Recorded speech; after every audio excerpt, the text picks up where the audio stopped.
Oh no, I mean, well, so I mean, and this is a big discussion point that's occurred, decade for millennia or whatever. Like,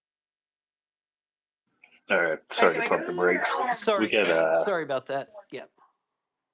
I know we get Jason Sands in the space.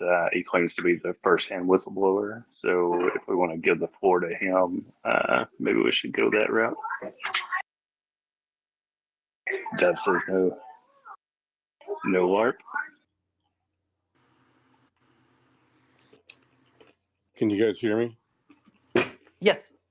Yes, sir.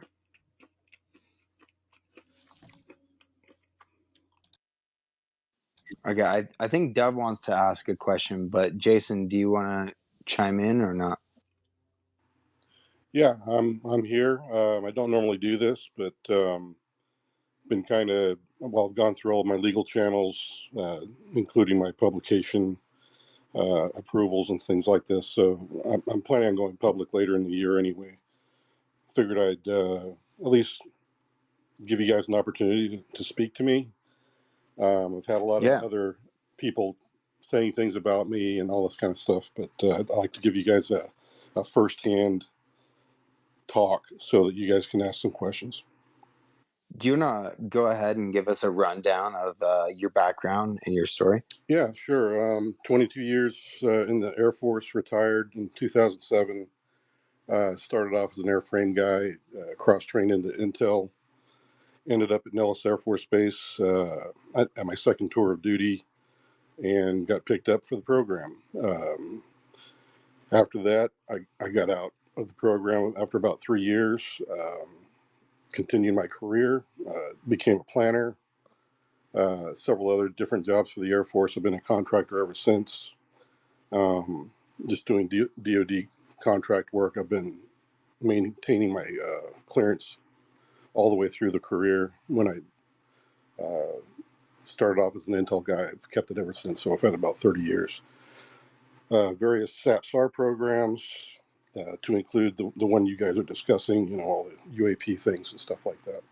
So I've had a lot of different experiences in that. Plus, I do have some personal experience that I've also had with UAP and HI.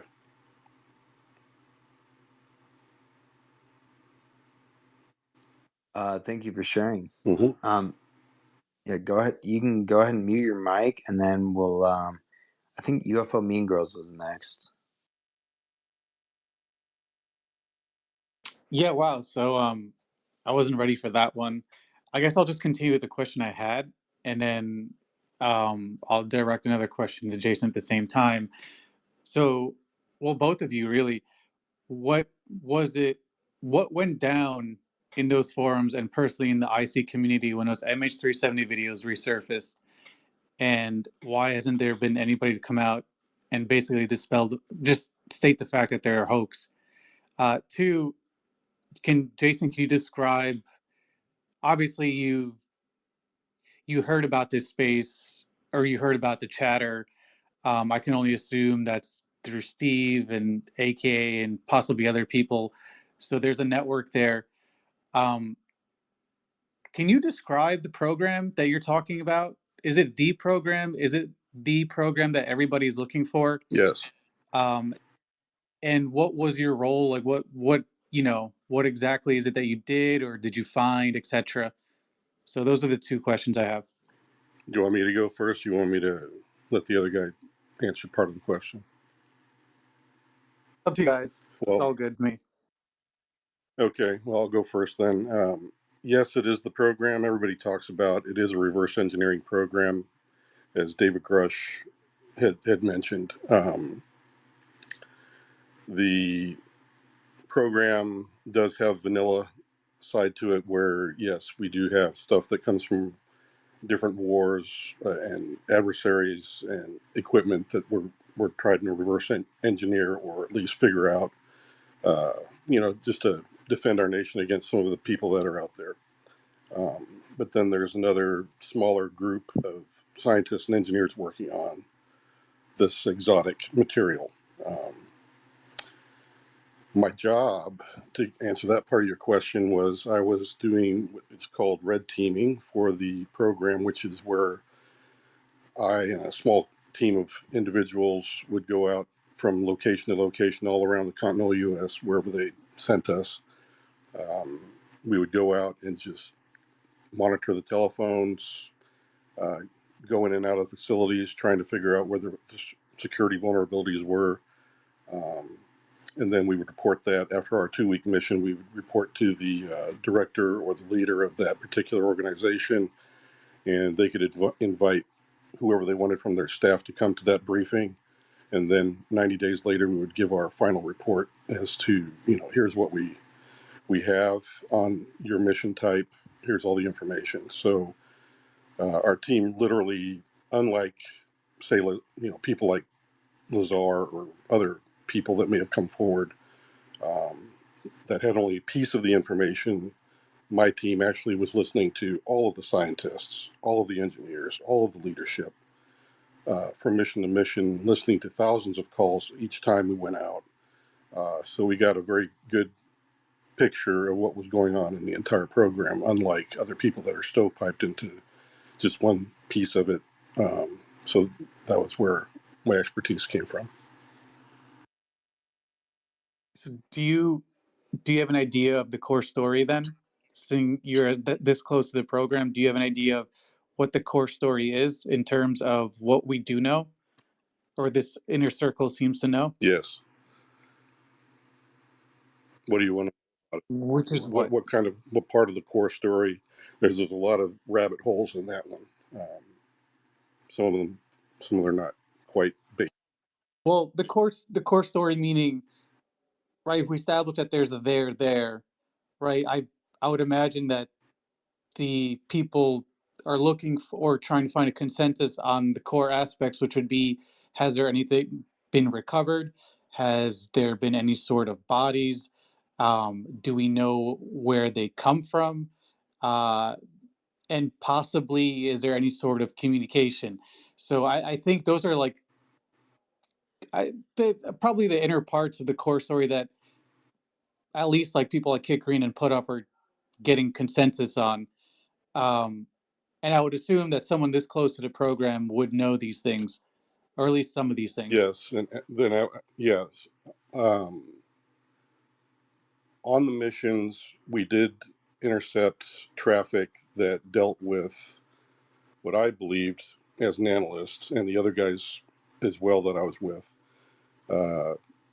found very strange. And we would talk about those things, and some of those dealt with some of the other races that are involved. They were mentioned, like the tall whites, the grays. Yes, we heard things like that coming out of it. That there were certain labs that actually those that were participating in that kind of activity. So there must have been some sort of material retrievals as well involved. As a matter of fact, they tried to recruit me into the retrieval program early on, but I refused because I thought it was kind of gross, picking up, bodies and things like that. Didn't like that. So when I testified, there were things that we went over in great detail that I can't talk about. Dealing with, exact names and exact places, I can't go that far. So that I can just tell you that, in general, we're, in my estimation, we're not alone. Yes, we do have some contact. How much of the reverse engineering is going on, I'm not a scientist, but I could tell you that I believe that, yes, there at least has been some research over the past 80 years or so that the program's been alive. So take that as you would like. I went in as a skeptic myself. I didn't particularly care for it one way or the other, but after I got done with that, I just thought, what on earth did I just experience? And I've kind of felt that way ever since. So Yeah. that's Jason, thank you for sharing that. Could you just one more sub point on that great question? What you learned about, I guess, the broad picture, the broad perspective, did it seem to supersede or go beyond our understanding of the scientific method itself? yeah, I would say that the scientists themselves were quite frustrated in many cases. They were, number one, stovepiped, and they couldn't talk to very many other, co-workers, scientists that may have been working on something similar to help them to discover something about whatever they were looking at. And then there was this, like I said, this vanilla reverse engineering part of the program. The scientists were completely fine with researching and collaborating because it was stuff that had, say Russian writing on it or Chinese writing, and they could decipher that. Very obvious that it was an avionics pod and they were doing this with it or that with it. But this other stuff just was totally dumbfounding the scientists and the engineers. And that's where, honestly, that as an analyst, I had to take note of that and realize that, hey, there's something else going on here. So That was a great response. Awesome. And if I could just get a response for the MH370 question from AKA. Wait, about MH370?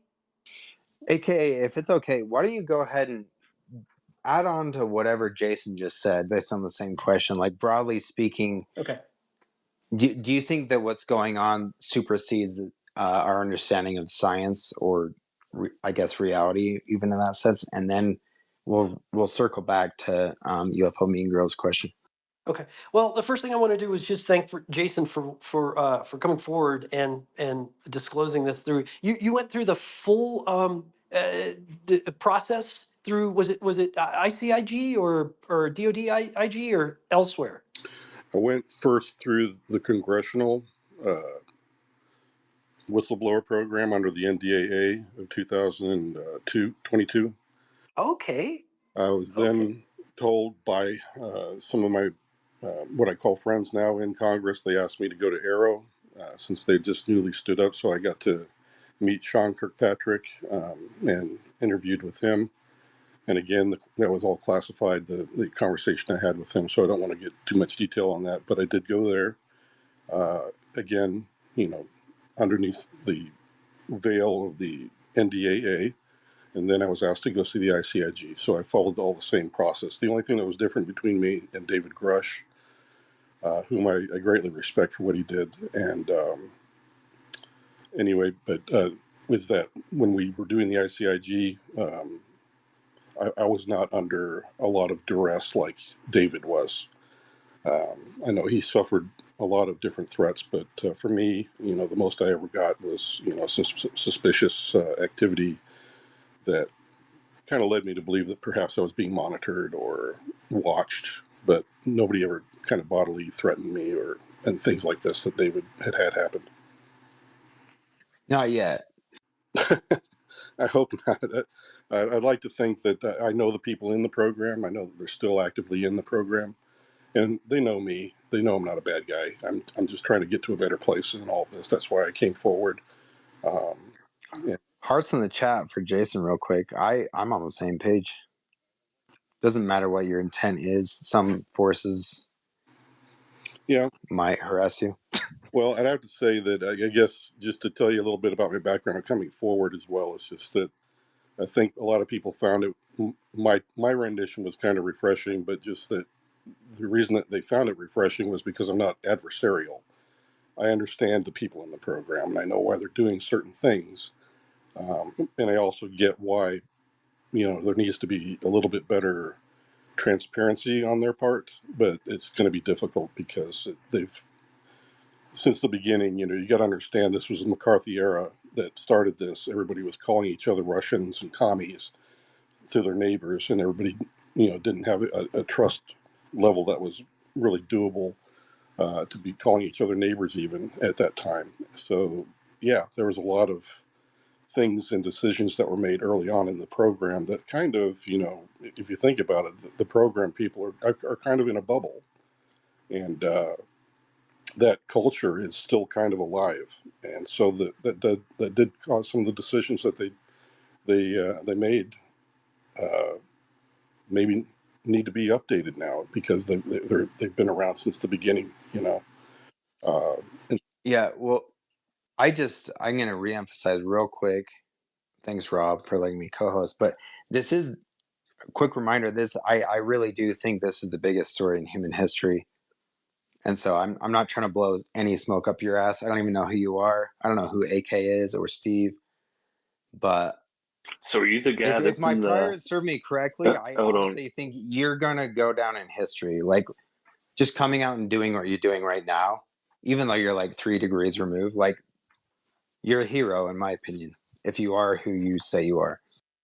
So Jason, let What me was the ask here. earliest year the program started? Like, how far back does the program start? And again, we've had now like 4 or 5 IC people come in here to basically vouch for each other and this story, which again, I understand. Yeah.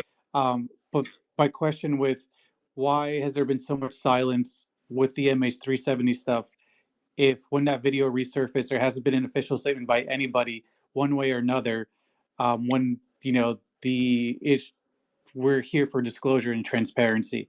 But so that, and again, what is the earliest date, Jason, that you know of for the program in terms of when it might have started, and under what administration or under what even Air Force, was it under Vandenberg, Twining? Like, do you know when it started and what organization handled that? Yeah, I have seen some originating documents that state 1954 was like the official paperwork date, but I'm sure there was other things that happened before then. Whether they're documented or not, I do not know. I was not even born back then. But you're talking Eisenhower, Truman era kind of time frame.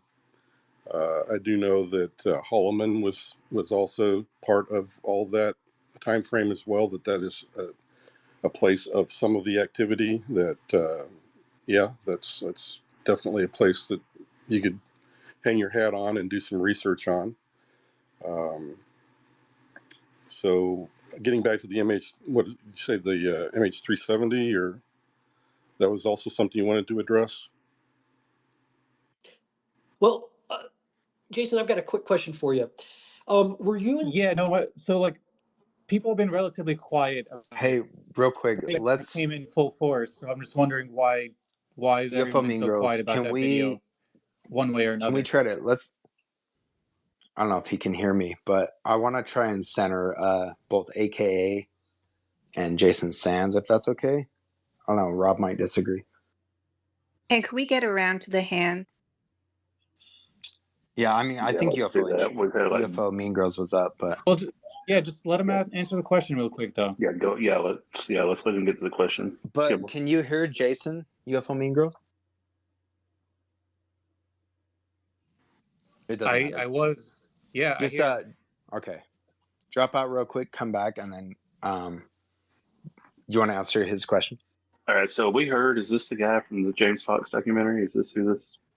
Yes, Is that who you are, Jason? Okay, perfect. I'm exactly who that is. Yes. Thanks.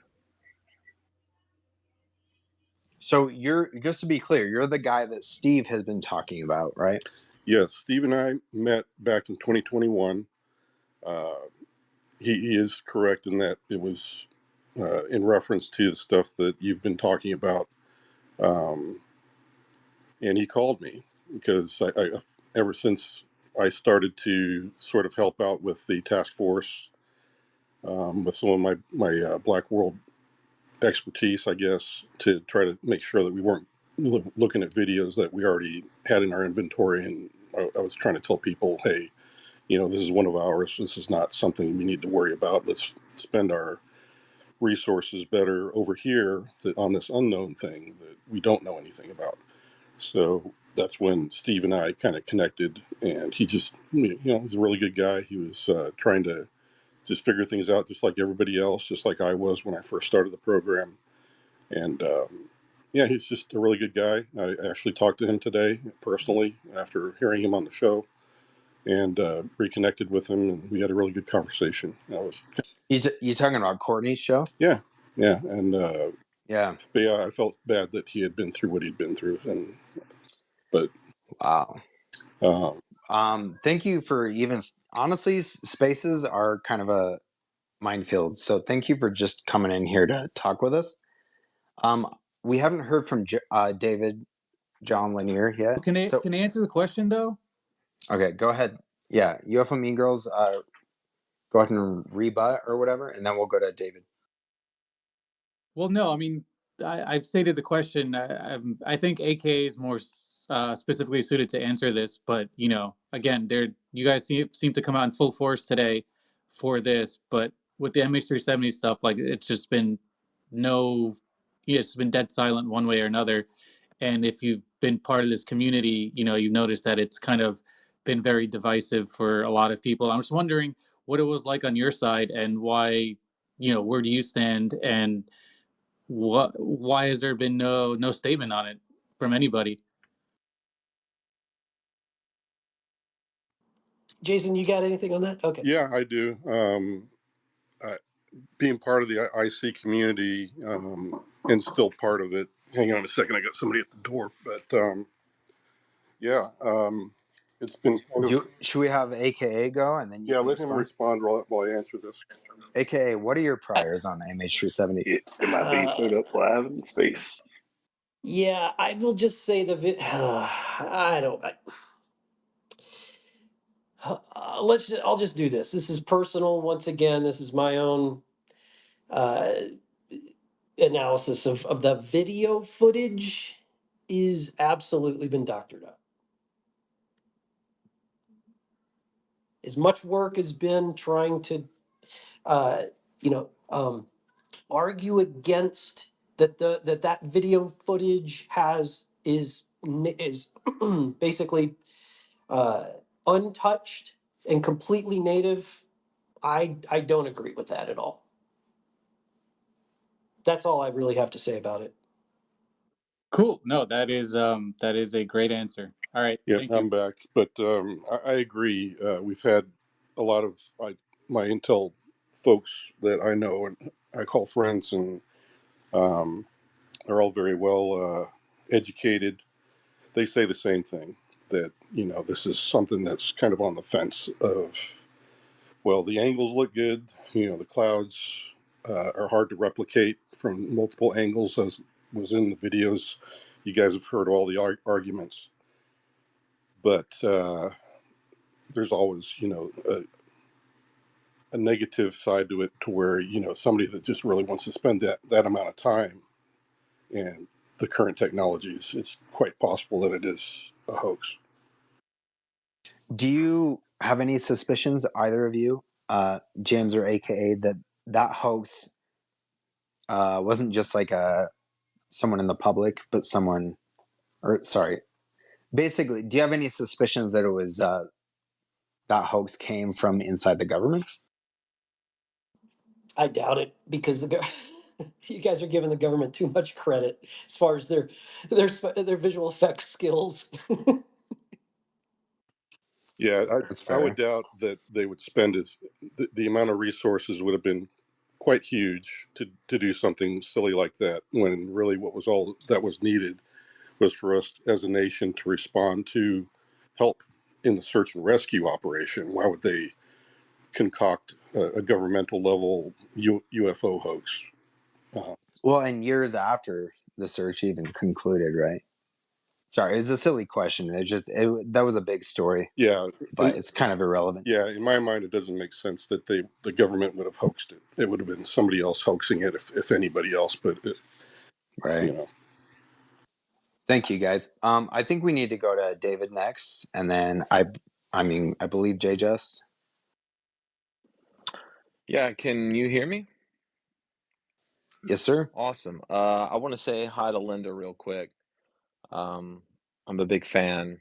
She's helped me out a lot, so I'm super anxious in these spaces for obvious reasons. But Steve invited me to his space yesterday, and I listened to it, and it kind of like reawakened my drive and interest in this subject, which is really um, NHI presence and intention.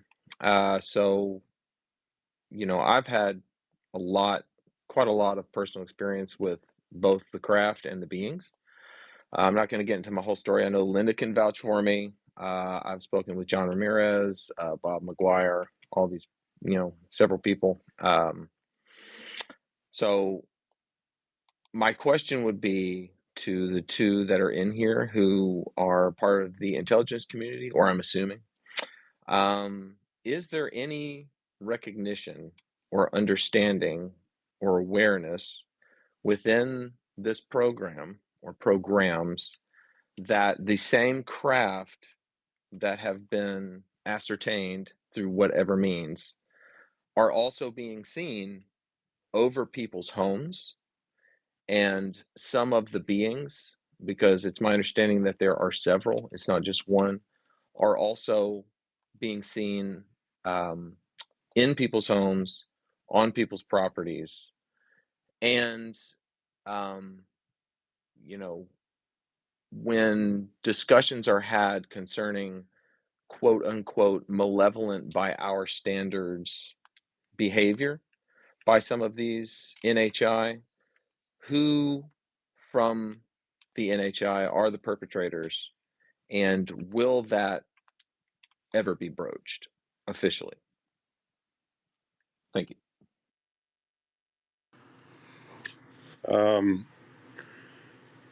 I can tell you that, at least in my estimation, because I don't know it for a fact, but I would say that yes, there is a faction that does have ill intent, or at least has a negative viewpoint of, you know, interacting with us.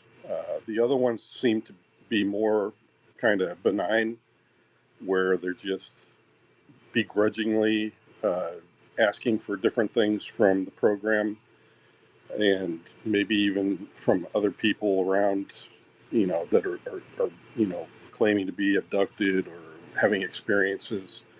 There does seem to be a theme where they are interested in some cases our spiritual growth, our intellectual growth, and some of them have some very deep compassion for us and feel sorry for us in some cases.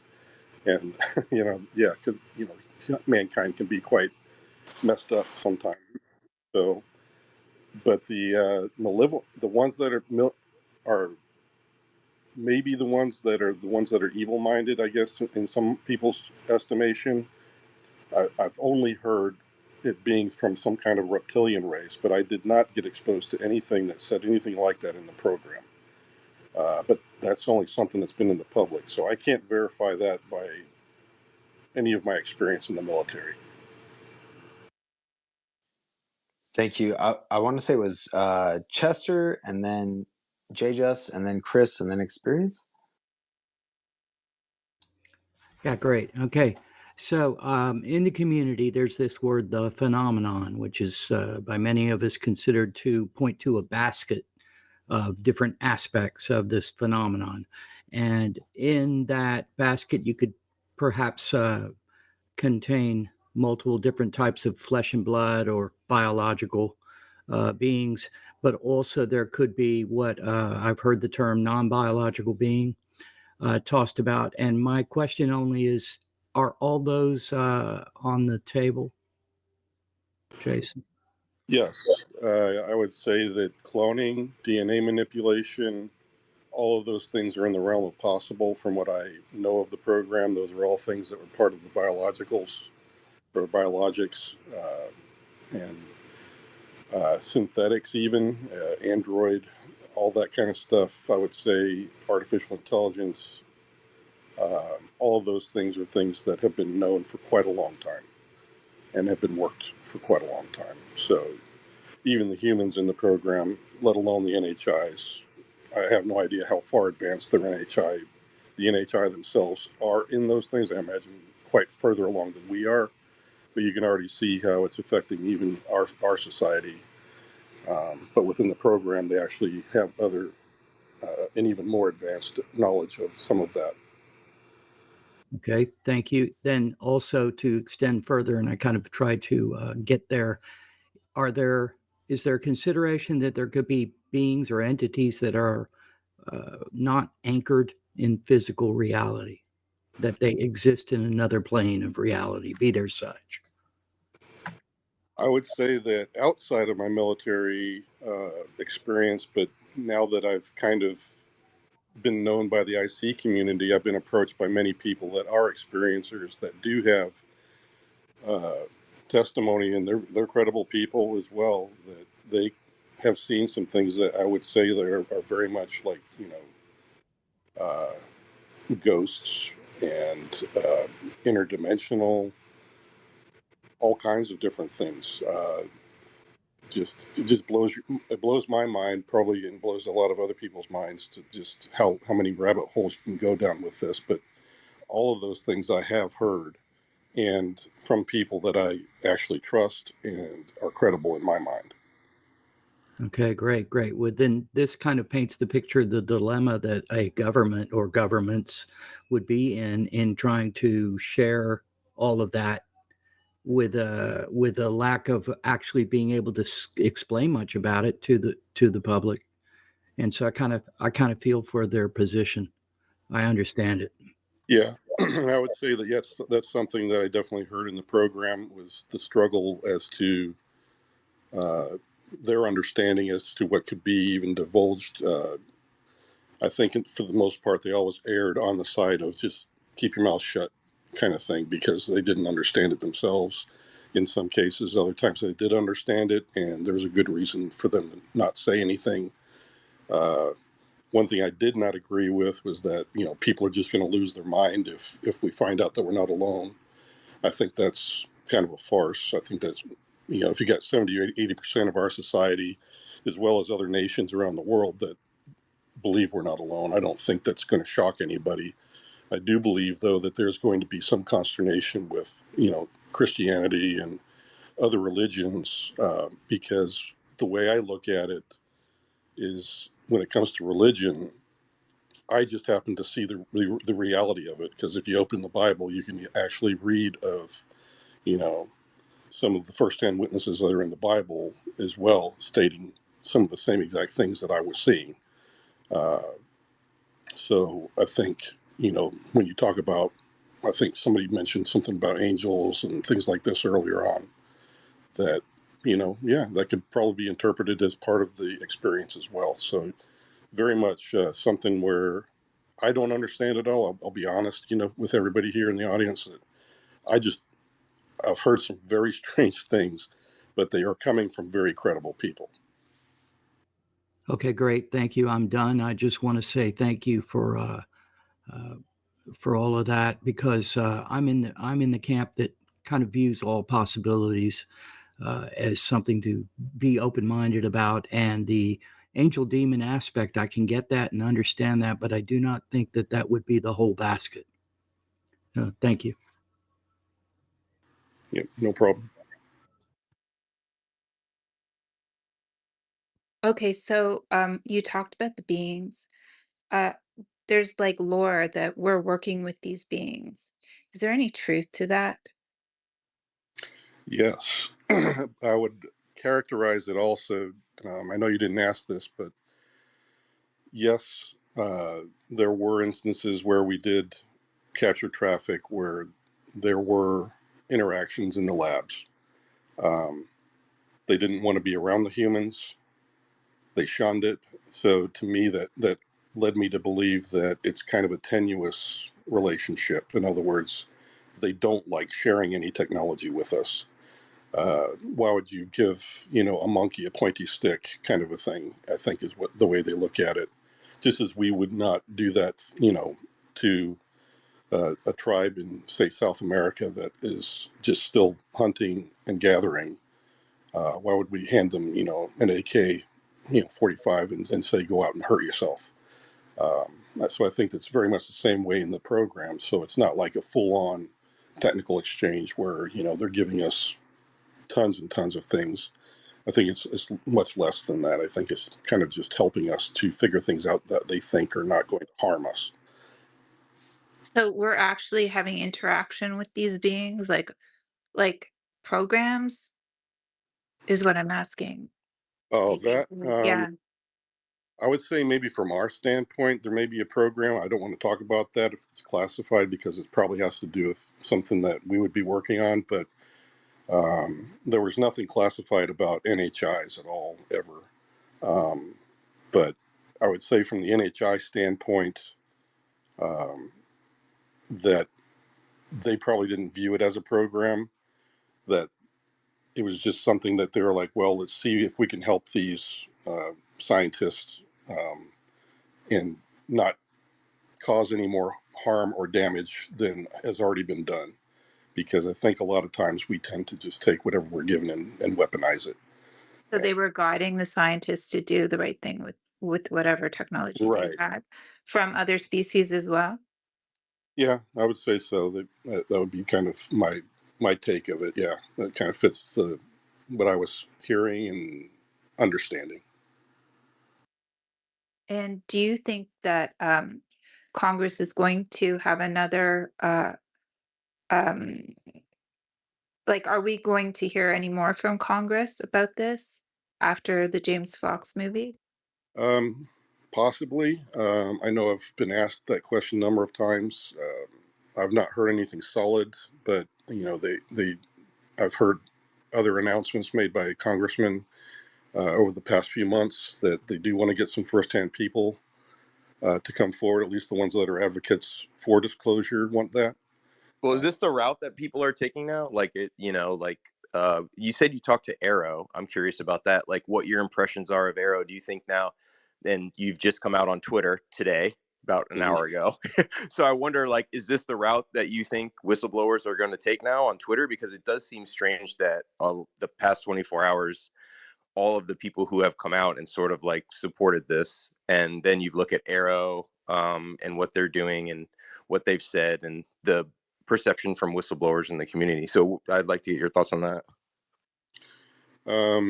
Yes, I do have my opinion about my interactions with Arrow and the last report that came out. I believe the last report is what people said. It was pretty sloppily kind of written in the first place, and I do agree with that.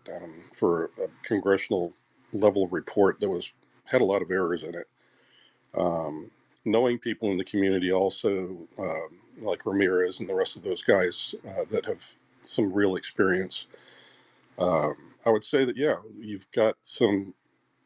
If you look at that report and you hear some of the, no kidding, people that have been in the trenches for many years, journalists included, that did the hard work in the investigations, that reports, if they really, really did their due diligence on a whole, uh, archive of UAP data and events, that it was a very poor rendition of all the things that we've known, even from Project Blue Book and all the other things that came before.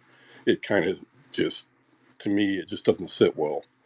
Um, and I'd say it kind of fits what Sean likes to do. He's a very good scientist, but I think when it came to the investigative work with the whistleblowers that came his way, I think maybe investigation wasn't his strong point. So that being said, I wish that, or I'm hoping that Congress does continue the investigation, because I think that's the part that really needs to happen. Because it's one thing to have a scientific opinion, and you can already see just from people arguing back and forth about all sorts of different scientific things in academia. You've got one guy being paid to come up with one theory, and they are arguing with another person that's got another theory about where the data is pointing. So it's to be given that Sean would say the things he said. He wasn't in the program like I was. I'm kind of disappointed because, I'm like, that's not what I said. If you were to take me at my word, I would have said that he kind of didn't do me justice in that report either. So that's just my opinion. Appreciate it. And let's get around to the hands too. I know we got a bunch up. I know Chris, and then Experience, and then Matt, and then Tom. Thanks, guys. And saw Green Street jumped up too. So Okay, hey, so your name's Jason, right? Is that correct? Yes, that's correct. Okay, I came in kind of late, so I know that you were talking about. I think I heard about a reverse engineering program potentially. Can you just kind of give me a brief history of kind of like your introduction and what you stated? And I just got a couple questions after that, if you don't mind. But yeah, just kind of tell me the gist of everything, because I missed that part. Yeah, all I stated was just that, yes, there is obviously a reverse engineering program, just like every other nation on Earth does. If you capture an enemy aircraft or tank or some new technology, you're going to grab it and you're going to try to reverse engineer it. You're going to do all that stuff. So, yes, there is a reverse engineering program. However, when I was doing my line of work, which was to go out and do the red teaming, we actually were intercepting phone calls and things like this between site to site, scientist to scientist, engineers, leadership, and they were all they would talk about those, kind of adversarial things that were captured from like China, Russia, whoever, and they would be talking about that in one light, but then there was a small cadre of things that and scientists that were discussing stuff that seemed to be totally foreign and from someplace else that they couldn't even decipher the language that was written on some of the parts, that there was these parts operated in such a way that it didn't make any sense to their scientific background and what they'd learned through school, and just a complete frustration on some of the scientific and engineering parts. So that's all I said about any kind of reverse engineering. Gotcha. So I'm an Air Force veteran myself. So you were in the Air Force, correct? Is that what I understand? Yeah, 22 years, retired in 2007. Awesome. Thank you for your service. I actually was in during that time. So I just wanted to ask, can you share what your MOS was, or what your Oh, title was in Air Force? I was a 1N6. Okay, so you're an intel. That's correct. Do you know? Are you able to say what department, or what specific job in intel? Or It was initially telecommunications, security, um, and then we merged into another. I think it was 1N8 career field or something, or 1NO was also another thing they merged into. But they still kept the telecommunications security and monitoring program underneath the umbrella of those particular AFSCs. gotcha. So you're in basically crypto and signals, Correct. correct? Yeah. Okay. All right. And so I missed the part of where you, I guess. So how did you, or did you just intercept communications, and that's what you were talking about? What's kind of the gist of what you're whistleblowing about? I guess it's a good question. Um, the concern has to do with some of the things that were going on at the time, where there is some craft that I knew were in our inventory, and they're kind of regularly reported as UAP. And some of the activities I started seeing was coming out in these stories in Indonesia mainly, that caused me some concern that there was some contraband or even other sorts of things that were being exchanged from the inside of the chassis of this craft, or the cargo bay, whatever you want to call it. And it raised some hackles in my book. And I thought to myself, this looks an awful lot like something I already know about, and I wanted to make sure that things were still on the up and up. So I had some concerns, and as I was saying earlier in this particular, when I got talking here on this particular Twitter, um, or on this particular podcast, that those concerns are things that I wanted to bring forward, not in an adversarial way, because I was part of the program. I know why they do what they do, but I'm not here to get anybody, in trouble or put people in jail. I'm just saying, hey, if the culture has changed to the point from, when I knew it in the 1990s into something where they're utilizing some of these uh, really cool craft for things that are questionable, that needs to be looked at. And all I've asked Congress to do is please just investigate this. I don't want to, put people in jail or anything, but if you can get some kind of oversight in this is why I believe there needs to be a little bit more transparency maybe not public transparency, but at least in a classified sense, to where at least Congress can keep the oversight that they need to and get the reassurances that the technologies are being used for the intended purpose. We're not getting like nothing burgers and shit on these skiffs. Yeah. All right. Right. I want to throw it over to Experience. You got your hand up. What's up, dude? All right. What's up, y'all? What's up, Jason? Hey, Sounds like 22 years. Sounds like you got a lot of wisdom in your voice. OG, you've seen a lot of things. So if you are the one that's going to be in this upcoming James Fox. Is this the one where you had an interaction with an actual blue being, or is that somebody else? no, that you're correct. I still don't know what it was. I think the intel community, when they saw me give that rendition, it was just a trip up to the work site to do training. Totally outside of my duties. We were just on our way up Okay. to Black Mountain for the day to train air crews, and that was all we were doing. And this event occurred. But you guys will get to hear all that in James' film. I don't want to. Yeah, Say. I don't want to give away too many details. If you can, I understand that. That's fine. So my question to you is then your exposure to this, or the initial exposure, is you doing intel Yeah, work, intercepting calls, listening to some of these scientists riff about thought progress and what they're trying to study or research or reverse engineer. yeah. Is that your first exposure to this? And did your encounter happen afterwards? Like how would you say how much exposure do you think you've had to the phenomenon? Um, it's kind of been something that's followed me around most of my life. I just, as a kid and a young adult, I would say that the instances I had of encounters were just kind of UFOs and golly gee whiz, what was that I just saw?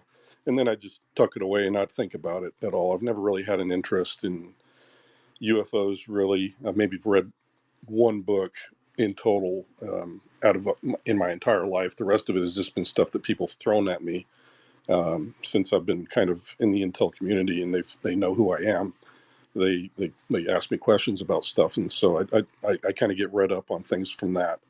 Um, but that's kind of the most exposure I have. But the encounter I'm going to, or you guys are going to be seeing in the film that's coming, is just after I was exiting that program, and Okay, so that's interesting. I had Thanks. I had been fully read in up until that I guess earlier that year, and then I was going up range, and that happened. The encounter.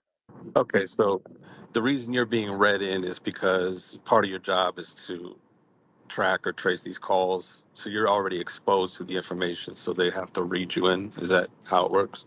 Well, reading in is another thing that people ask me about constantly. I only had one read in, and it was the umbrella program. In other words, I can go anywhere in the United States, and as long as I had a legitimate mission reason to be at a given location and plugging into the telephone lines, I could listen to whatever program was there, so I wouldn't have to get a read in. So let's say like I go to someplace in Arizona 1 week, I wouldn't have to be read in necessarily to any programs they had down there. Now, the people that worked in that facility would have to, and they could have any number of different compartmented SAP programs that they had to get read into, but I did not.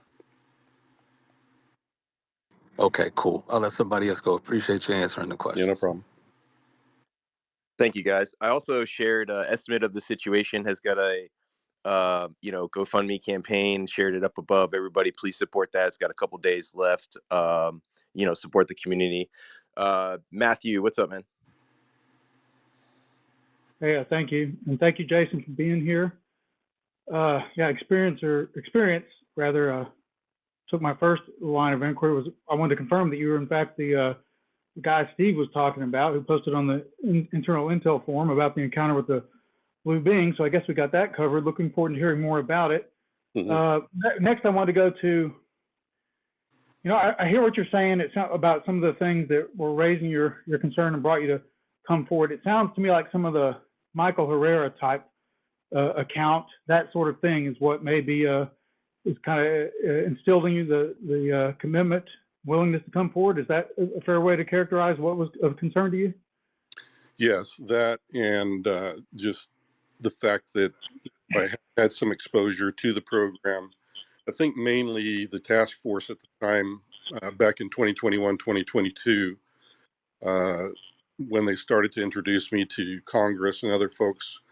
The concern mainly was just that they knew I had been in the program and that this was something that, quite frankly, is hard to penetrate, even as a congressman who needs to get oversight. And I have to say that even when I was giving my testimony at Congress, they asked me about the program name. I gave it to them, and they were like, "I don't know what that is," and I thought that was kind of shocking. So that's kind of where I'm coming from with that. But yes, I do know Steve as well. He and I kind of connected back in 2021, as I said earlier in the program.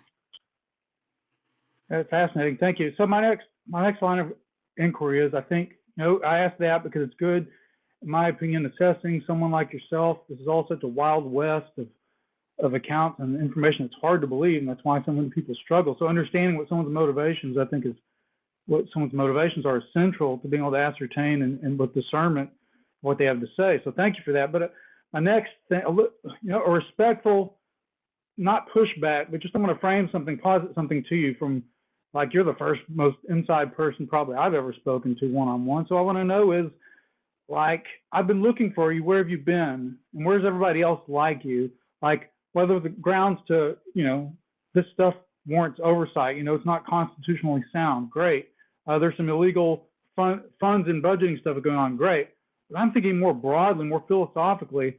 My mind goes straight to, if I had this kind of insight, that there are people in positions of power that understood more about the nature of our existence and reality, and were withholding that from our fellow man, to me, that's like the highest of high crimes. It's like locking a small child in a closet and thwarting and retarding their development and robbing them of the experience to grow up with full access to the world around them. That's like doing that on a planetary scale to me. So I don't know if that resonates with you or makes sense, but I always struggle with this. Like, if this stuff is true, where is everybody else on the inside who gets that? Like, I'm ready to hear from them. So it's not a criticism, but it's more just No. like of a conundrum for me. So how does that strike you? Does that make sense? And maybe where is everybody else? And maybe, are we going to hear from them too? Well, I can't speak for them. Right now, we're going through a bit of the rules of the Fight Club is that you don't, tell somebody about Fight Club, because everybody's not quite sure how this next round is going to end up, or this year is going to end up. For me, I can answer your question, at least from my point of view as a whistleblower, but I don't speak for all the other ones, other whistleblowers, that is. I agree with you that the fact that NHIs exist is a given right for anybody in mankind to believe or not believe, honestly. And I think that's the travesty here is that I get the part about the national security, and that if it has something to do with a weapon system, we don't want our enemies to know about what we have in our inventories. I get that. That has to be classified. However, are we alone or not alone? Uh, uh, that is something I think, like you said, is kind of a travesty that can't be spoken of. That hey, that we do have other peoples out there and other civilizations. That should be something out there for everybody to know, because I think it gives better context for what is really going on here on Earth. Because I think the mantra has always been that we're alone in this vast universe, even though statistically speaking, I've heard from mathematicians that it's really astronomically untenable to a certain point, that to think that as many stars as we've already recorded that are out there, that there's absolutely nothing out there really. I think that's becoming less and less an arguable point as we've moved forward and gotten a little bit smarter about the universe itself. So yeah, I'm with you.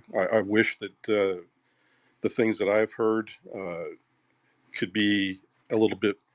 I'd love to walk this walk. Let me put it this way: I'd love to walk this walk with somebody else and not be alone in this. But I've been alone ever since I started coming forward, and I don't like that feeling. But I'm hoping that some other people that may be listening that are like me, that they realize that, this might be our only time in this lifetime to get this right and get to a better place. Because I've said before, I don't want to be adversarial. I get why the program people are like the way they are.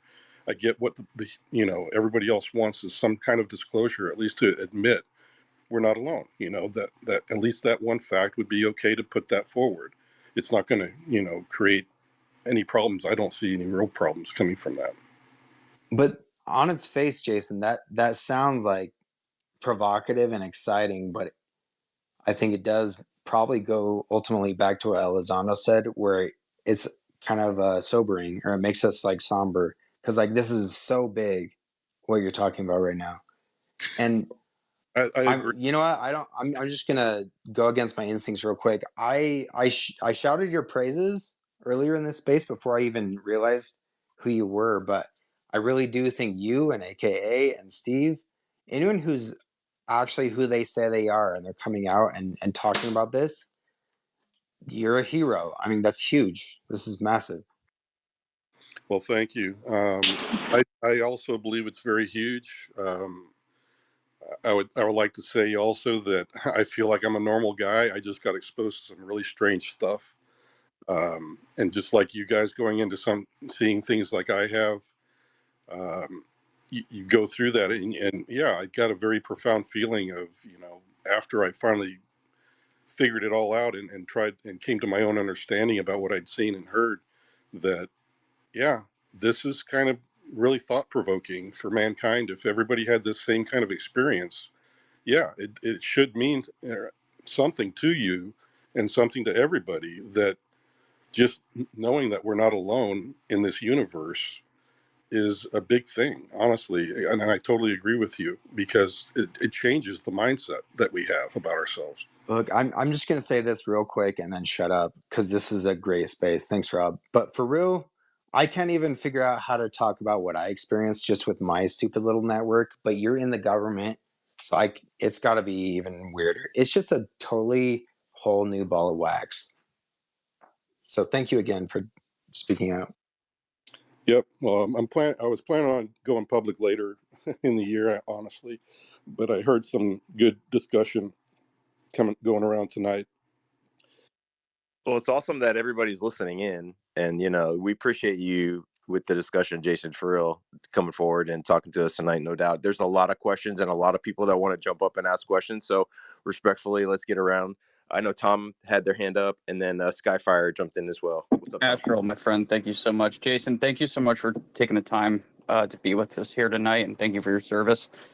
Just two pretty basic questions. The first one may seem silly, but I feel like it's still a question that kind of bridges the gap between, say, my camp, the experiencer, and then the other camp of people who don't really think anything's going on.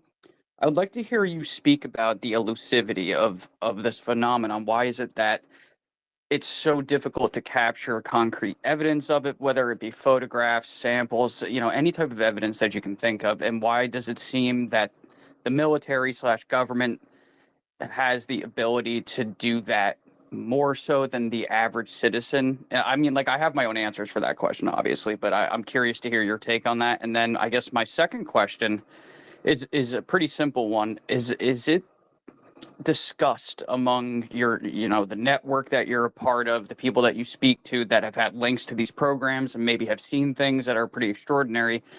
Is there a prevailing notion amongst them that we were perhaps created by these forces, where our religions may be a result of interaction with these intelligent forces around us? I appreciate your time, man. Thank you. Yeah, that's a very good question. And I would say that within the program itself, that the thought of, I guess,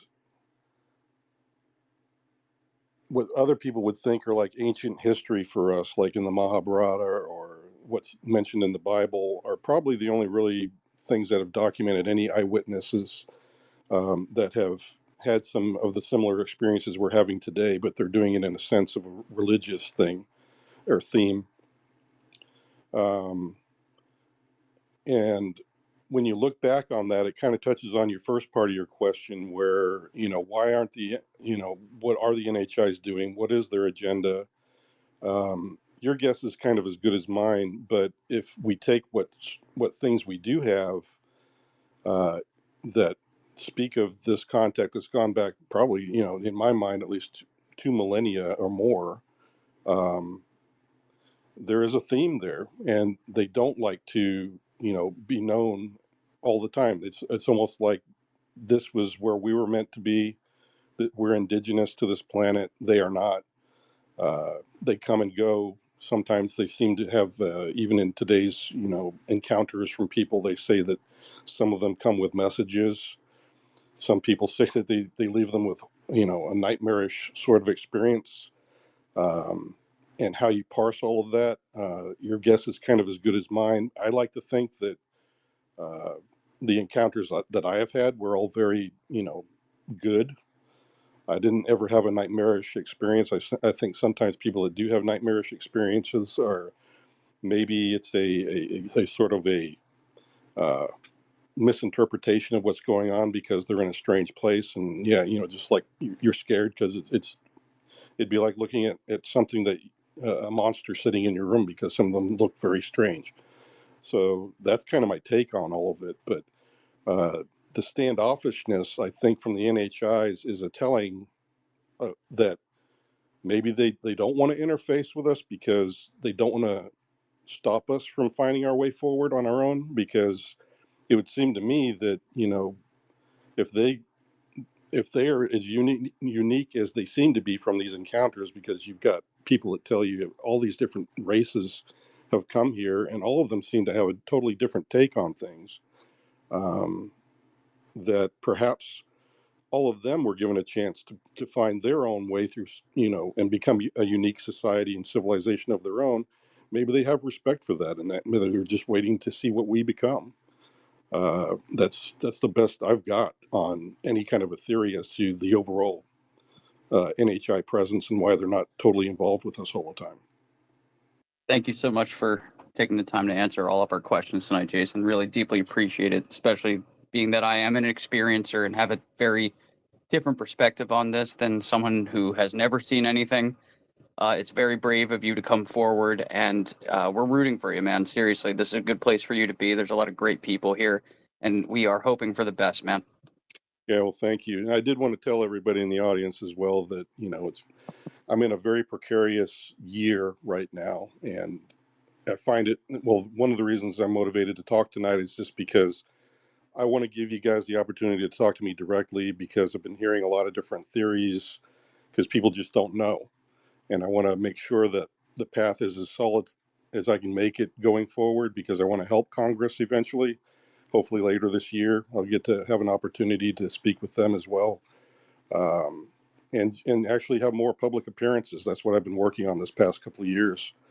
Matter of fact, Dude, and I honestly think this gains more respect to come on and do that. Like coming on and being transparent and taking questions like this. So we'll keep it going.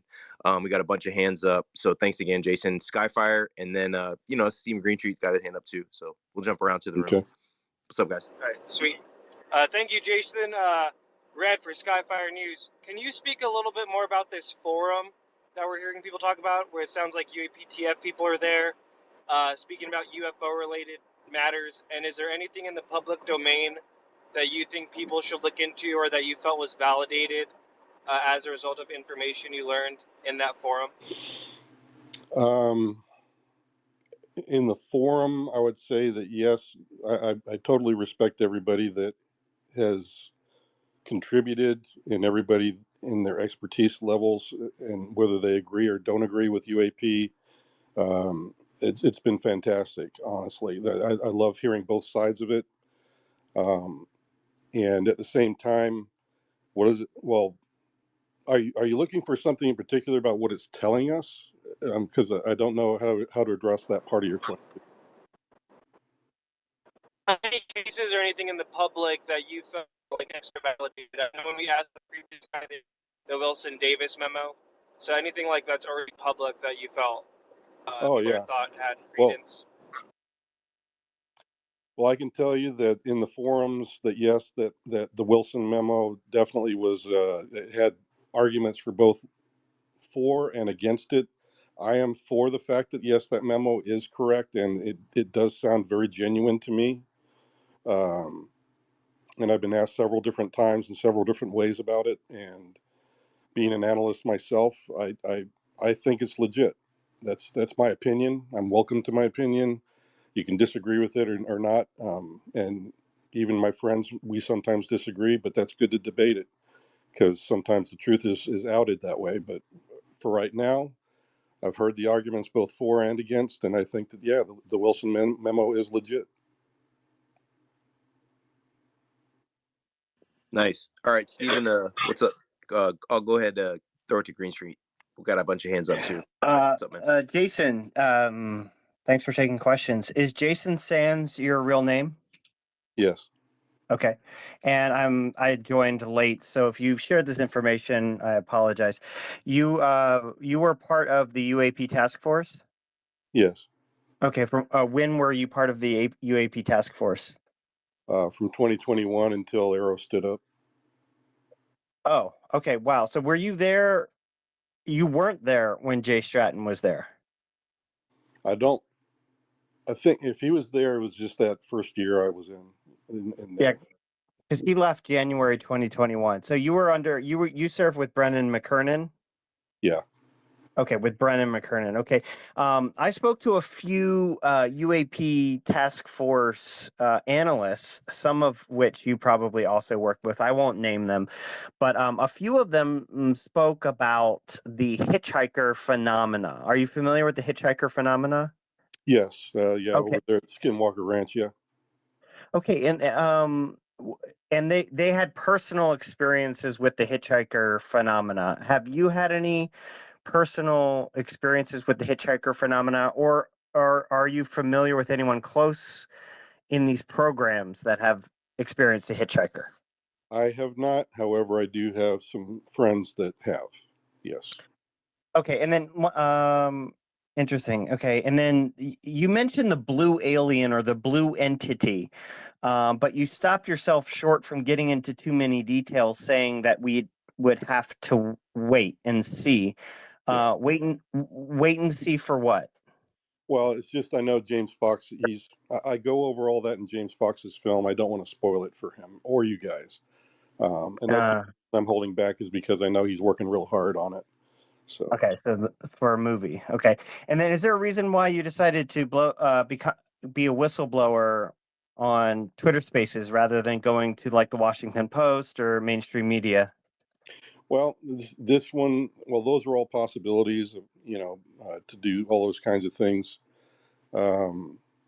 This one seemed to be a good discussion tonight, and I wanted to be part of that because it seems that there's been a few other times when my name has been mentioned. I felt bad that I couldn't participate at that time because I was still going through my DOPSR process, which is your pre-publication thing. You still can. Like, this is an opportunity for you guys to connect and make an article for the Washington Post. Like, you guys can fucking, you know what I'm saying? Like, Yeah, here it is. correct. And that's the whole thing is that the opportunity is always there, but I'm not a glory seeker or anything like that. I've just wanted to set the story straight. Um, I'm working towards my retirement just like everybody else, and I feel Are you like this is the only time. This is the generation where I've seen all the celestial bodies kind of aligning on this topic, Mm. Are and you I still don't. in government? Are you Yeah, still in? You are still in government. Oh, okay. I yes. did not know that. Okay, you're still in. So, what agency are you in? I'd like to leave them out of that. Because my employer knows that I am a whistleblower, and I promised them that I wouldn't mention them at all Eh, because I don't want to do that. Uh, okay. What's the best piece of evidence you have to support the story you're telling? Um, I guess it's just that I've been verified through Congress, Arrow, the ICIG. You can still get into the systems and see what I was read into. Yeah, I've been to the places I've said I've been. Um, People have looked up my medical records, up my yin yang, and all of them have said, yeah, he's who he says he is. That's the best Okay. evidence I can tell you is that that's there. I'm not going to carry out. I've never carried a UFO on my back. If that's what you're getting at, that's an impossibility. And being able to drop it like in Sean Kirkpatrick's lap, I couldn't. But you know where they are, right? Please do.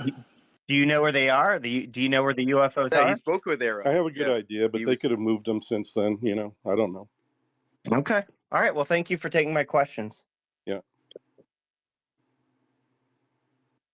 Thanks, guys. I know. Go ahead, Kimmel. I just was curious to know from Jason or Steve why they felt the need. I mean, did this all culminate with Steve's story with Courtney, or was it actually Courtney's story that I know she said she was in contact with? The NSA basically reached out to Courtney because of your story, Yeah. and she eventually had a space with Steve, and I've talked a whole bunch with Steve over the past 48 hours, but I just am wondering what's causing you to come forward right now when you are. Well, I'm a thoughtful guy. I am also a somebody who's approachable, and I do listen. I've known Courtney for quite a bit now. I think since about New Year, I've known her. We've talked, and she's visited me here where I am, and we get along pretty good. And I've always intended to talk to her, some other really great people like Leslie Kane and James Fox, and Chris Mellon, all these really great names and stuff like that. I'm very honored that they're all out there doing great work. But since New Year's, when people saw that little video of James Fox with my name on the clapperboard, I've been wondering myself that I know I'm working towards publication, but I don't have that yet. But I just got that approved through the Dobster program last month. So Wow. I couldn't let Courtney or Leslie Kane or anybody else run with the story, or Colt Hart or Jeremy Corbell or anybody else that would be interested in that sort of thing. I just really wasn't ready. But this is the month where all that is taken care of. I've got all my legal blocks gone through. I've gone through Congress, the whistleblower program, like I said earlier. I've gone through the ICIG. I've been through Arrow. I've done all of it. I've done everything by the numbers, just like David Grush did. So, Jason, I'll just say it again, man. Sir, thank you for doing what you're doing. I know this is crazy, I'm sure, on yeah, your end. well, No, that was a good explanation, I think, of why, because a lot of people are wondering, even myself, of why Twitter Spaces. I think Steven asked it too, of like why Twitter Spaces, why we're now. But if this were honestly, Spaces, if this were the avenue, this is the people who are in the forefront and studying the topic and really up to the game of what's going on. mm-hmm. So appreciate it again. We'll go around to the room. I know Experience, and then Chris, and then Danny Silva. What's up, guys? All right. All right. So thanks again, Jason, for this. So I just wanted to nail down something here as far as the act of why you're whistleblowing. You ran intelligence or telecommunication Mm-hmm. intelligence. You heard something that alluded to a craft that you possibly have familiarity with that was overseas and potentially some nefarious or contraband being moved, which is a big no-no and bad thing if it was happening under people's nose. Is that what you're whistleblowing on essentially? Well, that's what raised my hackles, and I knew I had to come forward at that point because when I was in the program in the '90s, early to mid '90s, that was not on the horizon. I had never heard any of the program equipment or vehicles being used for that sort of thing, and here was something that honestly raised my hackles, and that's why Gotcha. I was concerned. That's why I went forward. Okay, thank you for that. The other question I would have is, there's been release of some program names that are you can't specifically say it was reverse engineering. The Kona Blue thing came out. If that was just a proposal, are there names that you are aware of that are not out in the public right now that you were familiar with potentially being connected to those programs? Kona Blue, I didn't even know of that one, honestly. But it makes sense to me that the Department of Homeland Security would be a good agency to handle the sorts of things you'd have to do if you did have material that, say, crashed in one of the continental United States, because you've got to have some sort of an agency that can work with the legislatures and the local, law enforcement and everything else to do a retrieval, let's say, in any given state here in the United States. The Department Right. of It Homeland was just a Security is the only one. proposal, and it never got Right. moved under DHS. Right. It got So, denied. So, but are there any right. other programs that you are familiar with that has not been publicly Oh stated out yeah. there that? Shoot. Okay. Yeah. So, I've been read into hundreds of different programs that I can't speak of, but yeah, they all have their own program names that are not ever divulged in public. gotcha. Okay. Well, thank you, man. Appreciate you answering my questions. Also, I will just state, you coming out is definitely bold. But I will also say, just prepare yourself because you are going to get scrutinized, and all your background is going to be looked into. Just stay strong. If you believe in the truth and what you're saying is the truth, then we appreciate that. Yeah. Bringing some light to something that's very serious. Yeah. Well, I've been preparing for 2 years. Like I said, I've already got all my legal ducks lined up. And as for the backlash, I've already dealt with quite a bit already. So Thank you, Jason. And Gotcha. guys, Experience 703. At Experience 703. I trust this guy. Give him a follow. We've got a lot of requests coming in. And again, Jason, thank you for being here, and just let us know when you need to check out. But we are going to start cycling some people out so we can get some people requesting up here. So shoot up your hand if you're a speaker now. But for now, Danny, go ahead. Hey, Mr. Sands, thank you for stepping forward. It's real big for us, and it means a lot. We saw last year, David Grush came forward. It was amazing. It was farther than the UFO topic has ever been with the hearing. We also saw what it didn't accomplish, at least to this day. We don't have quote unquote full public disclosure. yeah. What are you planning to do to either take it further than David Grush or do differently? Or are you kind of just going by that same game plan where you're going to be trying to convince Congress to look in the right ways? Because we need that public, that public proof, quote unquote, if that's possible, or just what's the plan for that?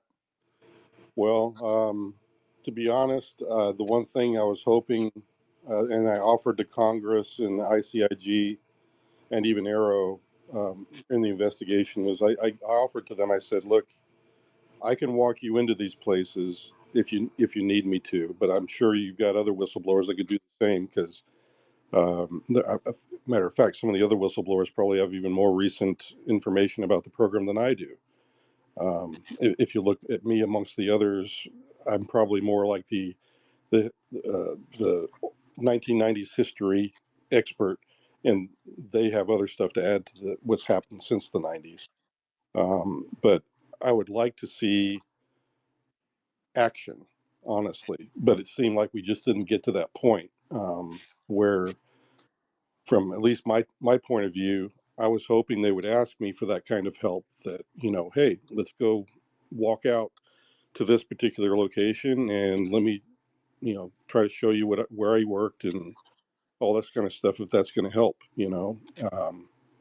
I'd also like to reach out to some of the guys that I knew in the program and tell them, hey, it's okay, you know me, I'm not a bad guy, I just want to make sure you're okay, that the program is on the right path.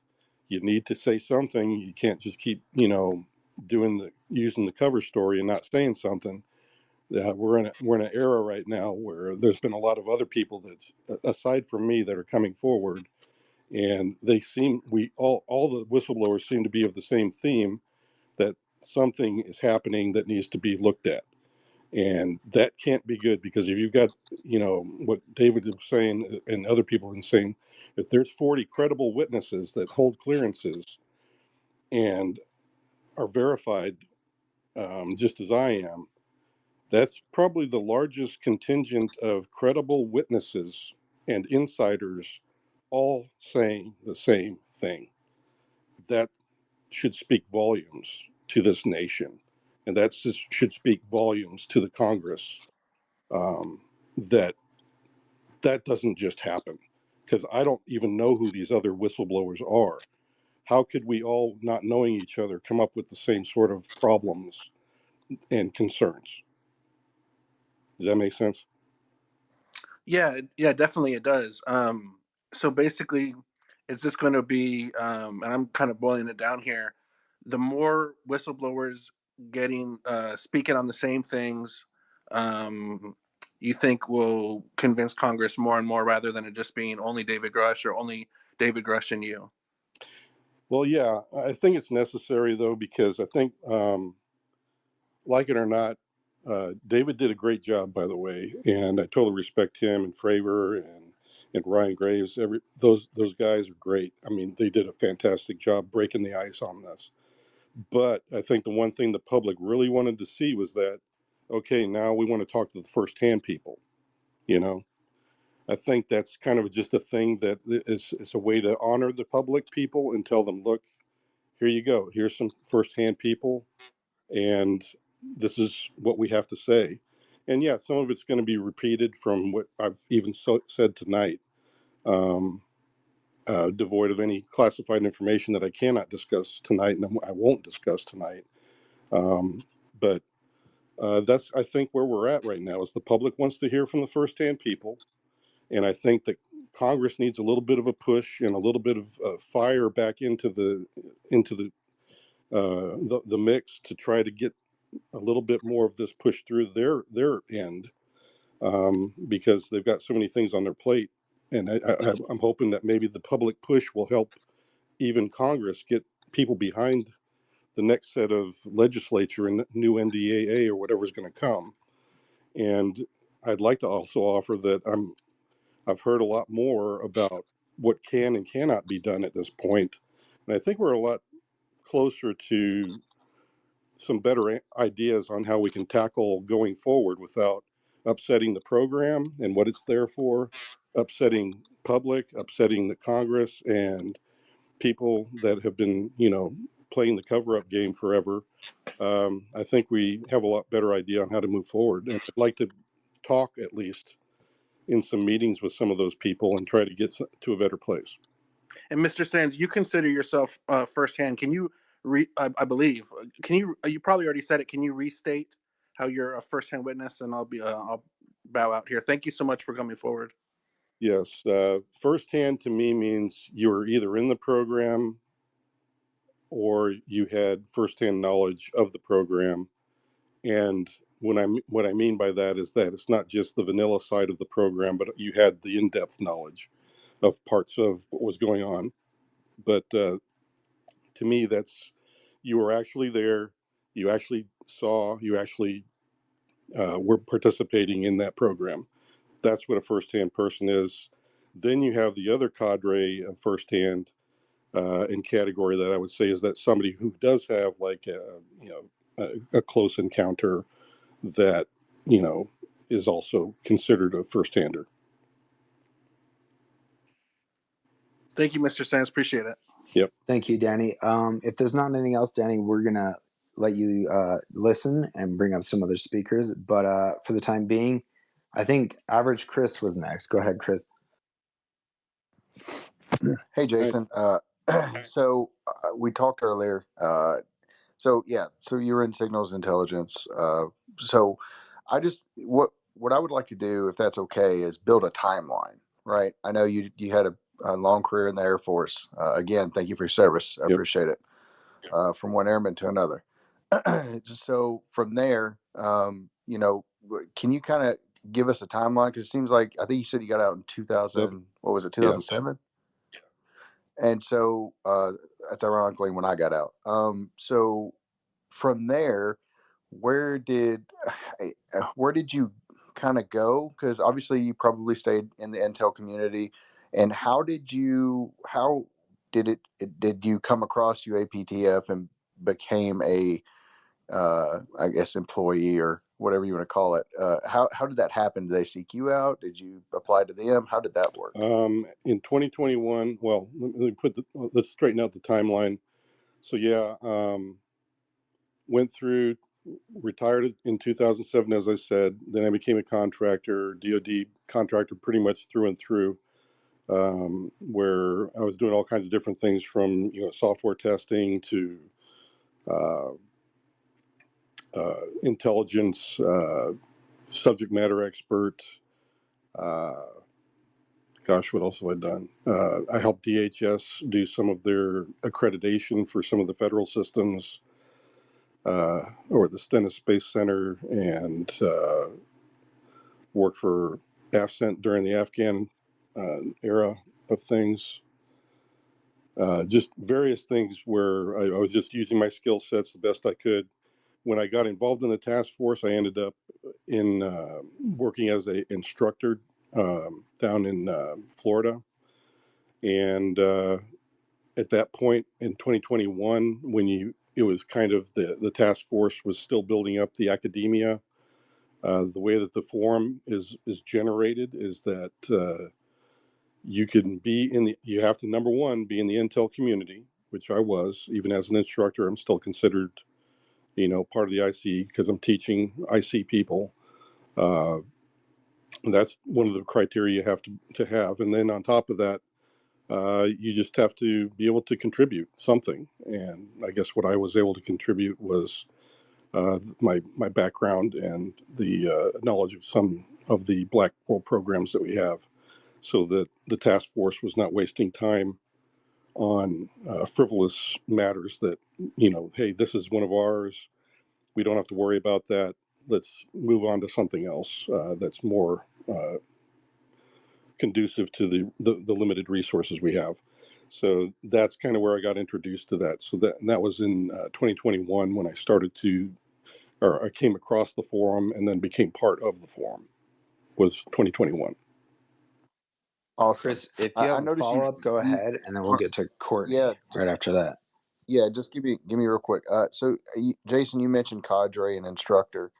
I'm assuming you said instructor to intel. Would that be instructor to military intelligence, or would that be just like within the government agencies? Well, to joint cyberspace planners, that's who I was instructing, who are also part of the intel community, where you have to teach people how to take useful intelligence, create a proper plan, and execute it. That's kind of what I was doing, is mentoring people. I'd be going to all the combatant commands and teaching each of them. And that's what I did for about 10, 15 years. So that's pretty weird coincidence, because AKA was Naval cyber intelligence. Did you happen to teach him? I could have. I've met thousands of students, honestly. And I get like when I worked over here at NSA for a while recently, that I run into people all the time. Hey, Jay, I'm like, I don't remember your name. I know your face, but jog my memory. So I could have met AKA, honestly. So I'd have to look at his face. I'm better with faces than I am names. Thanks, Jason. So we're gonna go ahead. I want to give Courtney. She just got up here, but she kind of broke all of this through Steve. So Courtney, if there's anything you want to say, go ahead. If not, we'll go to Tom. Yeah. Hey, Jay. Fancy meeting you here. I was on a space earlier today. It was kind of like a post-op of Steve's space yesterday. And I just want to say, I know I've said this to you personally, but I'm going to say it to the community here that I'm sorry that you felt, pressured in any way to have to come out into the community, because I know how difficult it can be, for one. And there's a lot of conspiracy. I'm really glad that you're speaking about your direct experience in this space. It sounds like it's been good for you, and I'm really glad for that. But I do know that my role in this kind of forced you or pressured you or, forced your hand to come out into this public way, which was not necessarily on your timing. So I just want to say to everybody that this is real difficult, especially for me, having had a role in this, forcing him to come out before maybe he was ready. And I do hope that people in the community, it sounds like from what I've heard, are being respectful and kind and taking your story seriously. I think that's really good. And you know that you're my hero and I respect you and I'm glad you're doing this. I was surprised to hear you were in here tonight. Um, and I just hope people continue to have an open mind. People can believe what they want to believe, but in bringing Steve's story out, I just felt it was a privilege to both know both of you for one, but also it wasn't just my private privilege. I always wanted to hear your story when it came out, and I'm sorry if it's come out too soon and it wasn't on your timing. That's all I want to say. Yep. Yo, huge props. This is like, to me, there's no whistleblowers coming out on UFO Twitter. And the fact that he's coming on before the fact and answering questions straight up from everybody in the community, huge respect there. And absolutely. And so I I agree. definitely appreciate And the honestly, community Courtney, doing that this. was like the most graceful way you could have said that. Like Yep. you kind of pushed all this, and the fact that you're kind of almost apologetic is just shows your nature. Yeah. Hearts in the chat for Courtney and Jason. This is amazing, guys. Thanks. Well, thank you. And I just wanted to say back to Courtney that I get it, but you knew that from the very first time we talked that I was going to go public this year. I just wasn't ready with the Dopser and everything else. And honestly, I've been, like I've told the audience here earlier tonight, that this is something that I've been contemplating quite deeply. And I just wanted to kind of put my voice out there now, even though I've got other people that might have other, talking venues for me later in the year. Regardless of all that, I wanted to give at least this forum because I did respect some of the talk that was going on here, and that's why I joined it. And because I've literally heard, probably hundreds of other podcasts that I didn't want to be part of, but this one I did. So I Good guess. for you. I mean, amen, brother. I'm proud of you. I'm proud of everybody in this circle and in this community here tonight that's being respectful. Twitter is not necessarily known in the UFO community for being respectful, so I think you're setting a precedent. I'm really glad to see it. I'm glad to be part of it.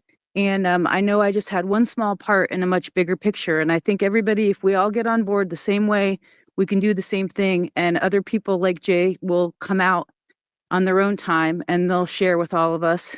This is just a huge shot in the arm for everybody who's been waiting and heard your name and heard in context what a vital part of all this disclosure you are. So I'm just very proud. I'm just very proud of you and everybody here tonight. That's it. Thanks. Yep.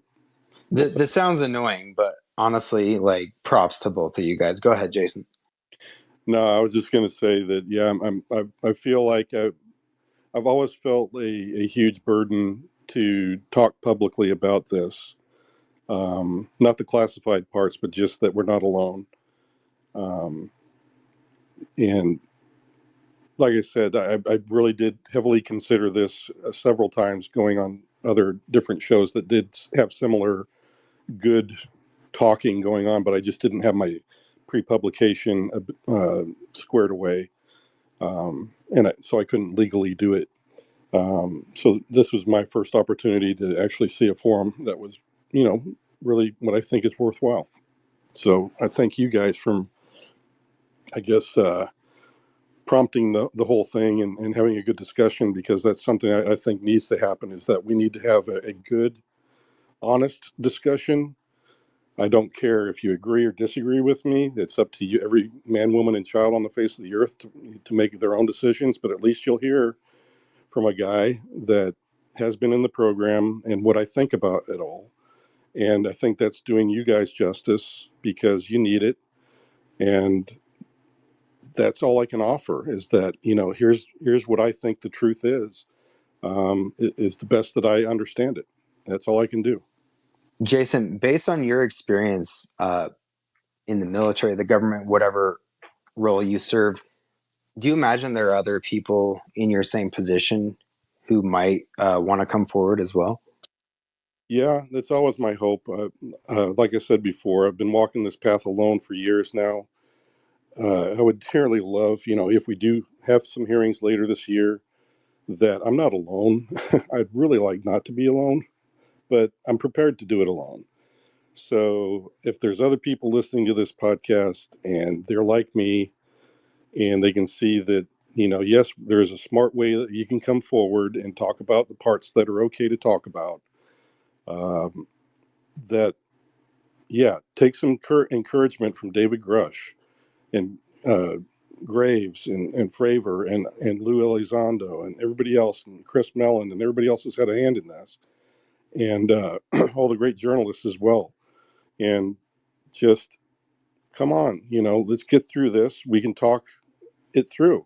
Honestly, we're just trying to be, do the right thing with the information we have, because we know the difference between national security and whether or not we're alone. I mean, the two subject matters, they're not relatable, really. And we can talk about that part that, yeah, we're not alone. Let's get that through at least. And Can I then just, that's it. we do have a bunch of hands, Jason. Do you want to just delve into that real quick? I think that's fascinating. Like, where is actually, like, if there was a Venn diagram between national security and disclosure, which I think every human being has the right, almost a human right, to know what's really going on in order to, move the way they want to move in their lives. I mean, what's the crossover? Like, Well, here you go. In my mind, it's very simple. I knew from day one, from being read in, that the NHIs were not classified at all. I mean, honestly, if you think about it, if there's another civilization out there and they are working with us, they're not going to care what classification guidance we use. They're going to come with their own set of laws, and they will probably likely want to be treated like an embassy wherever they're staying. Um, and that's kind of how I would imagine that's exactly how they run it. And that's what I was told how they run it.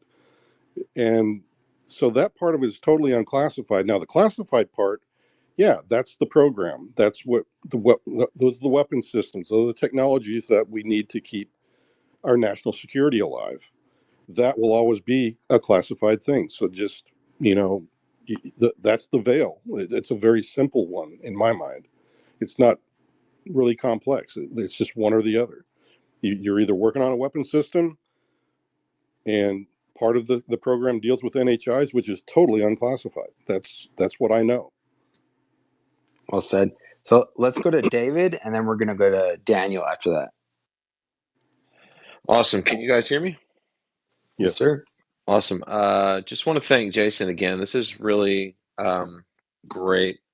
And I didn't realize, I just gave Courtney a follow, that she was following me, and things are starting to click in my mind. So I really appreciate all you guys. And personally, I have already crossed the Rubicon where I believe you 100%, because a lot of the things I hear you discussing and other people discussing, you know, you don't have to believe me, but I've seen it. So I'm going to go ahead and dive into some NHI questions. So if you are not as familiar with the biologics and can't answer it, Yeah.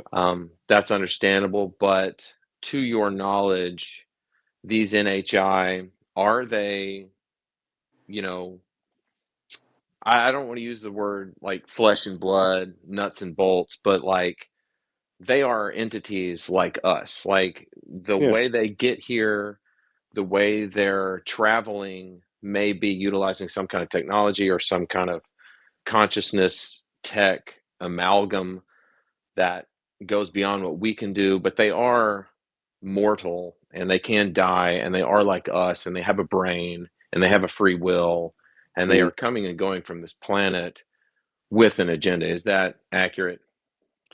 That's accurate. And I'll never say that I'm an expert on how many races there are or what their biological makeup is. All I can say is that they don't look like us. And well, they're similar in humanoid shape, that they have a head, body, arms, legs in most cases. But I did not set any of them in front of me and do a DNA test on them, so I have no Right. idea. But have you seen pictures of them or video or anything like that? I stood 3 feet from one, Right. Okay. Alive or dead? alive. Oh, the blue one. Yeah. Right. And that's another thing I've heard. Like I know a lot of experiencers who have also seen the same thing. Like I kind of feel like whether you're in the program or not, contact has occurred. And so I heard you say that, everyone deserves the right to know that we are not alone. I mean, that alone is kind of paradigm shifting. Yeah. But is there some hesitancy to kind of cross the line where you say, okay, we're not alone, but we're also being actively engaged by these things? Yeah, that's where you got to be a little bit careful, because I don't know the depth of it. I don't know if parts of that are, if there's something nefarious going on between, us and them. I don't know. All I know is that sometimes they were in labs, sometimes they weren't. But that it was very tenuous if they were in the labs. That's all I know. In other words, they didn't want to be actually in the labs with us humans, because, it's just not something they wanted to be part of. Right. So I know that that's definitely something I have some inkling of, and that's about as far as I can go with it, is that they don't want to be helping us build weapon systems. Why not? I would say because, any kind of technology that we use, and being sort of a barbaric race, I would say that just from knowing our own nature, that they probably are leery of that. They wouldn't want us to have a technology that we might be able to wield against them.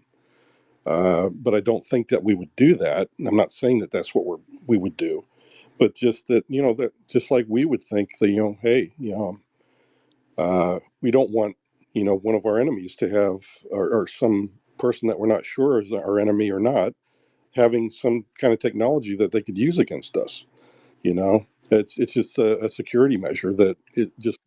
Yeah, it's like the development of nuclear weapons could even affect them, not even us so Exactly. much as Yeah, yeah. because I'm not a scientist, but I know some of the power and the power generations and stuff like that, that it was pretty huge from what I heard. Because when we researched it, and some of the things that they were doing with gravity and other things, is just freaking awesome what they can do. So, Fascinating. yeah. Okay, so let's go to Daniel, and then we'll go to Tom. Okay. Also, Jason, how much time do you have tonight? I want to be respectful. Oh, that's Saturday night. I got all night, dudes. Let's go. Hell yeah. And yeah. I'll let you know if I get tired. God, Rob goes to bed 2 hours ago, but it's all good. I'm in for the long haul, guys. Yeah.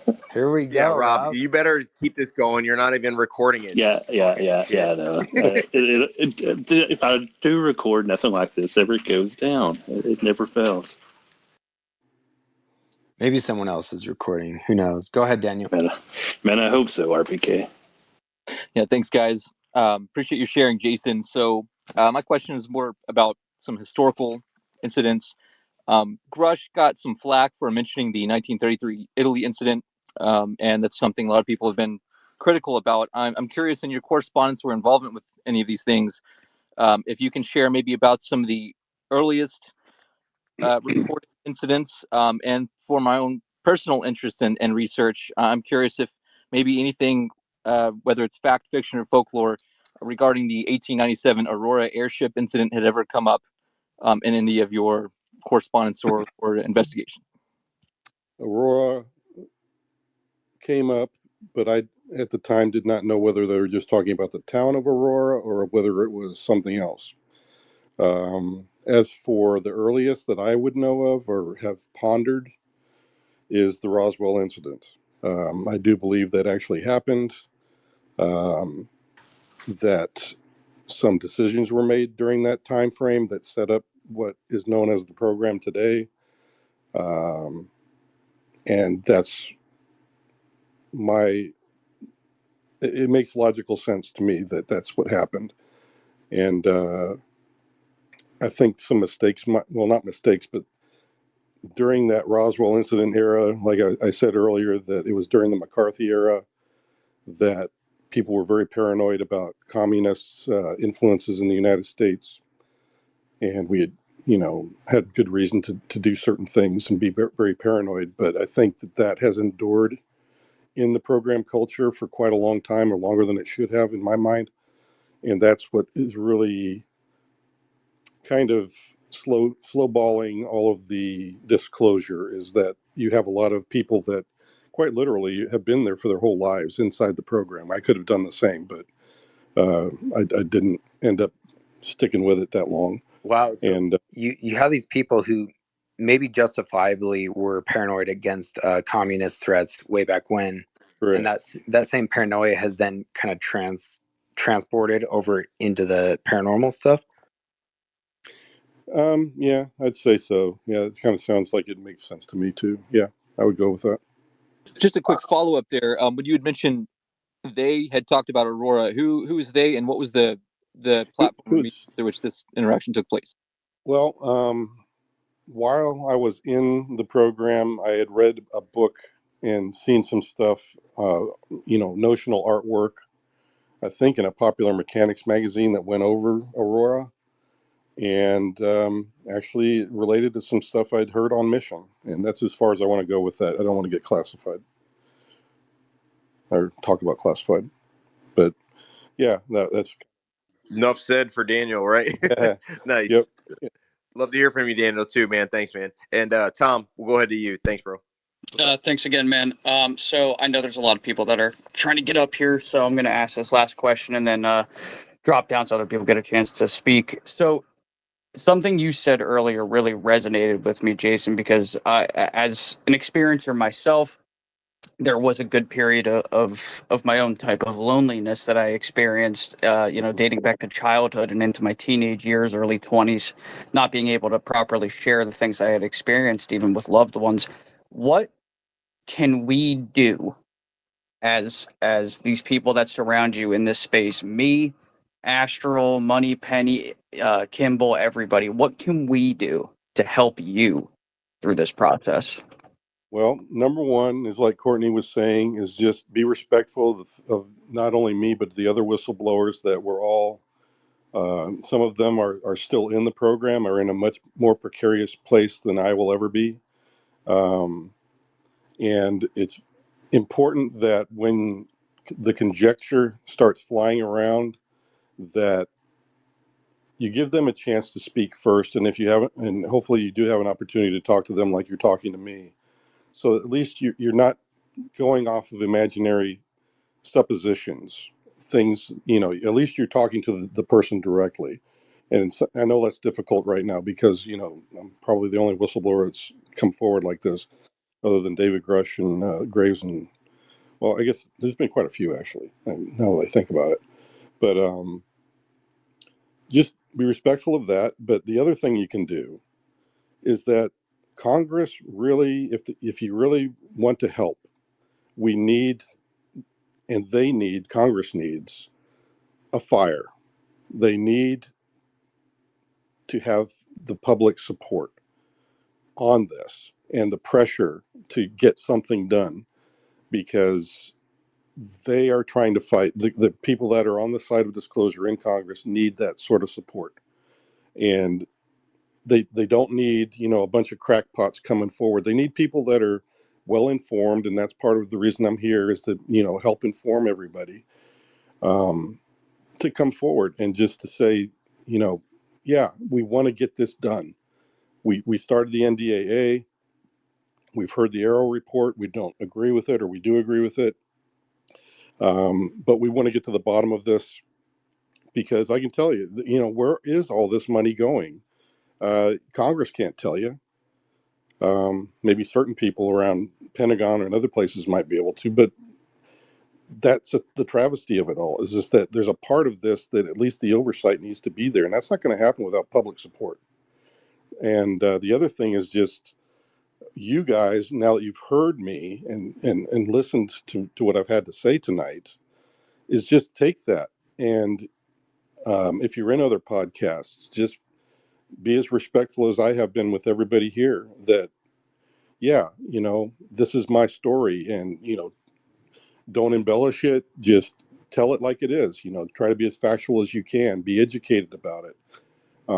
Because the one thing I've found very frustrating is there's a lot of different people with a lot of different opinions out there, and sometimes it's totally off base. And I hate seeing that. I would love to be able to give better context, and I think that's one of the things I'll do now that I can go public, is to try to give some of that context. So you have me now to ask those questions of, and I would hope that you would use me as a resource to do that. And as other whistleblowers might come forward, do the same with them, so that we're at least getting to a new level with the information we have, instead of all the conjecture and I don't know. So that's what I would say you guys can help me with. Jason, thanks again, man. Just deeply, deeply appreciate it. I followed you. Hopefully, I can get a follow back, and I truly, truly hope that sometime soon we can speak again. And just from the bottom of my heart, I know I speak for a lot of people here. Thank you for what you're doing. I think you're a badass. I think you're extremely brave, and I hope that decades from now in history looks back at you and Grush and everybody as heroes, man, because you're telling your truth, you're telling your It story, will. We know, and it means a lot to Tom. We know, everybody here. Tom. You and I, a lot of us in here know this is real. So We history know, books will yeah. definitely. He's in Well, the yeah. history books. That's settled. Well, yeah, and Yeah, you're right. that's the one thing I've always found kind of like, good grief, I really wish all of you could know and have seen what I've seen and experienced it for yourself, and then there'd be no doubt. But I know that hasn't happened, and it probably likely won't for quite some time, unless the NHIs themselves want to say, hey, here we are, what do you want to say? But until that time happens, yeah, we're still going to be stuck with, people that'll listen to people like me and just think I'm full of it, Yeah, I get the feeling. Open contact is like a daunting. Like, it would be great in a lot of ways, but I don't know. We're definitely not ready for open contact. I don't think, but let's see. I don't Yeah, even I know. agree. I think Tech Tweets or JJS was next. Yeah, Tech. What's up, man? Hey guys, great space, and Jason, thank you so much for coming forward and for what you're doing. I just have No problem. I have a few quick questions for you. The first was, could you possibly comment on the Department of Naval Intelligence involvement in these programs? Yeah, I'd say out of all the different agencies and intel organizations, the DNI has been probably more of an honest broker than literally everybody else. Everybody else just seems to be kind of absent in trying to support any kind of an effort over the past decade, really. Excellent. So that's who I would. That's so I'd give kudos to the DNI.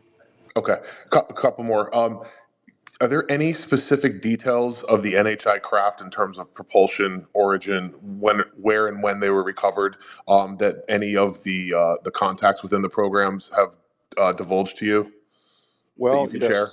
Well, I don't want to give away any classified information, but Sure. I would tell you, and I've been asked this before, that the pace of retrievals has been about 1 or 2 craft every 3 to 5 years, ever since the 1950s. Okay. Wow. That's crazy. And a little bit further to that, are there confirmations that the propulsion methods of these craft are indeed anti-gravitationally based? There are a variety of different types. As you can imagine, if there are other civilizations out there, just like we can have a hydrogen-powered car or gas-powered or electric, they likely have other forms of propulsion. Most of the ones I know of or had heard of are electromagnetic in nature, or some form of it in one way, shape, or another, Excellent. to counteract gravity. Okay.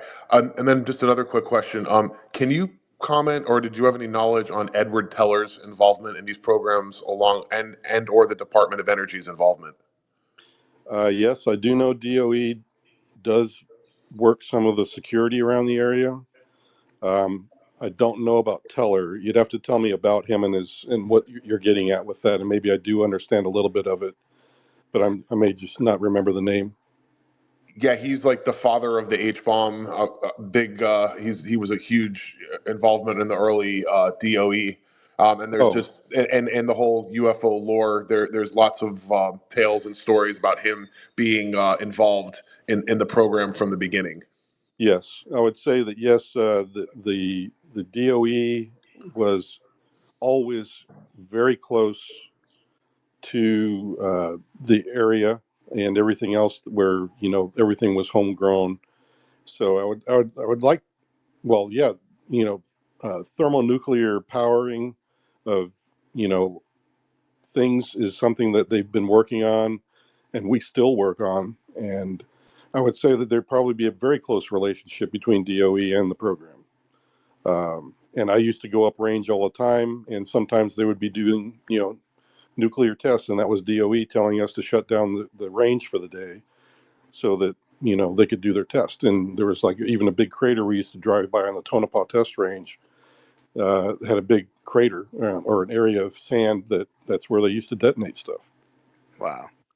Thank you, Jason. Estimate. Go ahead, and then we'll go to Neanderthal. Yeah. So just a few points. So 1 to 2 craft every 5 years. That would average out to, I want to say, a little under 30 craft that would be in our possession. Just wondering if that would be a ballpark number. Yeah. Two, what was the impetus for? Because you said the program started around 1954-ish, right? Or that's Yeah. when the paperwork went back to. Do you know what was the impetus for that program to be started at that particular time? Yes. And one more after that. Well, I would say it was just the retrievals. That was what it was. Whether it was from a known adversary or not, that was what the program was stood up for. So it was very much related to actual wartime things that had taken place. And then it was a convenient place to start doing some of this other exotic crash retrieval stuff, because it's a really, you're doing kind of the same thing. You're reverse engineering, you're capturing stuff, you're researching the stuff. It just was a very cool workhouse for everybody to throw everything underneath. And the other question would be, because what we've been frequently hearing is that this is so stovepipe and compartmentalized, at least today, that you have one person working on something and they have no idea that it's related to another project that is under the umbrella of something like this. So my question would be what was the mechanism by which you were able to overhear the scientists and engineers talking about this, and what were their thoughts from what you could gather? Thank you. Well, I was actually monitoring their telecommunications is what my mission set was. So you'd hear exactly what, sometimes people are, as much as you tell somebody that you need to talk on an encrypted line, people are just lazy. And I hate to say it, but being in the business I was for the Air Force for many, many years, that pretty much everybody in every place we went to got some kind of a problem that you could use as a vulnerability. And that it was something that we came out to try to fix.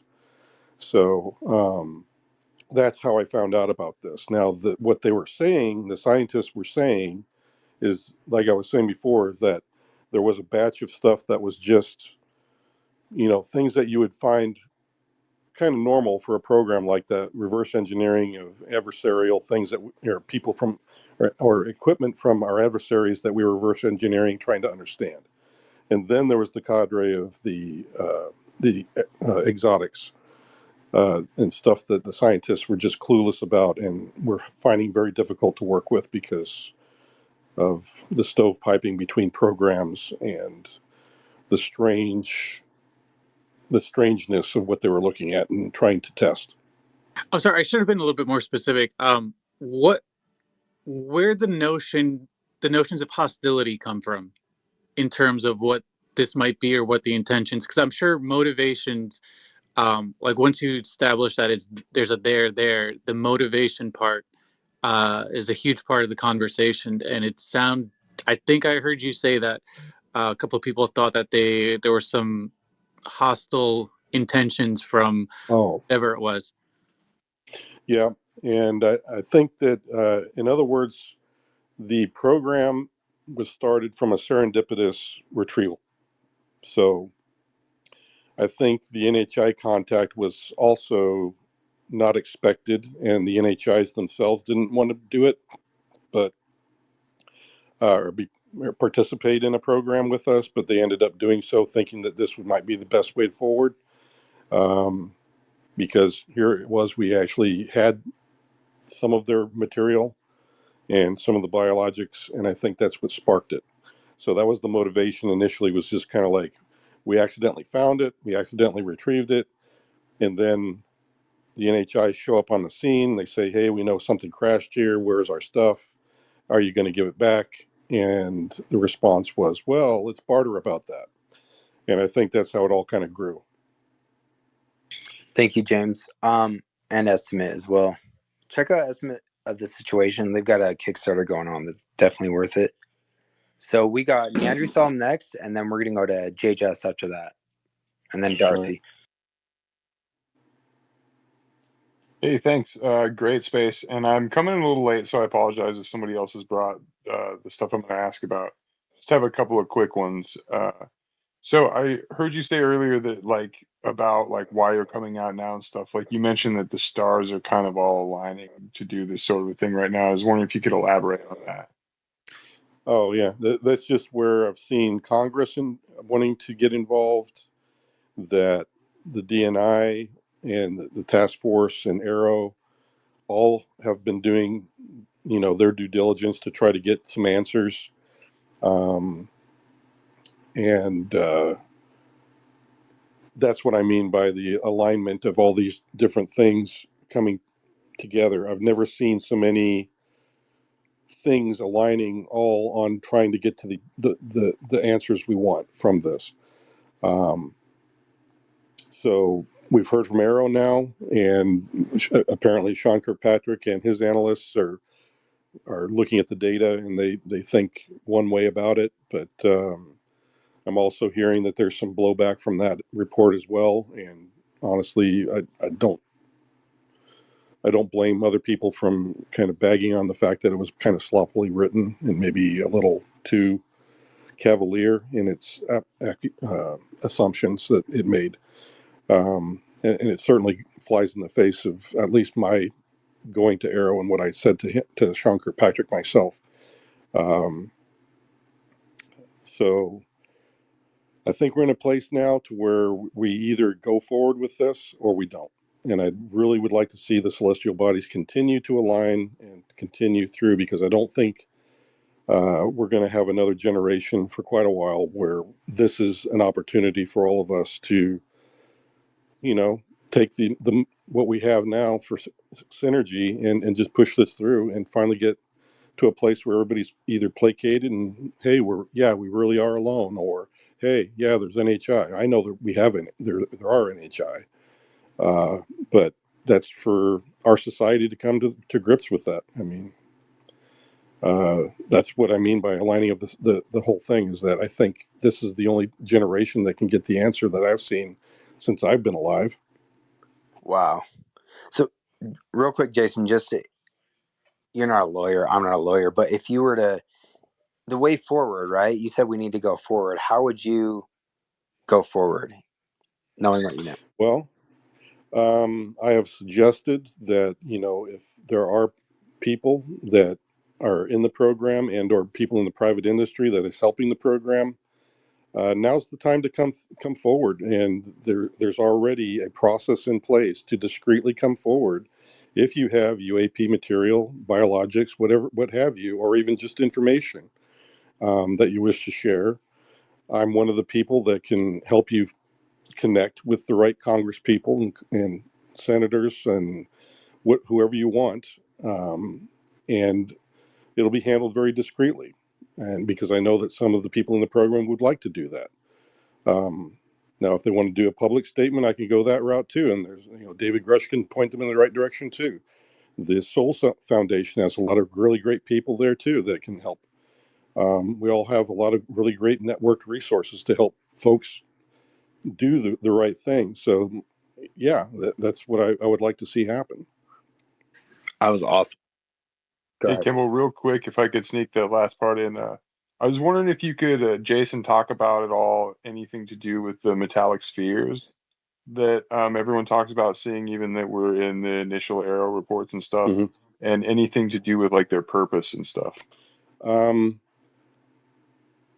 I would say that if there was there is some indication, I would say, not from my own personal experience. Let me say that. This is just my opinion.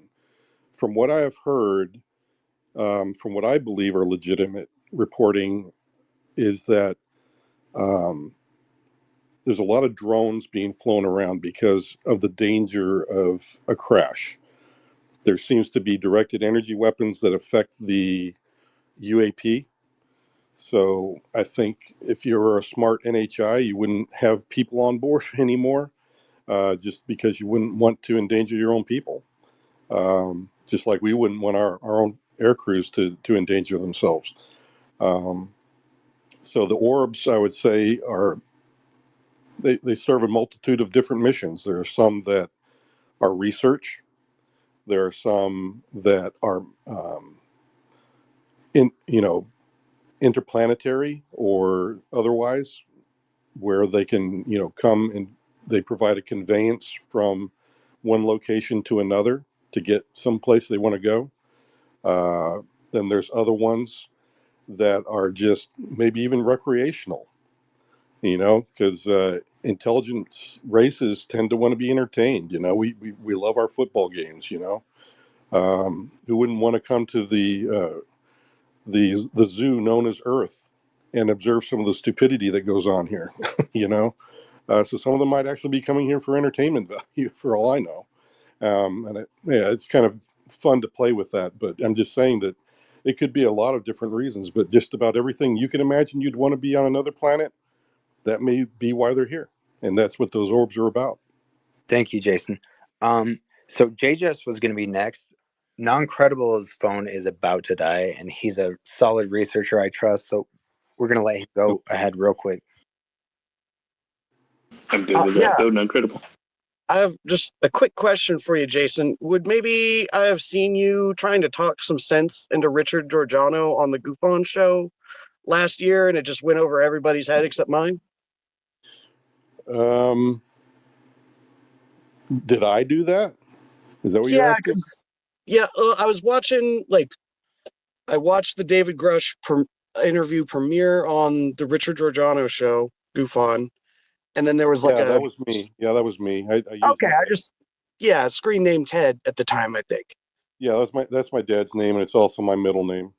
I got you. Cool, man. I just wanted to make sure I wasn't taking crazy pills, because your voice was very, very familiar. But I heard you there that day, and I appreciate that. I wouldn't be here today if I hadn't heard you there that day, in part. Appreciate that. At that point, the reason I came forward on that one was to defend David Grush, because there were some things being said that just weren't true. So, like I said, I think you were trying to talk some sense into Rich. I heard your sense that you were putting out there. I told you guys Non-Credible was solid. Yo, we need to go back and get that shit down. Unfortunately, it was only on this channel, Rebellious Unknown, for a while, because Rich, the Rich version got striked down because News Nation. Hey, I'm making reach out to Lynn and get a copy of that. Non-credible, no big deal. That would be cool. You better post that, Rob. JJS, go ahead. Back channel. Yeah, but that was me. I was trying to defend David Grush at the time, because he's been a really good, friend of mine all the way through this from the start. And I just was really upset to hear some of the stuff that was being thrown around.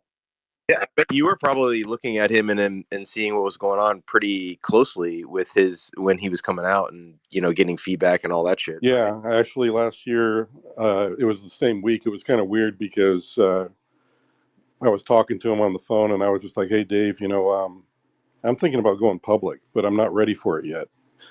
And he's like, "Yeah, that's kind of weird. I'm thinking about that too." And then he actually did, and I was like, "Wow, cool! You're my hero," And so here I am this year, following in his footsteps. So I think it's appropriate.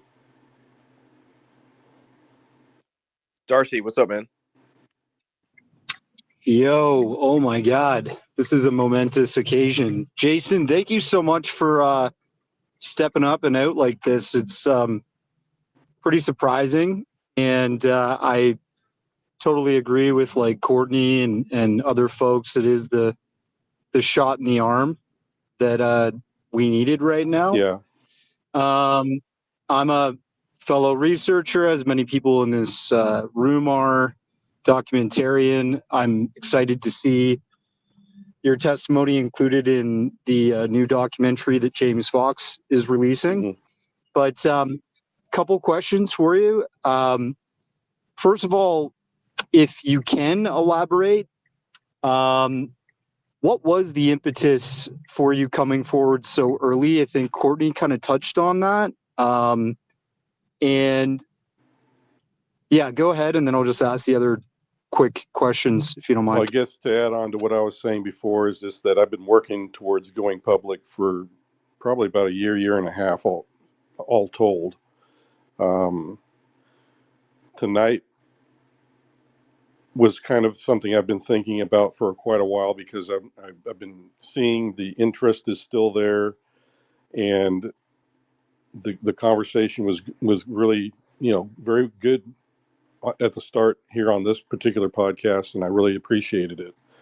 And I thought, well, this is kind of what the kind of form that I wanted to, have, because you guys and the public really need to start hearing the, I guess, informed version of everything, rather, because I felt so bad over the past year hearing some of the podcasts, and I'm just like, oh, gee, I really wish I could go and talk, but I just didn't have all of my ducks lined up to go public yet.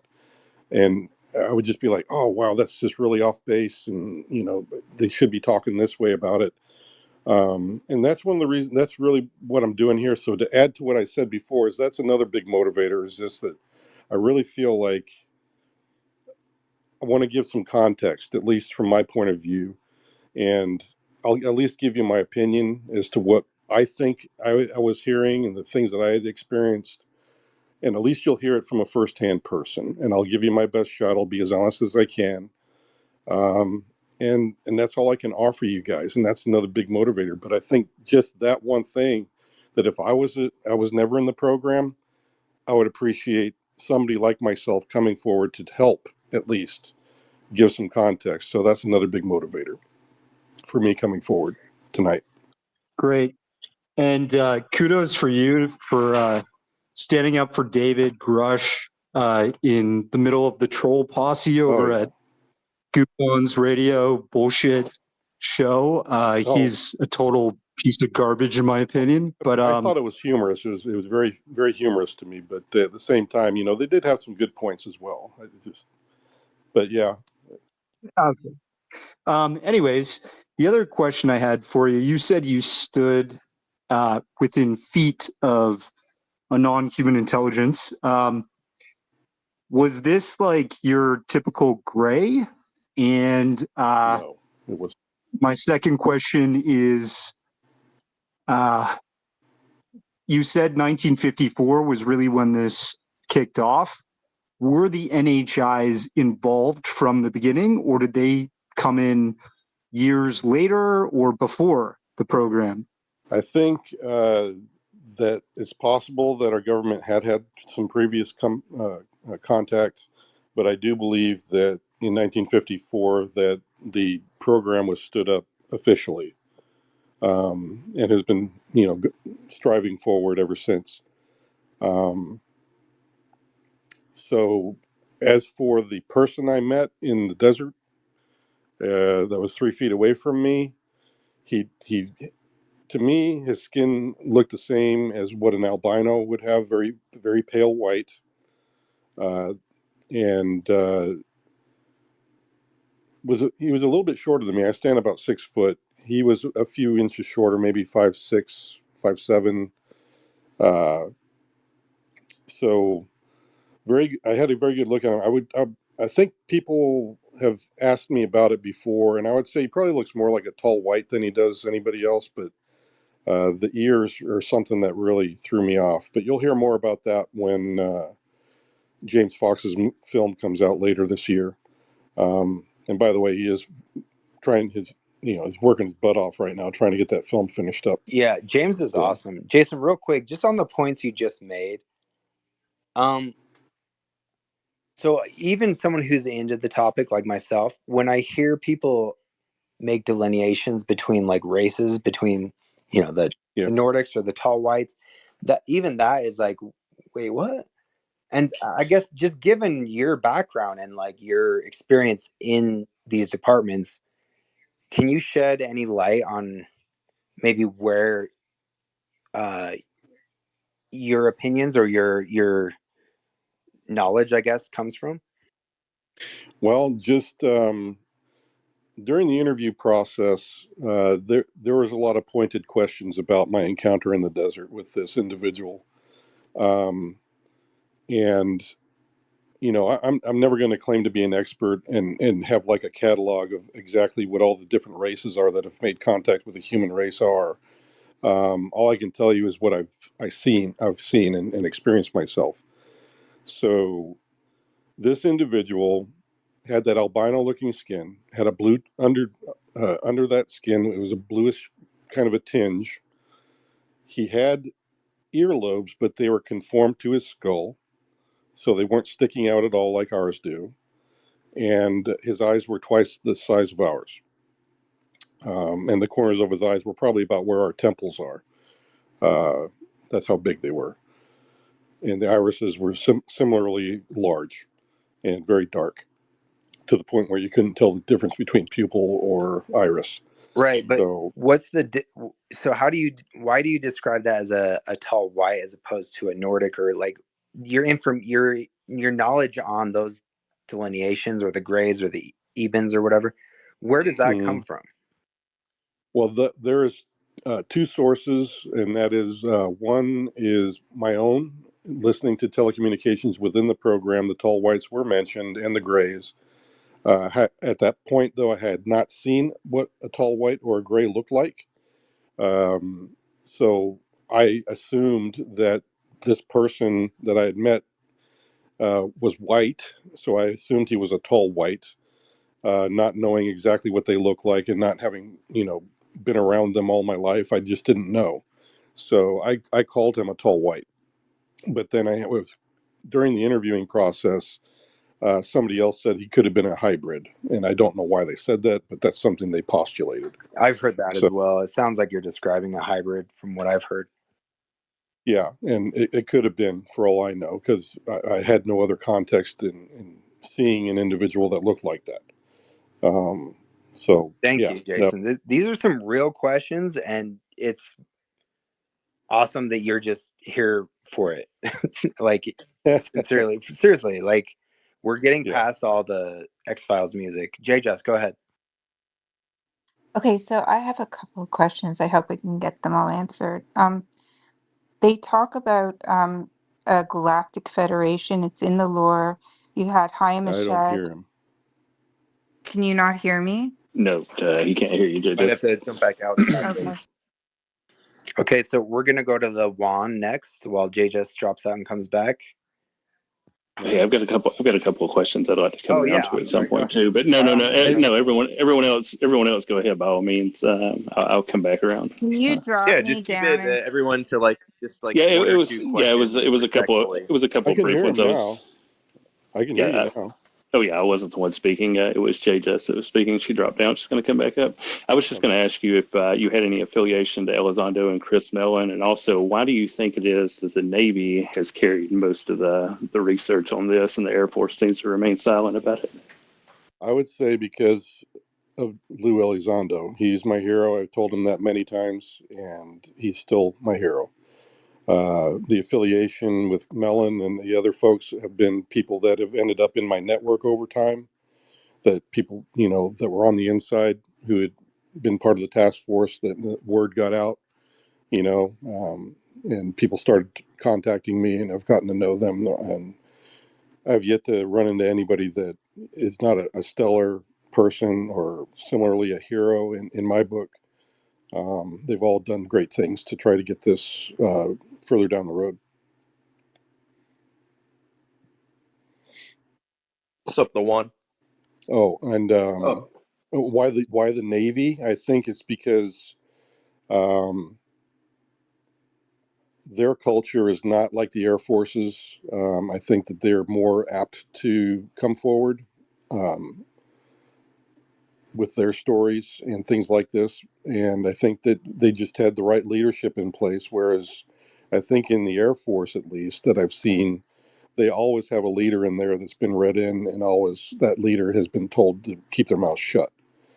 So I think that's kind of, Yeah, like we have Gallaudet coming out writing white papers saying we need to study USOs, seriously. yeah. And you kind of, I think one of the other things, if we're going to move forward, you have to go where there's places where there's fruit to be born, and so if the Navy happens to be where the fruit is coming from, then they're the most willing.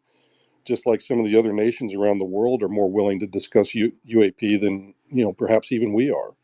Well, yeah, okay. Well, let's go with that. Let's try to take some of this low hanging fruit and at least get it started, and then maybe the others will follow along when they realize it's not so bad.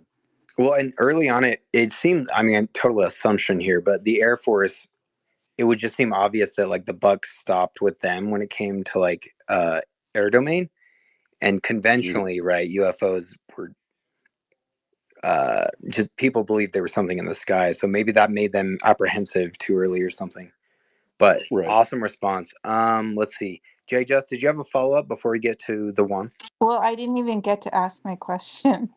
So because he didn't hear me. So if he still That's right. can't I'm hear sorry. me, can you Oh yeah, can you hear ask? Jay just now, Jason? Yes, I can hear you definitely. Yep. Perfect. Okay, Go ahead. so we hear in the lore that there's galactic federations and that there's NHI that walk Oh, wait a amongst minute. Did us. you just ask a question? Because I didn't hear the question part. Oh boy. Can you hear me now? No. Jay, just why don't you ask your question and Rob will repeat it to Jason. Okay. Yeah. So No, I'll let you repeat it, Kimball. I got kids right now All right. running around. Go ahead, Jay. Just. okay, so we hear in the lore that Yeah, I'm not hearing him there's Galactic directly. Federation Jason, and Jason, we're gonna let you can't hear her again, so we're just gonna let her ask her question. I'll repeat it to you. So it'll be silent here for a little bit. Go ahead, Jay. Just. okay, so we hear in the lore that there's like galactic federations and there's NHI walking amongst us. Is there any truth to that? Because even Hayam Eshed, who was the Israeli, ex-Israeli head of space, mentioned these things. So I'm just wondering, like, is there such thing as a galactic federation? Is there such thing as these things on Mars or on the moon? Thank you, Jay. Just. So, Jason, basically, there's in the lore the Galactic Federation, right? And there's purported to be NHI that are walking amongst us. And she basically just wants to know, like, from what you've come across, do you think the Galactic Federation is an actual thing?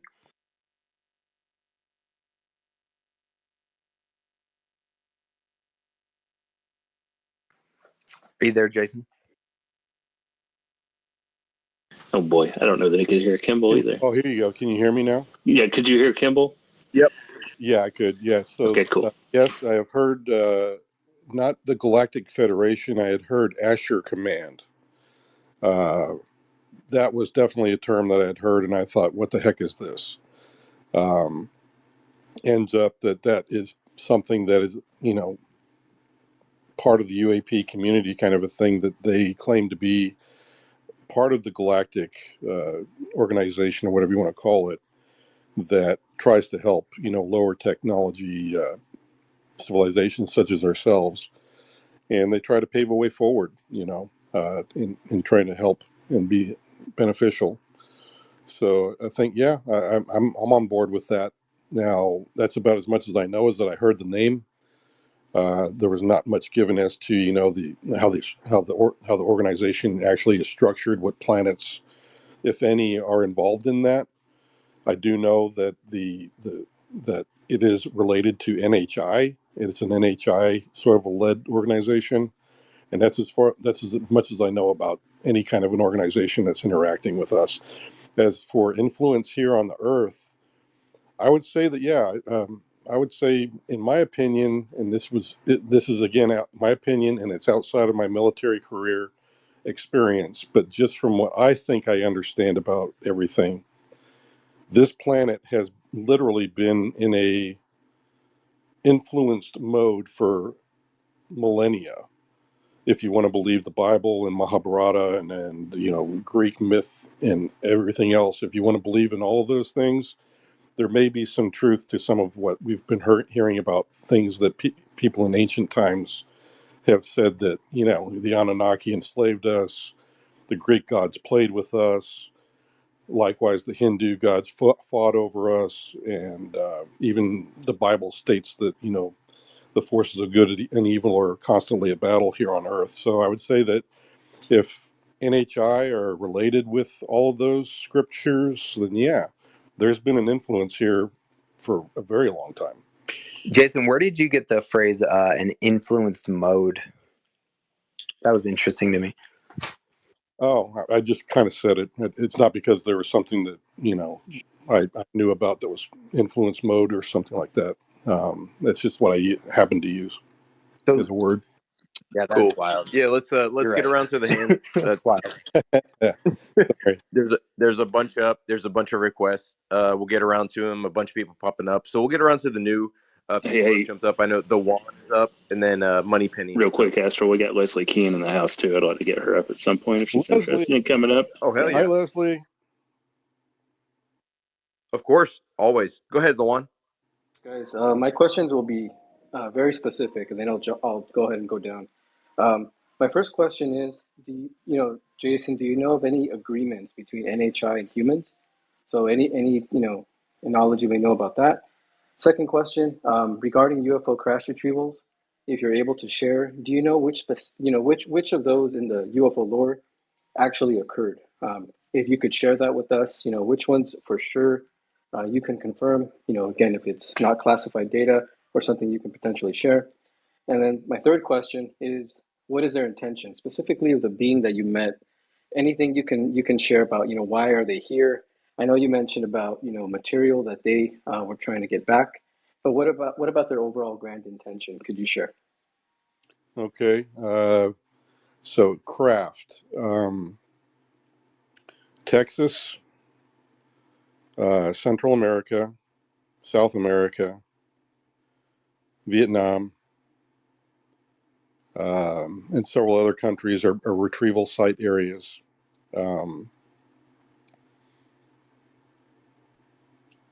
The types of craft were, it's like we discussed earlier, just they're some of them were just drones with no biologics. Some did have biologics in them. That sort of thing. From the person that I had contact with and what I thought he was doing here, he felt like he was, because when there was a telepathic part of what he was communicating, because he wasn't speaking English and I didn't know what language it was, but I could understand him perfectly. So we were sharing mind space, and apparently there was some kind of residue memory from him that when I was being interviewed, some people were able to bring that out of me.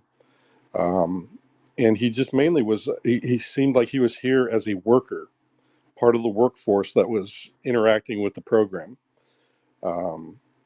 Now, when you get back to the part of your question about, what interaction do they have in the program, the only parts of that I got exposed to was just the fact that they were helping in the labs under certain conditions that were highly, highly managed.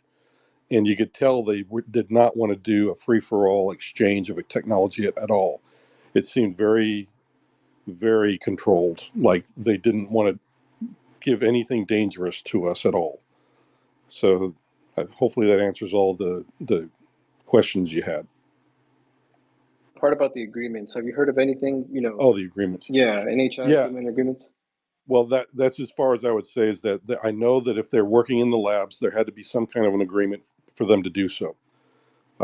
Because I'm sure they had to barter back and forth as to what part they wanted to play, how much they wanted to give. So that all had to be part of an agreement of some sort. I also heard at one point that the Holloman thing did happen. and that again shows that there was some sort of interaction between our own president at the time and them. And I would imagine there was some kind of an agreement, either verbal or written or otherwise, that has been probably enacted ever since. So those are the only two things I could bona fidely say that yes, there is some form of agreement out there that if those two things that I heard are true, then yes, that there's at least evidence that I have heard that yeah, that's exactly what's going on. You're blowing a lot of minds right now, Jason. Well, yeah, I get that, and I don't mean to do that. I apologize if I am going to blow your mind, and I've always thought that perhaps when I come forward that it was going to be gradual. But again, just like it was when I was doing this in the task force and people were asking me questions, it just went down some rabbit holes, and I couldn't. I want to answer the questions the best I can.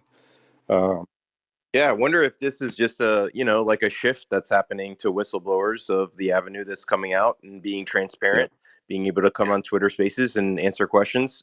Like, shit, this is what needs to happen. So I really appreciate this. We'll keep going with the questions. I know a lot of hands are coming up, a lot of requests. Yeah. So we'll keep respecting Well, that. getting back to the blowing of the minds as well, is just that Congress was the same way. I had 10 talking points. They wouldn't let me get past about the fifth one. It always ended up in another conversation. So I kind of expect that. Anyway, real quick, let's get to the next question. Real quick, Jason, I wanted to ask you your thoughts on Doty, and then we'll move along to whoever's next. I've not been paying attention. I think we got experience, and then Red Panda, and then estimate, and Paul. Okay, Doty. I would say, no. Is he the guy that claimed he was doing some kind of cover story for the program? Yeah, he's the guy that was on the Benowitz case. I don't know if you're familiar. Yeah, former Air Force Office Special Intelligence. Yeah.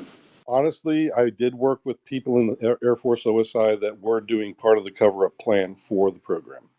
And I don't mean to bag on Doty or anybody that had to work that program. I mean, he's probably got a lot of stuff that he knows because he was in the same briefings I was for the missions. Probably, in some cases, I'm not saying I've never worked with him, but I do know that if he did have exposure to the program, that's how he was probably working. So that being the case, because he was literally doing a deception plan for the program, that makes it difficult when he wants to come forward and say, I'm an honest broker. People have to take that into context. Is he still blowing untruths out, or is he actually coming forward with the right stuff? That's something that, unfortunately, you kind of have to deal with when you've been doing that kind of work for a job. So I don't have a beef with Doty. I think he's telling the truth in a lot of cases, but I can't verify a lot of what he's done because I just wasn't exposed to him and what he was doing for his work in the program. Also, real quick, what's your opinion on Chris Bledsoe and the lady? I'm sorry, guys. This is my space. I had a few questions I wanted to ask, and I had to butt in somehow. So. What specifically do you want to know about Bledsoe? I mean, what statement? Lady in white, Rob, like the non-human intelligence that Chris Bledsoe has contact with? Yeah, the lady more specifically. Oh, okay. Well, I have seen some seriously strange stuff. I don't close the door on anybody, and even if somebody warned me that not to talk to Bledsoe, I'm the kind of guy that's just a nice guy, and I'm approachable. I will come meet you, and I will talk to you, and then I will make my call from there because I'm usually a pretty good judge of character at that point when I meet people. Do you feel like there's a group of people who are more prevalent in are the government are paying attention to that have experiences with non-human intelligence often? Oh, sure. Yeah. They've got the databases that have all the names in there. They got my name in parts of it, so they know I've been part of their program, but they're also going to hear from me that I'm trying to help, I'm trying to get through this so that they can maintain their program and that, we're just trying to get to a better place so that, the parts of this that don't need to be undercover anymore, they can come out. Just get that part done so you're not being bothered anymore. So hopefully, yeah, people know about it, and people in the program know who they are, and yeah, they're going to target those people. I hope that they're done with the days of threatening, but I think some of the stuff that David Grush has been exposed to shows that they're still capable of trying to, take your clearance away and ruin your career and other things like that. And I find that kind of being like barbaric. And I think we can do better than that. I know the people in the program are much smarter than having to use those tactics. I mean, honestly, if they have a beef with me, they know who I am. I'm sure they know where I live. Come talk to me, for crying out loud. Let's talk like men. Let's get this over with, so that you don't have to pull all this chicanery. I'm sure they could have done that with David Grush too. Thank you, Jason. Mm-hmm. Rob, if you don't have anything else, we'll go to experience and Yeah, carry on. okay, experience. I know Moneypenny was up too. Yeah, let's get to Money Penny. She's been money. waiting Yeah, a money while. should. Cool. Yeah, she should go first. Go ahead. Thanks, guys. What an amazing space. I am mind blown. As you can probably tell, Jason, I'm British. I think I'm probably the only British person who is up at 5 a.m. I was born in Yorkshire. My dad was stationed in Menwith Hill, so. Oh my gosh! Well, I used to have a British accent, but I lost it because I used to get beat up on the playground. You do still have a bit of a northern accent. You've got that kindness in your voice. I know Yep. that may sound strange, but it's true. Yeah, honestly, That's an people American from thing, Britain say that about me. You have to listen close, but I do have a bit of a twang in my voice that comes out that people catch on. Yeah, it makes sense now. Anyways, So what do you have for me? I'm up past my bedtime for you. It's 5 a.m. and I haven't gone to sleep. I've been waiting. I come from a military family. My father's ex-RAF, and I live next to the GCHQ, which you probably will recognize as the head of intelligence agencies in the UK. Yes, I do. I have 2 or 3 questions, very short ones. First of all, as a former journalist, where would anybody go online for information that is in plain sight that would tell us the most that we could possibly get about the UAP UFO secrets? Because I use the CIA library as a journalist, I use other sources. Where would I go if I want to find out more that is on the record and publicly available, but just not known about much? That is a great question because it's one that has been irking me as well. I would say the MUFON database, and gosh, what's the other one? Not MUFON. New Fork. Yeah, New Fork is another great one. Because I like some of the unbiased reporting. Now, I'm not into this Enigma thing, and I'm not bagging on them as a corporation or anything, but I'm an advocate for having separation from church and state within the databases, because you don't want to have just one place in control of all of it, especially when it's run by the government, right? Right. Project Nanu. Right. So that's how I would answer Project your Nanu question. real quick. Right. But then on the other databases, it's kind of hit or miss right now. And that's something I'd like to try to help with, is that what is the good information as opposed to the bad information, at least from my point of view. And hopefully some of the other whistleblowers would help give some of that context as well, so that we can, at least within each of the databases, clean it up, and get a better source. But I would say if it's from the government in any way, shape, or form, or from the interagencies, beware. Yeah. So That's what I would say. thank you. I'm former BBC, so I need 2 independent sources. So that's what I look for. Now, in WikiLeaks cables, I found references to Kissinger and Nixon, for example, having certainly shown a belief in non-human intelligences. Which president came closest to disclosure? Reagan. Thank you. That's very important. And my last question before I'm allowed to go. Actually, I would pick two: Reagan and Kennedy. Reagan and Kennedy is obviously the one that we're all interested in. Absolutely. Yep. Last question on an international basis.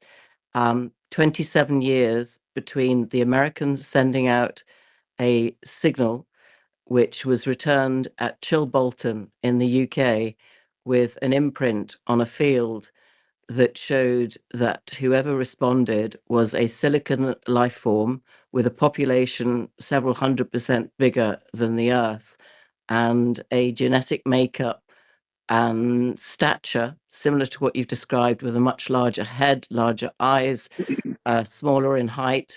Do you have any knowledge of the Chilbolton issue, and do you believe it to be genuine? I do believe that that one in particular really piques my interest because I've looked at the arguments both on the right and the left of that particular crop circle. I do believe that some of the crop circles were faked and hoaxed by people, and it ruined the entire batch of ones that really need to be researched. And I would say that that one that you just mentioned is at the very, very top of the stack that needs to be looked at. And I hope that some of that stuff got preserved because the vegetation and the way that it was manipulated, I think, is a very telling story in and of itself. But as I said before, there are so many pundits out there that are willing to fight tooth and nail one way or the other. It's turned into a real Loch Ness monster case. Yeah. Well, three-body problem. They were sending messages out and told that somebody was visiting in a few hundred years. Should we be waiting for somebody to arrive? They're here, in my estimation. They're waiting for the right time. And I think that's another part of my motivation is that I do feel that the reason they are here is they're hoping for a time to honestly come forward. And I think they're just waiting for us to figure out who we are. And when that moment happens, I think they would welcome us and just say, look at the human race. They finally come into full bloom. Look how beautiful they are. Welcome to the family. I think that's what's going to happen eventually, but we're just not there yet. Yeah, it's like us meeting them halfway somehow through consciousness development or technological, spiritual. That's the big question of like, yes. How contact is actually happening or taking place. Yeah, and so it has a lot to do with us finding our own way and our own path forward. But I think we're going to have to do a lot better at trying to get along with each other first. And I think that has a lot to do with, again, each of us knowing who we are and that, we do have to keep our own governments in check.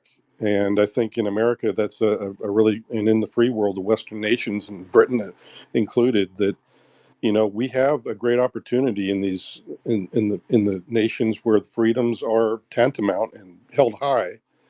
We're able to get to a different place when it comes to helping things, but we have got to come up with a way to keep the government in check, because I've seen so many times where we've wanted to do the right thing, but somebody pays big bucks to make it not happen.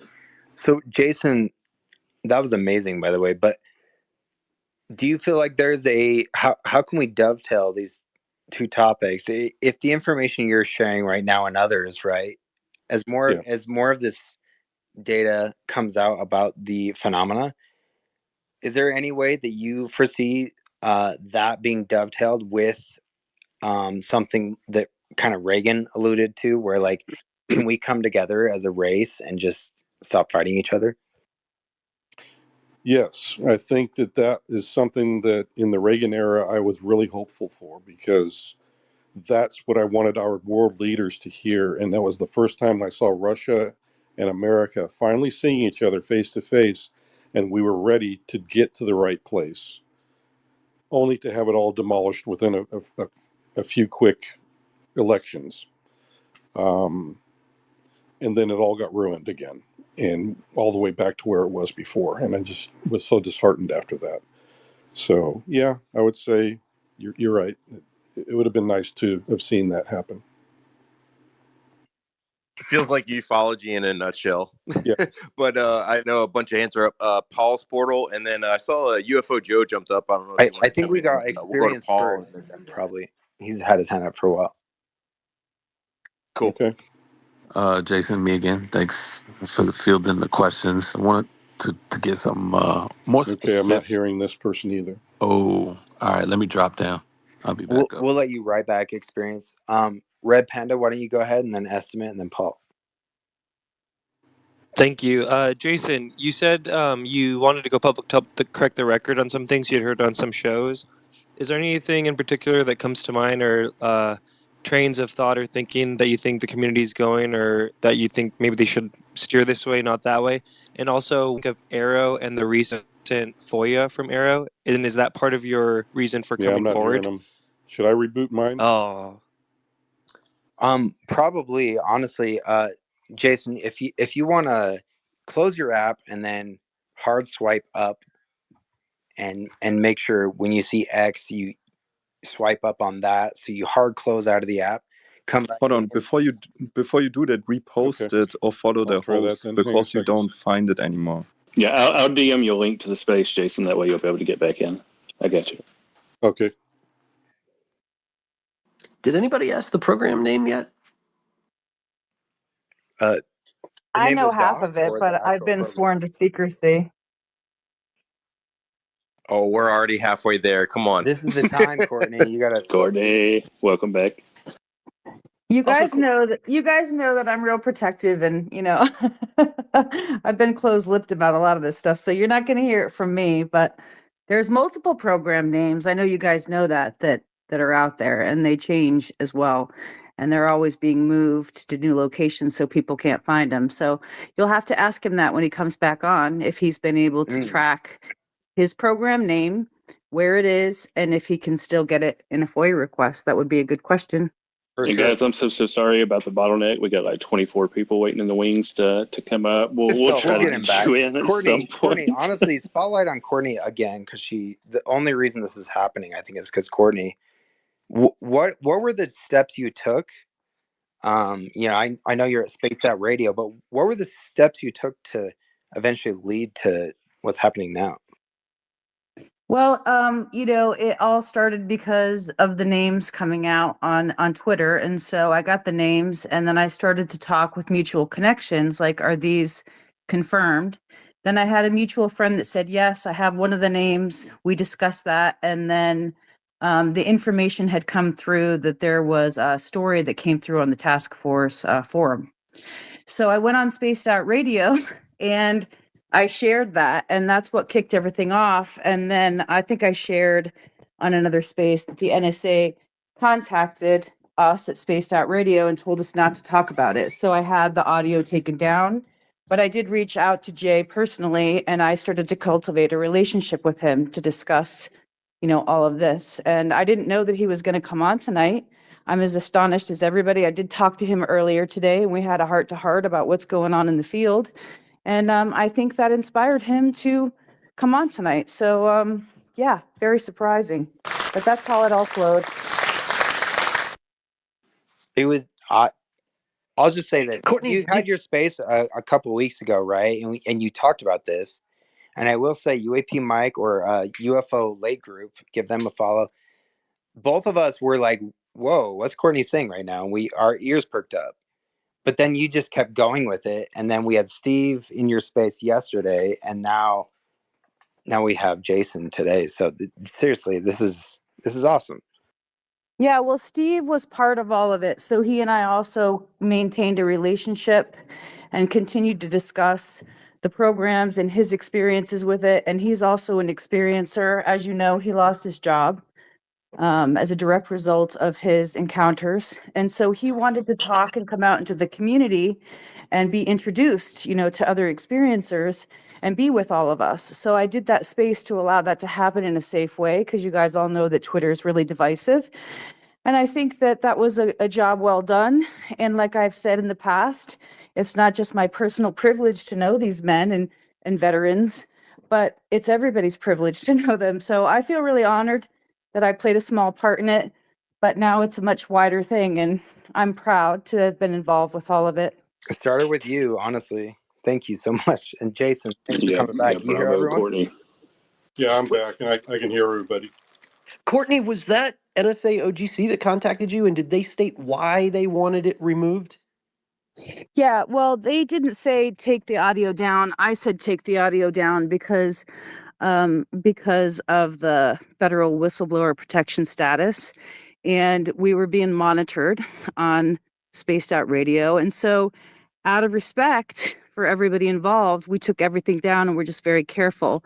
But after that, I reached out to both people basically to say I was sorry and to apologize. And then they both, accepted my apology. And that was a doorway into getting to know them more and being respectful of them and their stories moving forward, not to break any rules. Hey, speaking of Spaced Out Radio, I'd like to give a big shout out to Dave Scott. We're being cross-platformed over on Spaced Out right now live. So, Oh, that's good. Hey, Dave, how's it going? That's my shout out to Dave. Oh yeah. Yo, I saw Keith has his hand up. I want to bring Keith in. What's up, Keith? How's it going?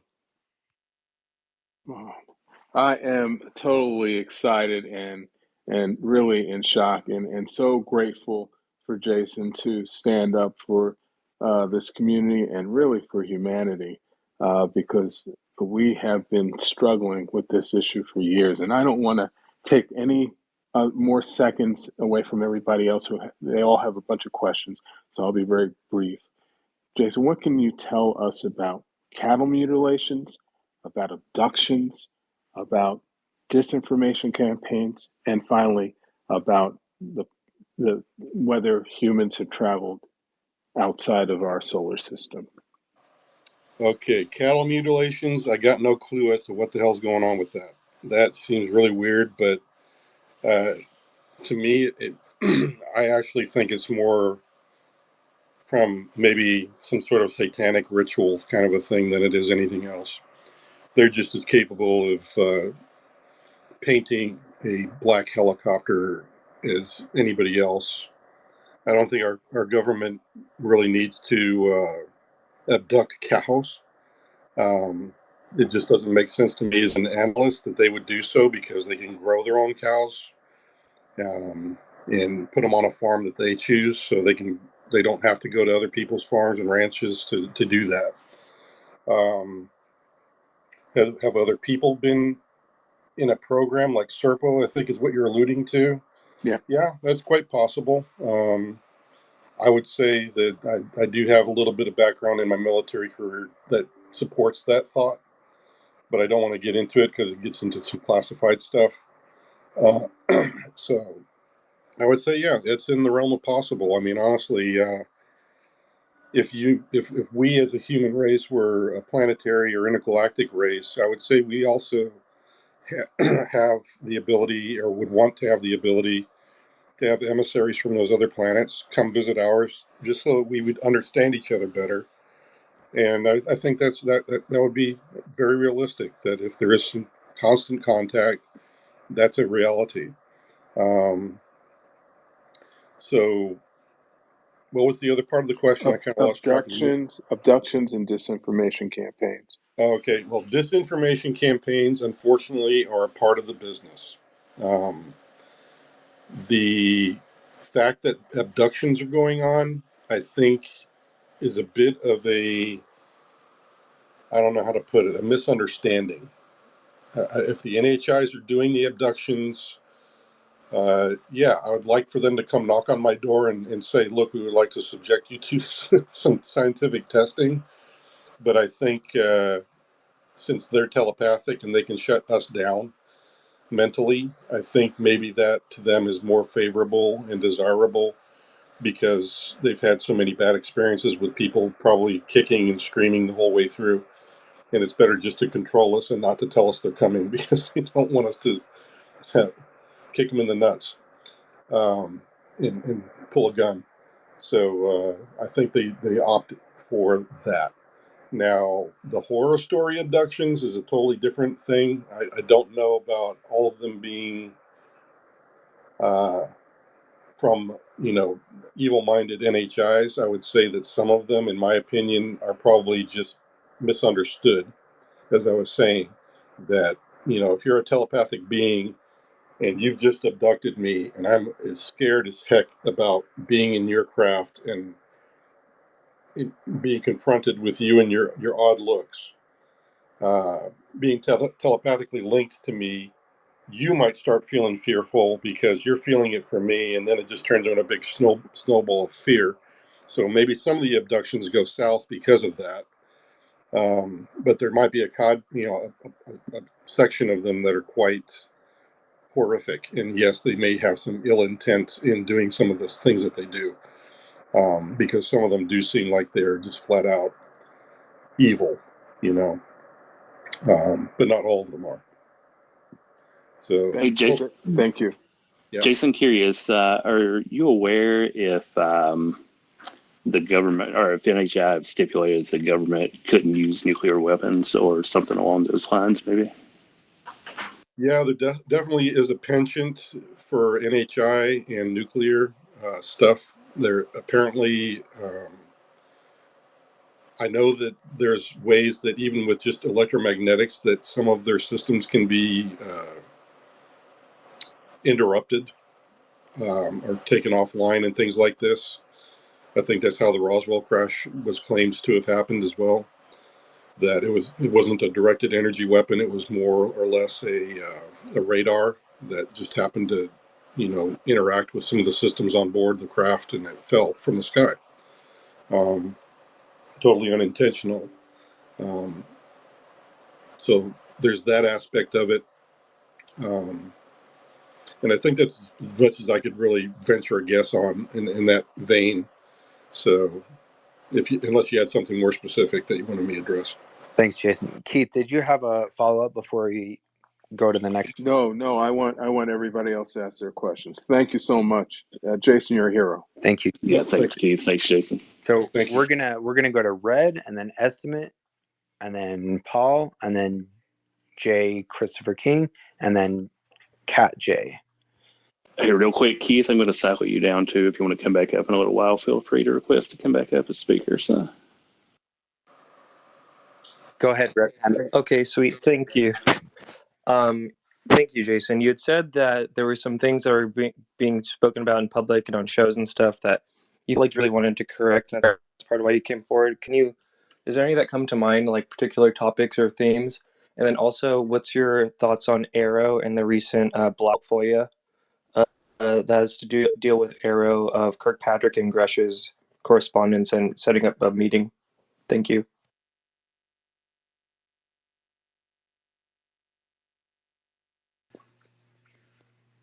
Jason, did you hear that? Or Yes, I did. Sorry, I muted my mic for a minute, and I forgot to turn it back on.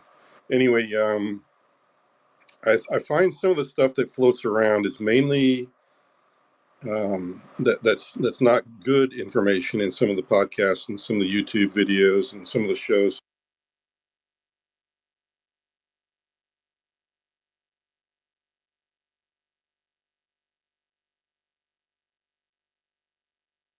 Yeah, Jason cut out for me. I did. Yeah. I was wondering if anybody else had lost sound. It's out for me I'll as well. send him. I'll send him a Hear me note. now? We Yep. hear you now, Yeah. Jason. Yep, we can hear you. Anyway, the whole thing was where did I cut off? Anyway, I'll just start over again.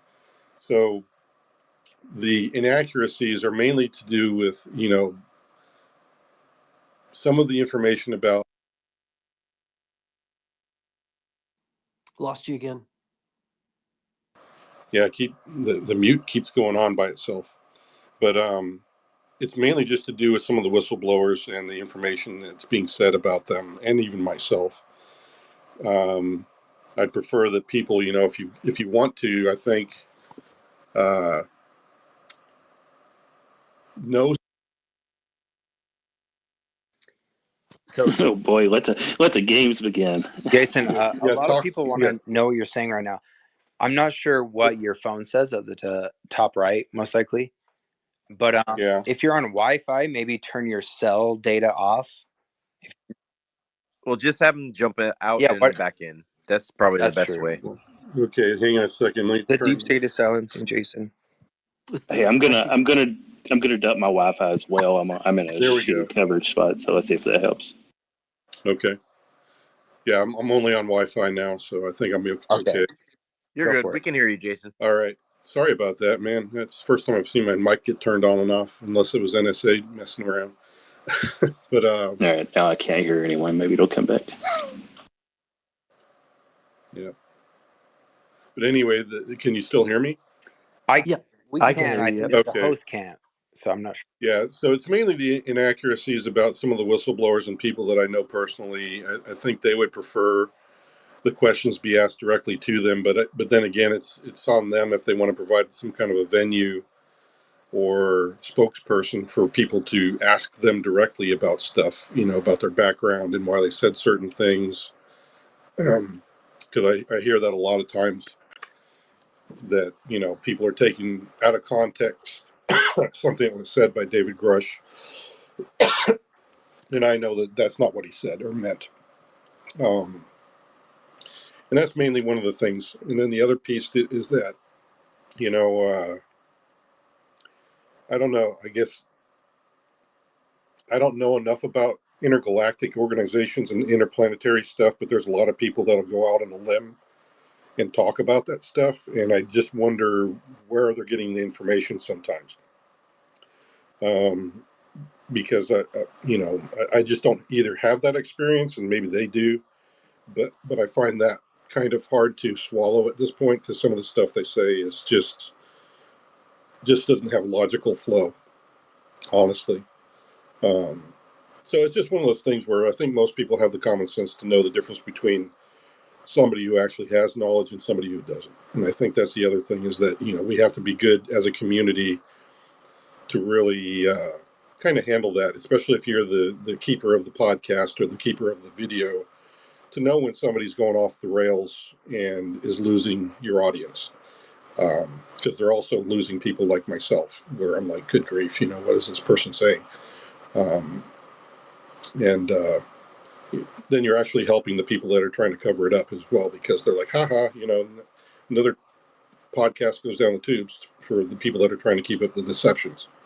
So those are the things that I think should be addressed in the UAP circles, and the people that really want to get to the root of it.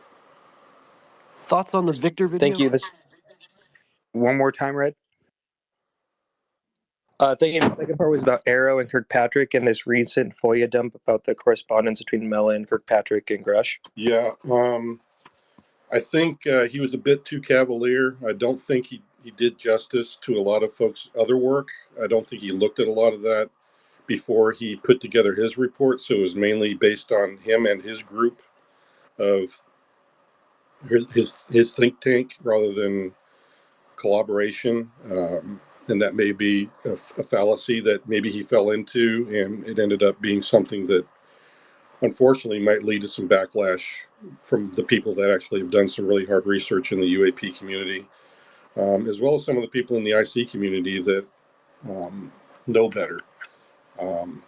And definitely from some of the whistleblowers that came to Arrow in good confidence to try to tell Sean what they had seen and heard and what their concerns were. I think he did a total disservice with some of that, because, we're the ones who were actually in the program. He was not. And for him to say that some of the things about it, he could have done a much better job of describing it, other than just kind of, in some cases, doing some character assassination.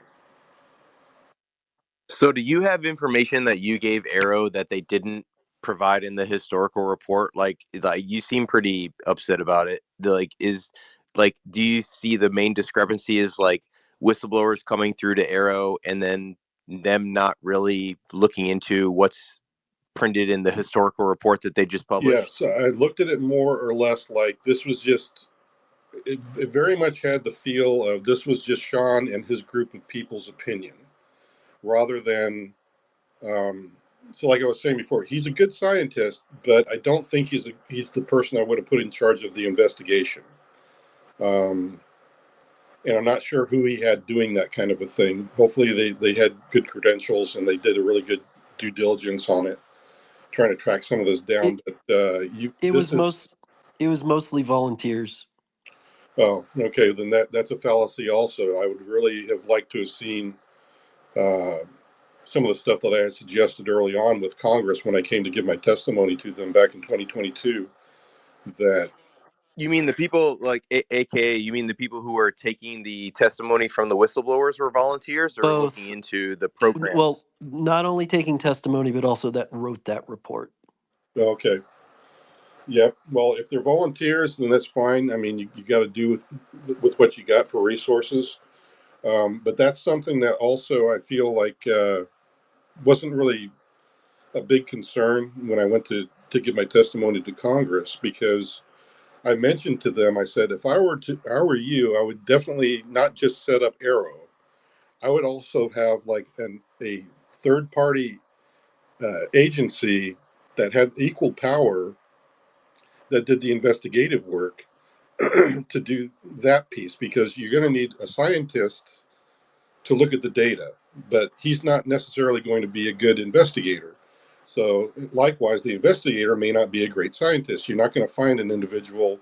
It's going to be very difficult to find an individual that has both of those skill sets. So, like I said, Sean is definitely in the square of science and not investigation.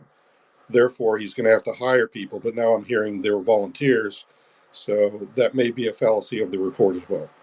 Well, and didn't Congress originally, like, their first proposal was to come up with their own independent task force, basically, and then the Pentagon Yeah. responded with AIMSOG, which turned into, or maybe the UAP task force, then AIMSOG, and then Arrow. But no, I mean, you're outlining like the ideal group of people Yeah. to really investigate this. Well, you're also asking them to investigate the organization that they represent. Yes. So that's a fallacy Exactly, in its own. yeah. That's exactly what I was going to say, is that my big beef with it is, why on earth would you allow somebody to write a report for themselves? In other words, why are you telling the Pentagon?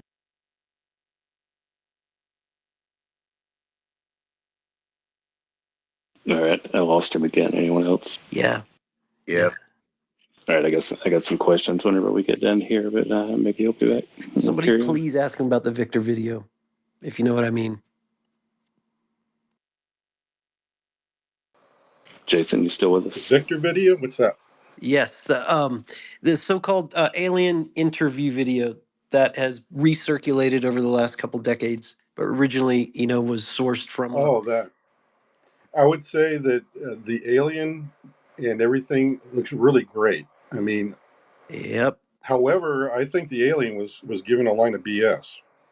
I think the alien was just fed up with all the questions. He seemed like he was disengaged the whole time. to be honest, I don't think he was telling the truth. All right, real quick. I was So the wondering if you were NHI, I would the say, interviewee. fallacy in those videos. I think the NHI is not giving the full truth, probably giving a shade of the truth that he wanted them to believe. Are you guys still there? Wait, is that the Yeah, is we're that the still here. same video? Can you hear us, Because Jason? I don't think there was any dialogue in that video, right? Are you talking about the one that was coughing a lot? Or are you Yeah, that talking? was special edition, just for you guys to know, to look it up for your own research. It was done by special edition. I think Bob Kiviak was the reporter, and the timestamp and the group that was on the bottom was, I think it was ODNI. Okay.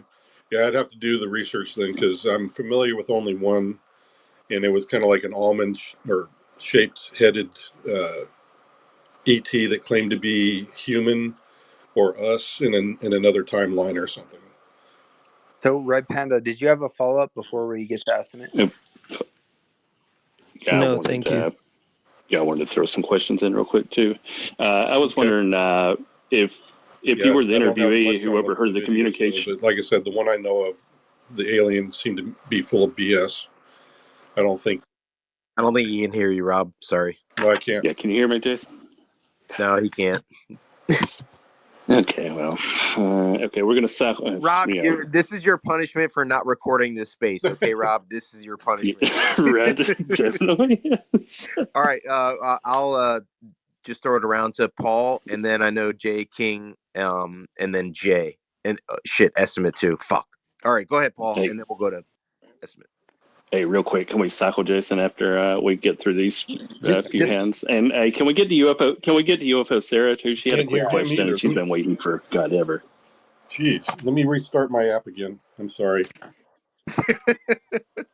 Yeah, I hadn't asked yet, Rob. Trying to skip me again, bro. Just kidding. Okay, I'll Oh be no, right back here. it's all We good. skipped in the meantime, though. I'm just trying to manage my own damn space. Cut it Experience out. was It's up your here. signal. We need to get Experience back up here because we skipped him too. But Joe Murgia, I Yeah, love we you, bro. do. Are you here? Yeah, UFO Joe. What's I up? am here. What's up, guys? Thanks for doing this. Totally unexpected tonight. Oh yeah, anytime. AKA, are you saying that Martinez video is real?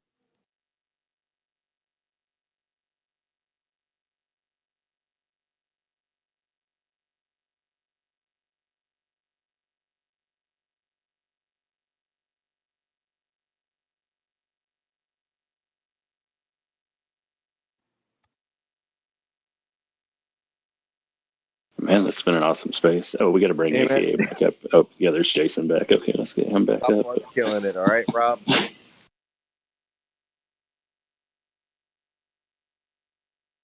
You there, Jason? All right, we got Jason back up here. Yeah. Hey, I could have done this show without you guys. I wanted to thank all y'all. I mean, Dude, what's especially crazy is Courtney how you Courtney started and the this Spaced Out space. Radio team. I know, right? Okay, I'm back. You started this space as like some bullshit, right? And like it turned into like some historic fucking space. It always does, and that's why it's not recorded. That's the only way to catch these kind of spaces. Awesome. You can't Yeah, record. anyway, Guys won't come so in. I'm back. Can you hear me Yeah, now, I'm back Jason? in now. Awesome. Okay. I'll let everybody else get to their questions. I'll regain my composure and then come back around. So. All right. Paul, go ahead, bro. Yeah, I know you had a question. Yeah, if it's okay, I just wanted to see if I can throw in three quick questions because I know there's a lot of hands and people who want to go. Okay, go ahead. But yeah, Jason, I appreciate you coming on here. I think it actually really does mean a lot to some of the people here that are interested in this topic. If from what a lot of people here experience is a lot of a lot of stress. So we really appreciate you kind of alleviating us. So I just wanted to ask three questions here. Is there any plan that you might know of to integrate some of the advanced technology from UFOs or NHI into our technology that might be a part of an agreement that you're aware of? Yes.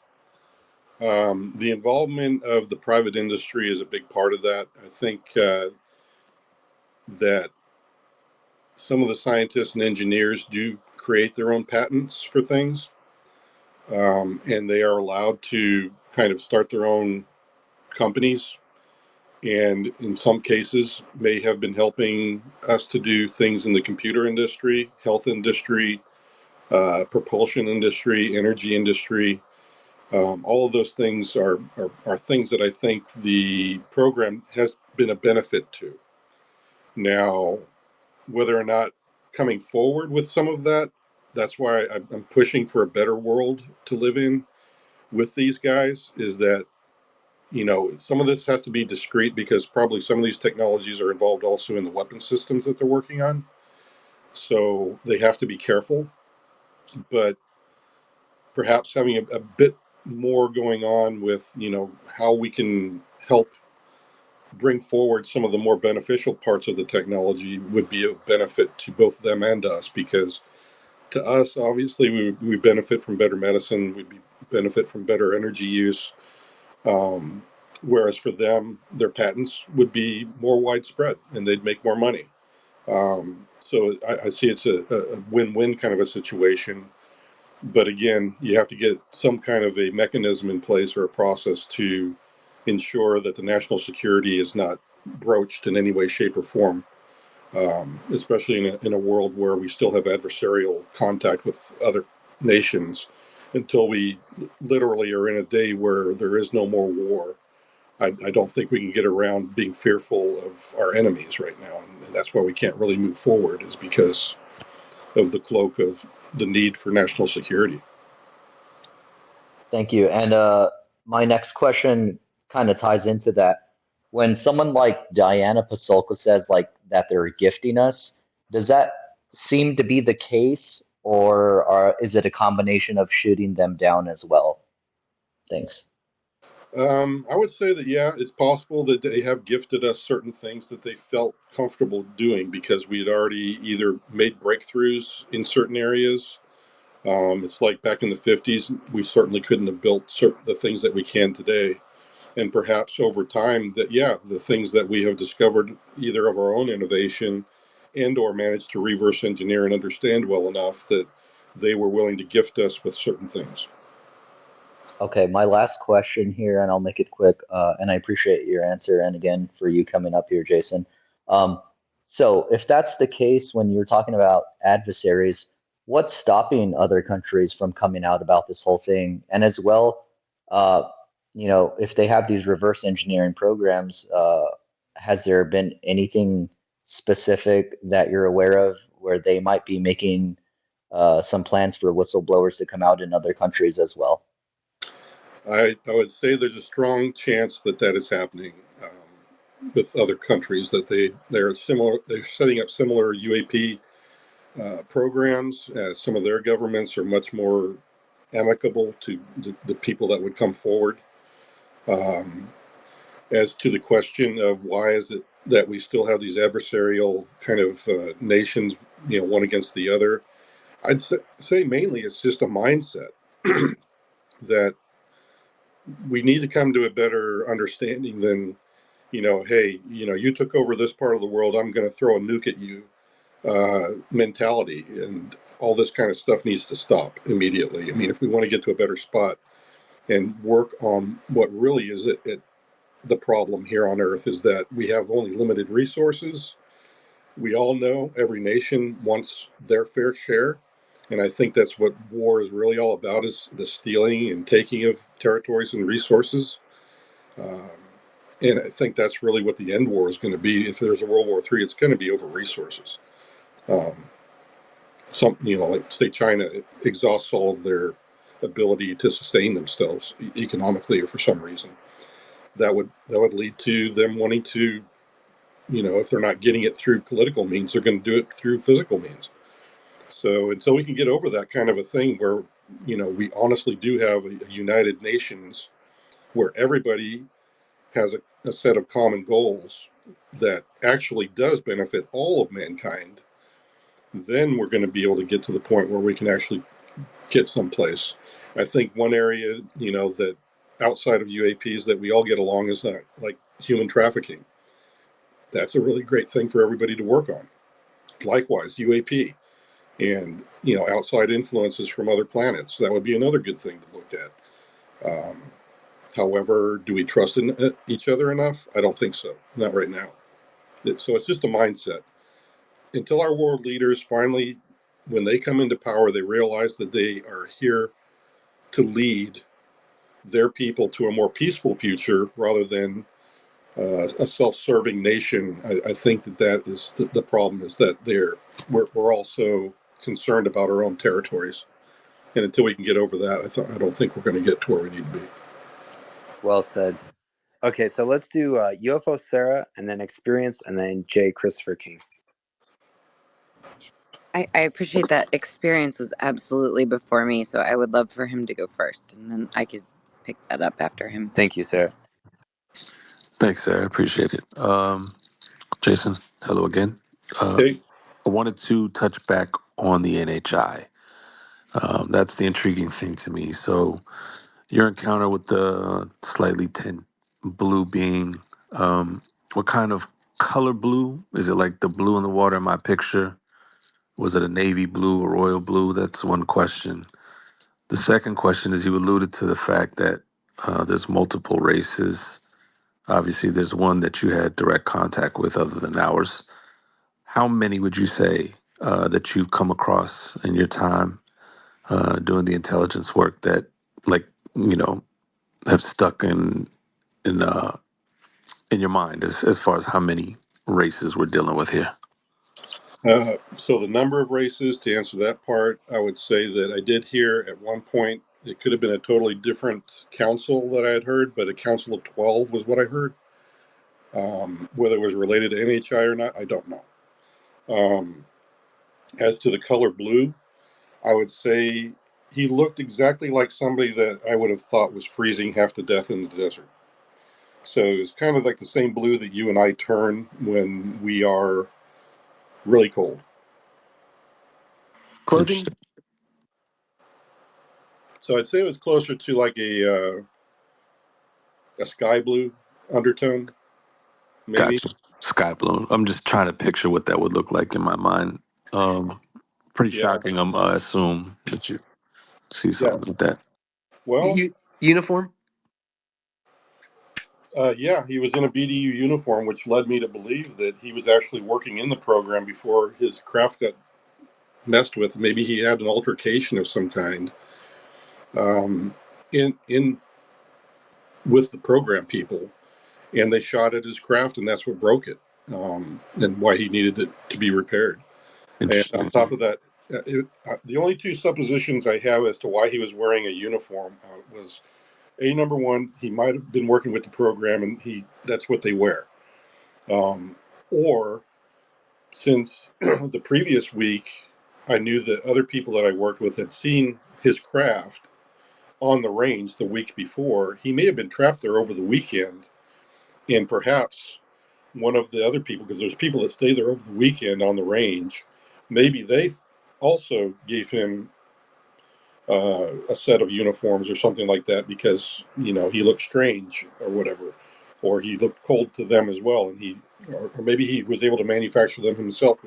Might be a third option. I just don't know, but he was wearing a uniform. So last question in regards to appearance.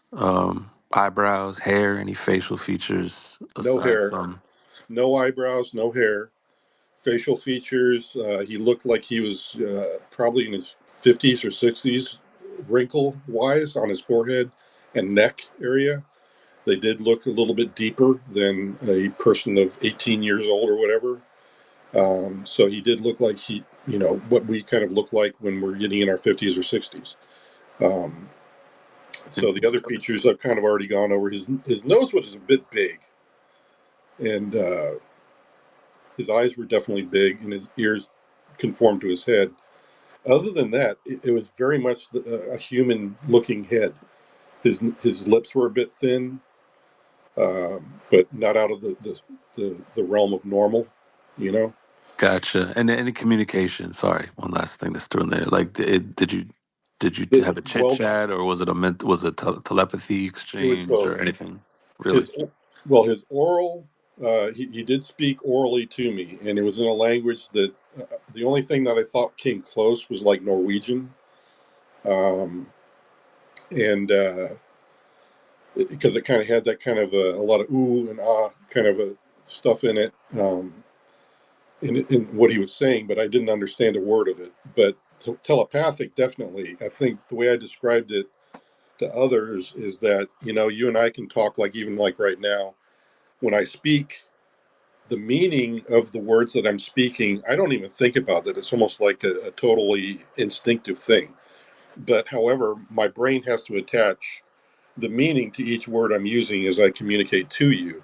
Likewise, when you receive that as a listening, or when you're listening to me, again, you can understand me perfectly because you are also attaching meaning at that really very quick speed. So when I think back as to the telepathic part of his communication and why I understood every word he said, it's because I was receiving the meaning of every word that came out of his mouth before he was speaking it, and likewise mine was to him. So, Was it friendly? What did he say? oh Did it yes, seem like it was a good? very, very civilized. Real The, quick, so the, Jason, just to be clear, so I talked to Steve a few times yesterday, but he recounted an experience of yours, I believe, yeah, secondhand. This was out on a range, correct? yeah. He was at the Nellis test range. Range 4? No, it's off of a road called Fleur de Lis that leads up to a gate that goes up to a cantonment area. Usually we would stay in a hotel in Beatty, Nevada. Very small town, has one casino, has just a few hotels, but that's where we would stay at the Borough Inn.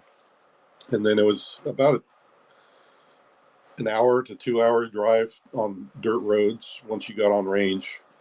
So there we were, just kind of going up in a convoy with about three vehicles most of the time, sometimes four, and sometimes five, depending on how many people were going up in the crew. And then we would stay up there for 2 weeks, and we would just go up to Black Mountain to what we called the schoolhouse on the top of that mountain, and we would conduct training for the air crews. And what we were doing was just jamming their radio signals so that they could learn how to survive in a degraded environment if they were ever in a war. So that's what we trained them on, was to survive that kind of environment. And there he was.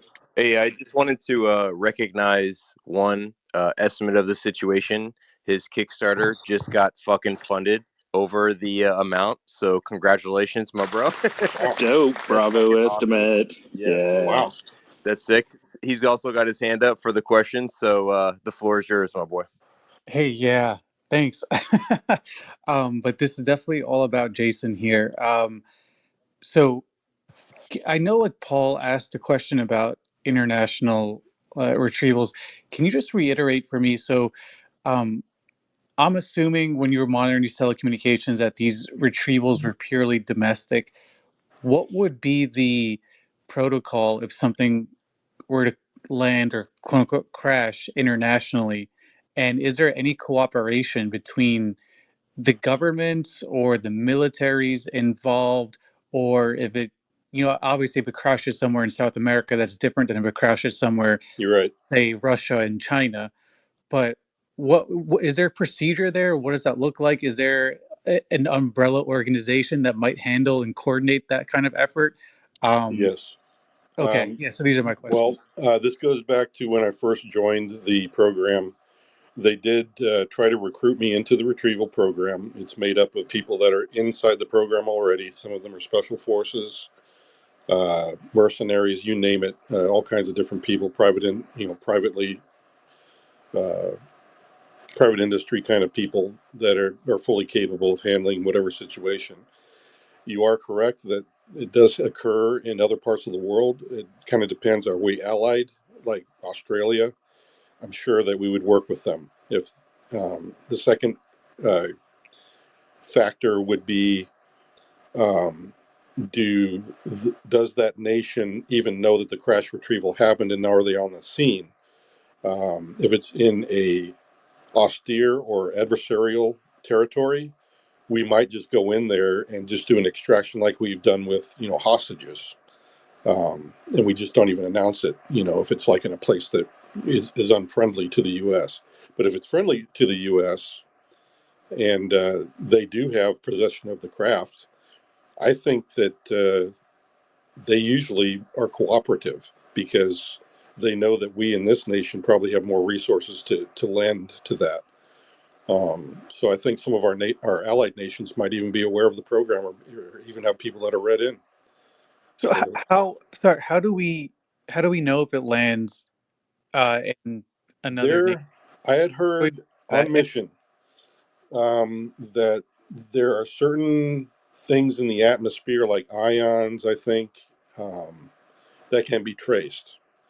And there's also things in the satellite range of like 1 point something gigahertz to 3 something gigahertz is a normal bandwidth that to be looking for some of these power plants, because I've heard that some of the craft have to switch from space into atmospheric mode, and that requires a switching inside of their own propulsion system that is detectable.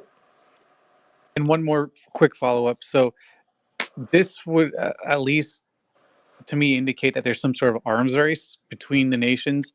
What is stopping somebody like a nation state like China or Russia, who seems to be behind? Because it seems like we have a leg up on this for a number of years. What would stop them from just coming out and saying this is happening, to kind of level the playing field, so to speak? That's quite possible. Like I said, you have to think about, again, getting back to the climate between the nations and adversarialness.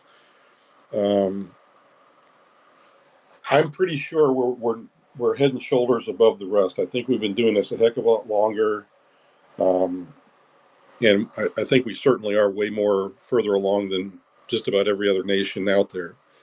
And I think the NHIs know that know that fact, and they also may, in a way, have made enough contacts to where maybe there are some people in the program that they favor, and they may not be as favorable to some of the other nations. But I'm not Chinese, I'm not Russian, I'm not any of the other nations, so I can't really speak for them. But yeah, there is a danger that any one of them can leapfrog over us if contact was made in their nation and the NHIs were willing to start a war, let's say. That would be quite horrific, actually, but I think that it would also bring a knee-jerk reaction from the NHIs that don't want to see a war to react as well. So that it might end up being that that's what, would be considered the end times. It would spark some really strange happenings, honestly, because it would involve all these unseen NHI races either trying to save us or destroy us. It brings a lot of different scenarios in my head, and all of them are things that are just conjecture on my part. Thank you, Jason. I wanted to know, when was the last time you talked to James Fox? Does he know you're kind of coming out publicly like this? And Yeah, we'll go to Sarah. Yep, he texted me while I was on. He was saying, hey, everybody's talking. You're online tonight. So it's just as recent as tonight, but we actually talked to each other quite a lot. He and I get along really well. He's like a brother from another mother to me. He and I just hit it off immediately. Yeah, I think this is a wave you won't be able to stop either. It's like, like people, there's such good researchers on UFO Twitter. It doesn't surprise me that this has already come out into light before the documentary has been released. So I know Jay King jumped up. What's up, man? How's it going? Hey, I appreciate that, Astral, and I'll keep it relatively brief.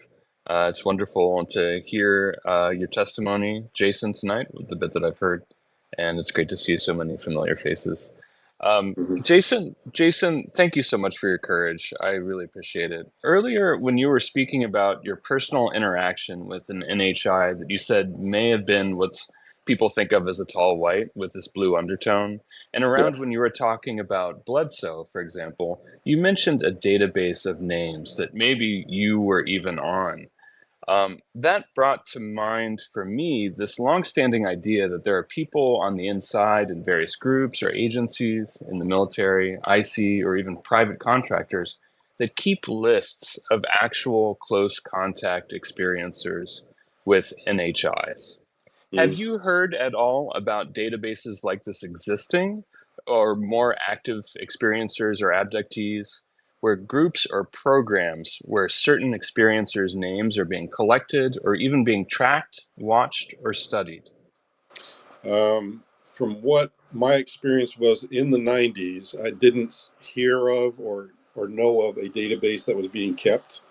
At that point in time, most of the people that were security concerned were just pop-ups, surprises, like, oh crap, somebody's talking about this, we got to handle it.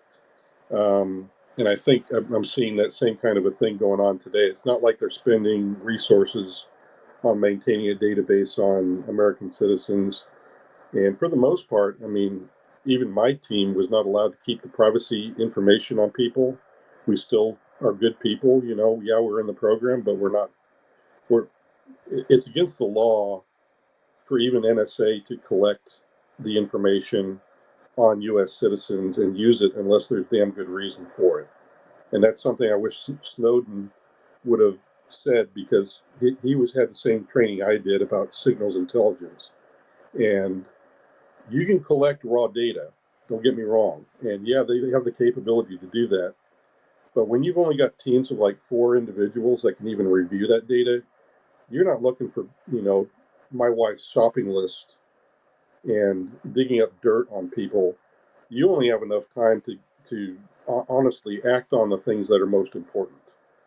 And I think that the people in the program are even more finite because they're a much smaller group. They don't have the number of resources to be able to do that either. Okay, I appreciate that. Thank you so much, Jason. A follow-up question there. You were talking earlier about the situations involving abductees and talking about situations where people might be, brought in and kind of, as you put it, turned off, right?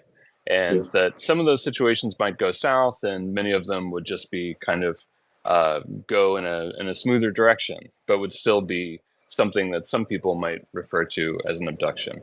Now, Yep. along those lines, I remember, in a Q&A section, for example, at the Seoul conference, where Jacques Vallée was talking about the Schumer Amendment and issues with it. And these were unpublished Q&As that haven't made it to the internet yet, and who knows if they will.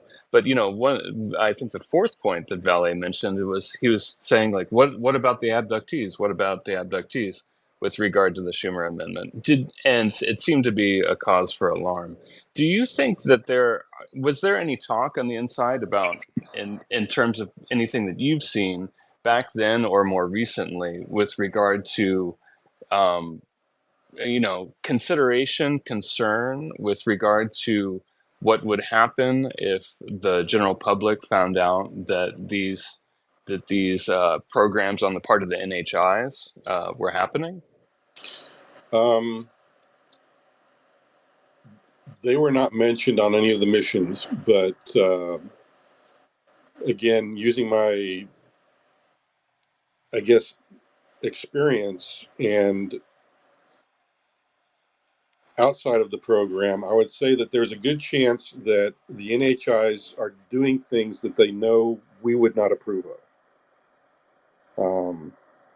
Just like, we probably wouldn't tell them if we were testing some of their individuals in our own spaces, and doing things to them. I think that no matter which way you cut it, when you're doing the abduction thing, it's not good.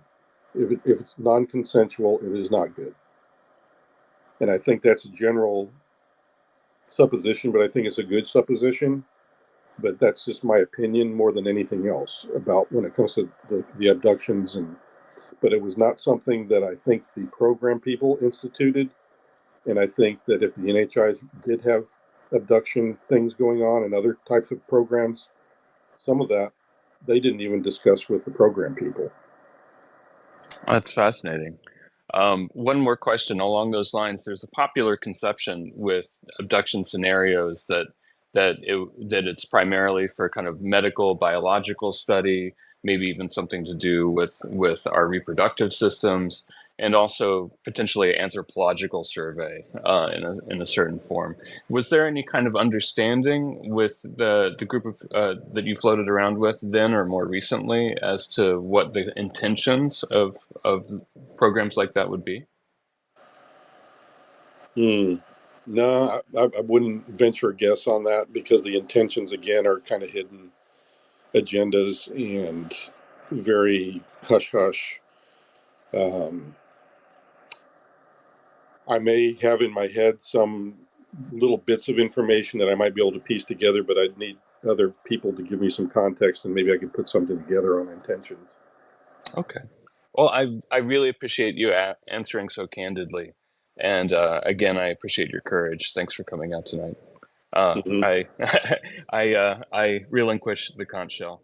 Thanks, Astral. Thanks, Kimball, and thanks everyone else. Yep. Thanks, Jay.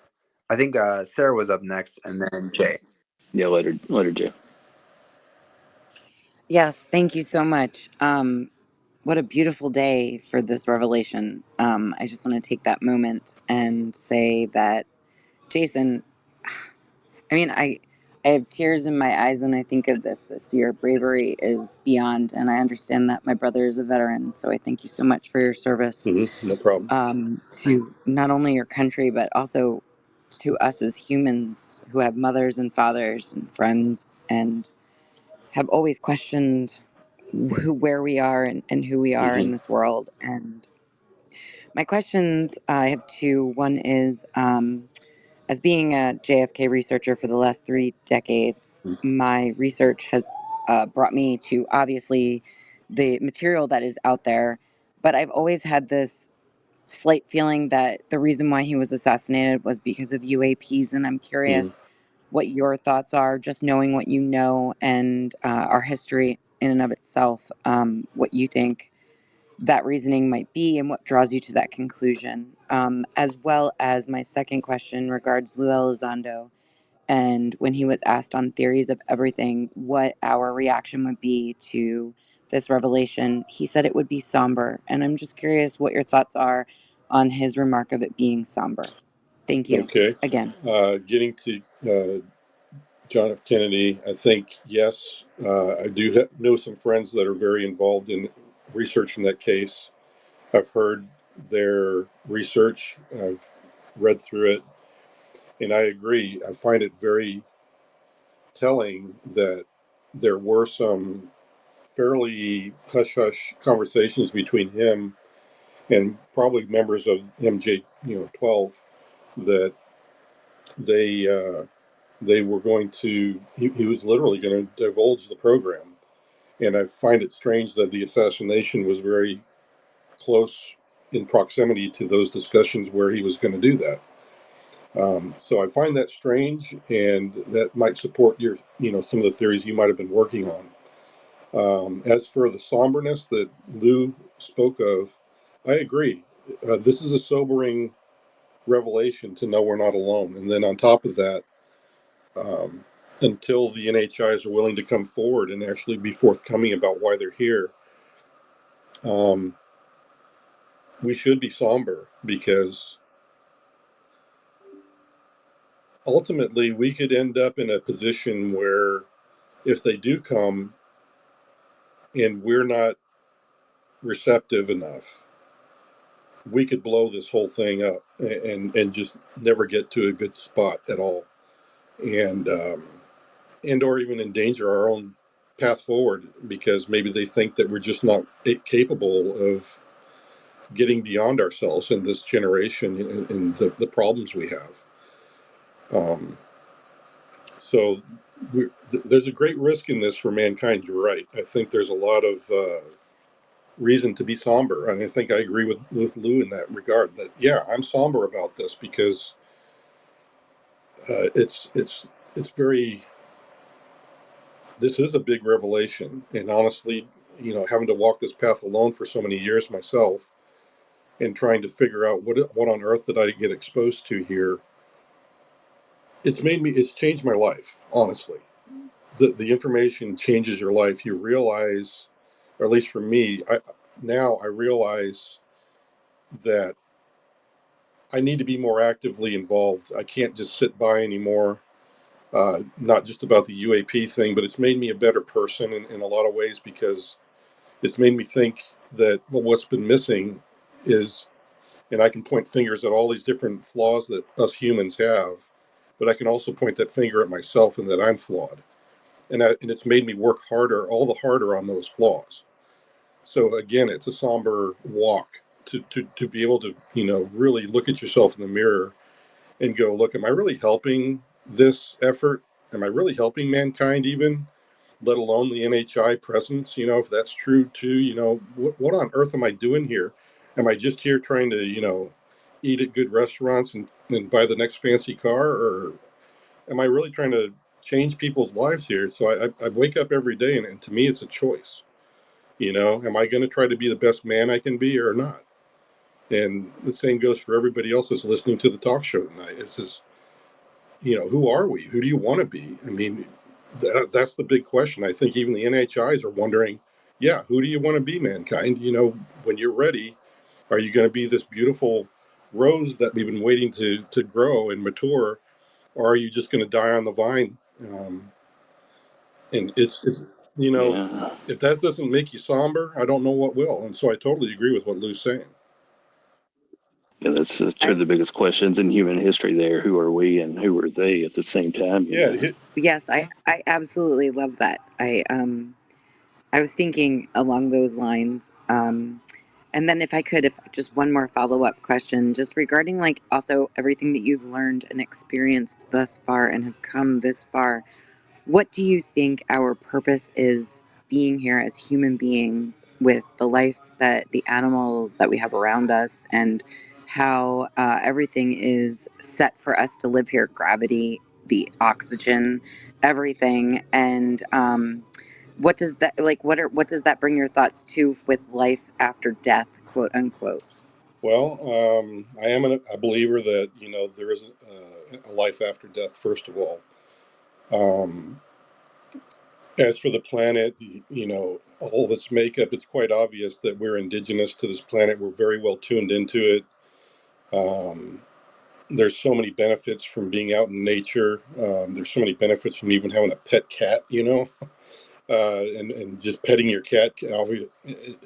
There's so many doctors saying that immediately they see, physiological changes that are for the better. Your blood pressure goes down and all this other good stuff. So those are all really tangible things to me. Now, when it comes to the, uh, life after death piece, I think that is something for everybody to decide because, you have people on both sides of that issue right now. If you're an evolutionist, you just think you're going to go back to the dirt and be dust. Then there's the other part of it that, that science can't even explain, that there's a certain amount of weight that leaves your body when you die. That kind of thing happens as well. So they can't explain that. And that's an area of science that's very difficult to even measure at this point, let alone understand. But then you have all these really great spiritual people that, can say that they do they see a lot of different things that we can't. And, hey, yeah, it's quite possible too. There's some people that are tuned in, some people that are tuned out. What was the other thing I was going to talk about? You mentioned it was the first part of your question. It was about, oh gosh, I can't remember now. Refresh my memory if you can. You had a question. I think we might have lost them. We can go down to Jay. I know you jumped up and have your hand up for a while. What's up, Jay? Hey, everybody. Thank you very much, Jason, for coming on and talking with all of us. This is hugely important and very momentous. Back in the 1990s, I'm a lifelong experiencer, but I was involved with MUFON. And I started going out and interviewing experiences with a journalist friend. Mm-hmm. And we noticed a pattern of immune system dysregulation to the point where we were actually able to target specific support groups that had specific immune system conditions, and we actually found experiencers within those groups. And statistically speaking, this would have been right off the chart. In the book Skinwalkers at the Pentagon, they discussed the immune system effects that people have, and they listed quite a large list of things like Sjogren's, Hashimoto's, myasthenia gravis, lupus, fibromyalgia, chronic fatigue, and other sort of rheumatoid diseases. Yep. Have you come across any information while you've been involved in this program that indicates an interest on behalf of the phenomenon in the human immune system? Is the government aware of this, and are they focused on this? And is there any context to which the very specific term that was used by Grush was biologics? Does that go beyond the physical body into other things? Because biologics actually also includes medical products, vaccines, and stuff like that. So that's question number one. Yes, I would say that yes, I agree with that statement about it goes beyond just the body. So, oh gosh, how do I explain the other? The other part is yes, I have heard from other people, but not inside of the program, discussing and had, there are other people, that are part of the CIA and other agencies that I know are in my network, and I've talked to them. And some of them have said that, yeah, those programs do exist. Some are ongoing. That, yeah, there are literally some anomalies that they have researched, and they have found that there is a good chance that there is more to life than what we think right now.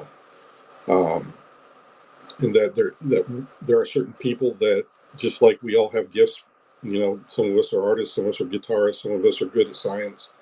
They're finding people that actually do have acute senses for this sort of stuff, and they actually have been invited to be part of the program from time to time. And now we have a lot of our society that's willing to explore it.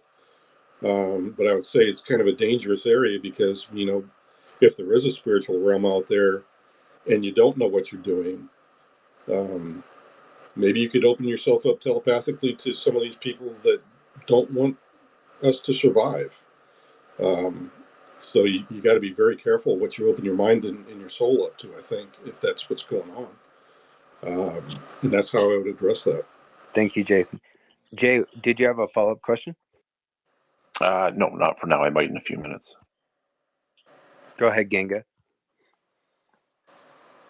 Hi, Jason. I wanted to ask, considering the last topic you just touched on, were there any traces of non-physical NHI being present in any of the signals intelligence or any of the programs that you were aware of or your friends were aware of? Yes. There's Okay. there's a book that came out, I think in the 60s or the 50s, about a guy that was called Stefan Denard. He had in Norway, or in in the fords up there in Norway or something, he had encountered a race from another planet.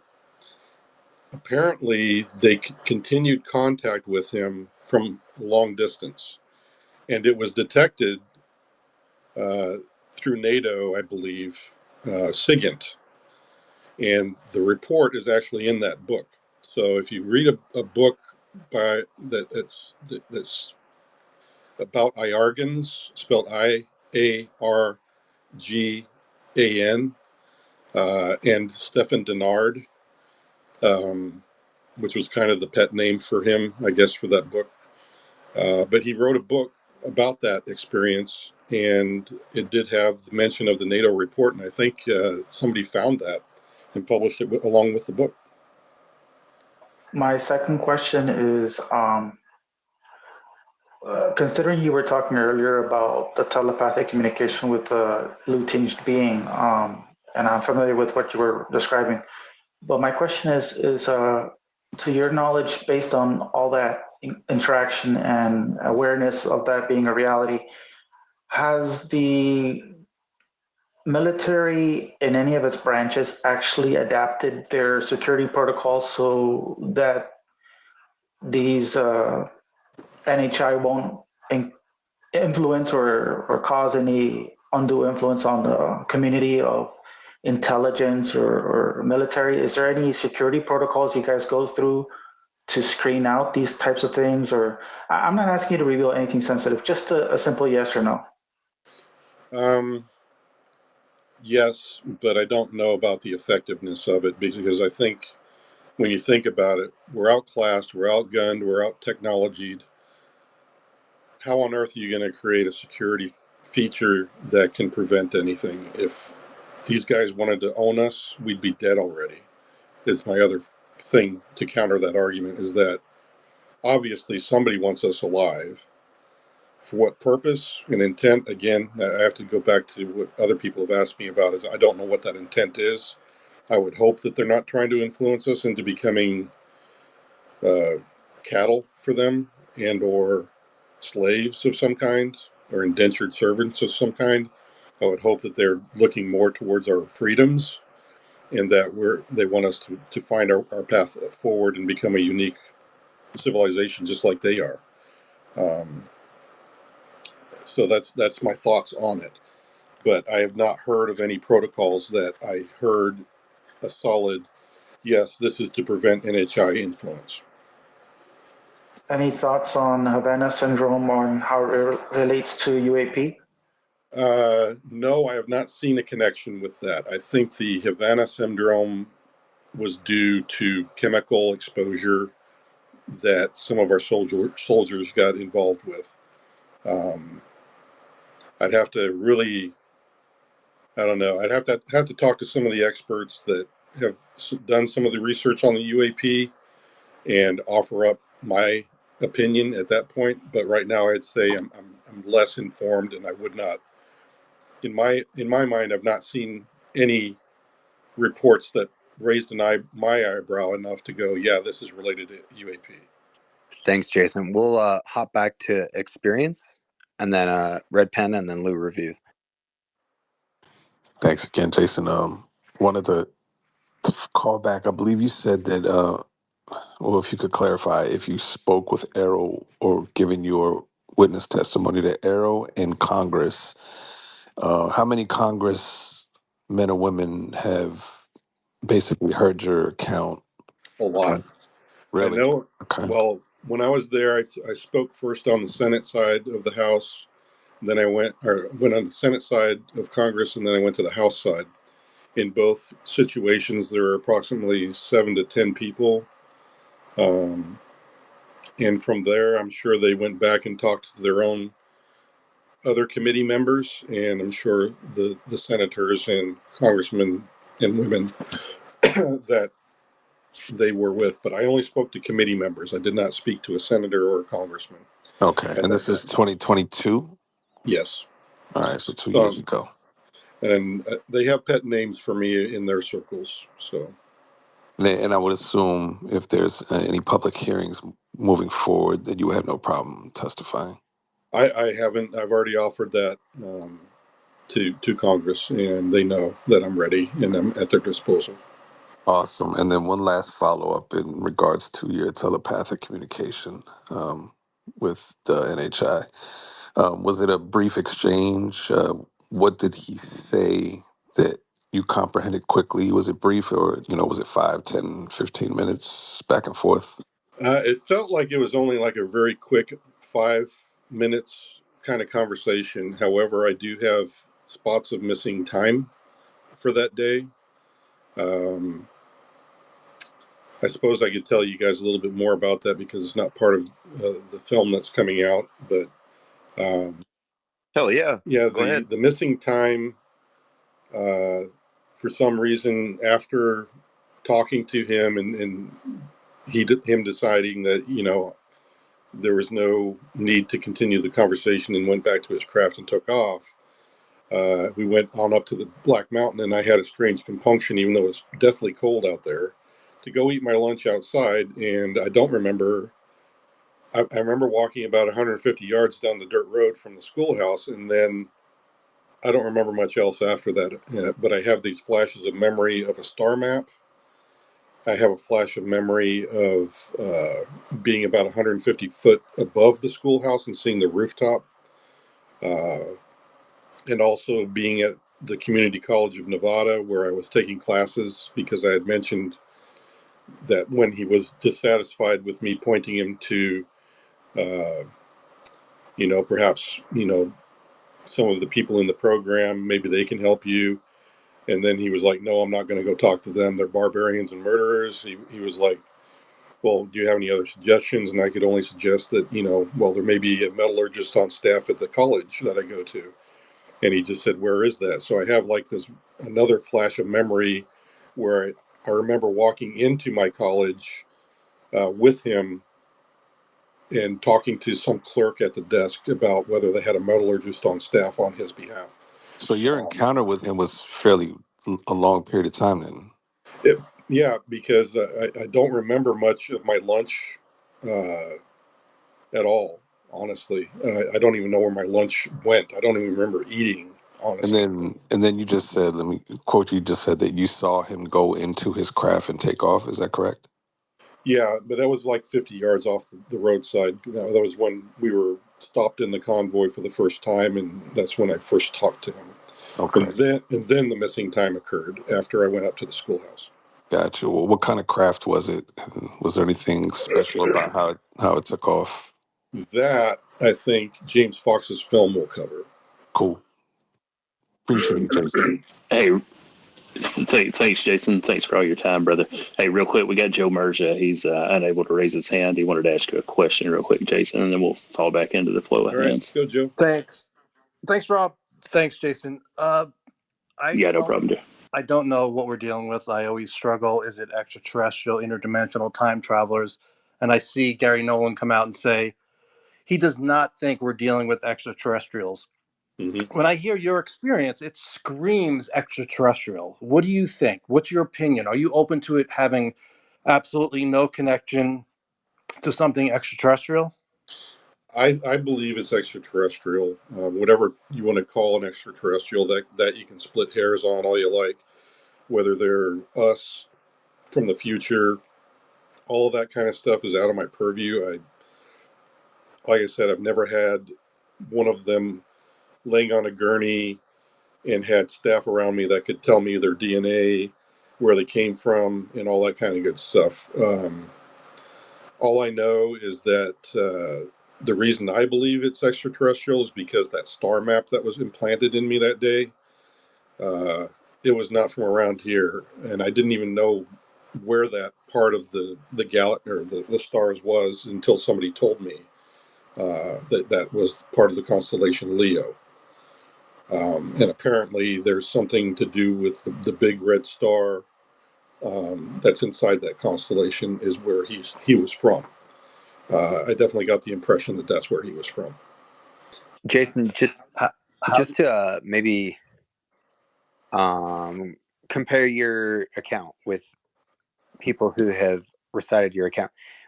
Did the being have any sentiment or message to you about the driver of the vehicle you were in or the other individual in the vehicle? No. Other than the fact that he was very civilized. There was another person in the vehicle. I thought he was by himself. Yeah, I did not see any other entities or anything. I meant so you were on the range and you were out there in a vehicle, right? And there was. Oh, yeah. There were other people in the vehicle. And yeah, it's what Steve said. I think Steve knows more about that than I do. I've been told. I tried reaching out on the behalf of the task force to those individuals, but they all ghosted me. And then Steve, after talking to him today, yeah, I agree that he probably had heard. And like I said, I had one other person confirm what Steve told me today. Wow. Okay. With that, yeah.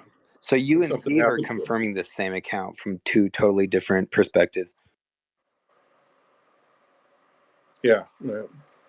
So I think that's kind of what it was happening. But yeah, there were, let me see. There are 3 other people in the vehicle with me. Okay. There was another 2 or 3 vehicles behind me in the convoy, but they probably couldn't have seen the guy that was standing in front of me because I'm pretty big to begin with. And they probably only would have seen what looked like me talking to somebody in a uniform. So the only people that were there in the car with me, at a certain point, I remember looking over and they had this blank look on their face, like their mind had been numbed. Wow. And so they may not even remember the experience, for all I know. But like I said, they ghosted me. Yeah, I mean, it kind of makes sense. Red Panda, go ahead, and then Lou.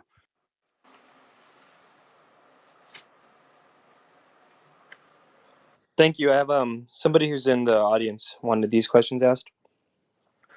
Are you in the historical report as the interviewee who overheard communications between 2 military bases in the 90s? Are you one of the witnesses who Rubio referred to in the media? And what terms should people be FOIA-ing related to NHI? Thank you.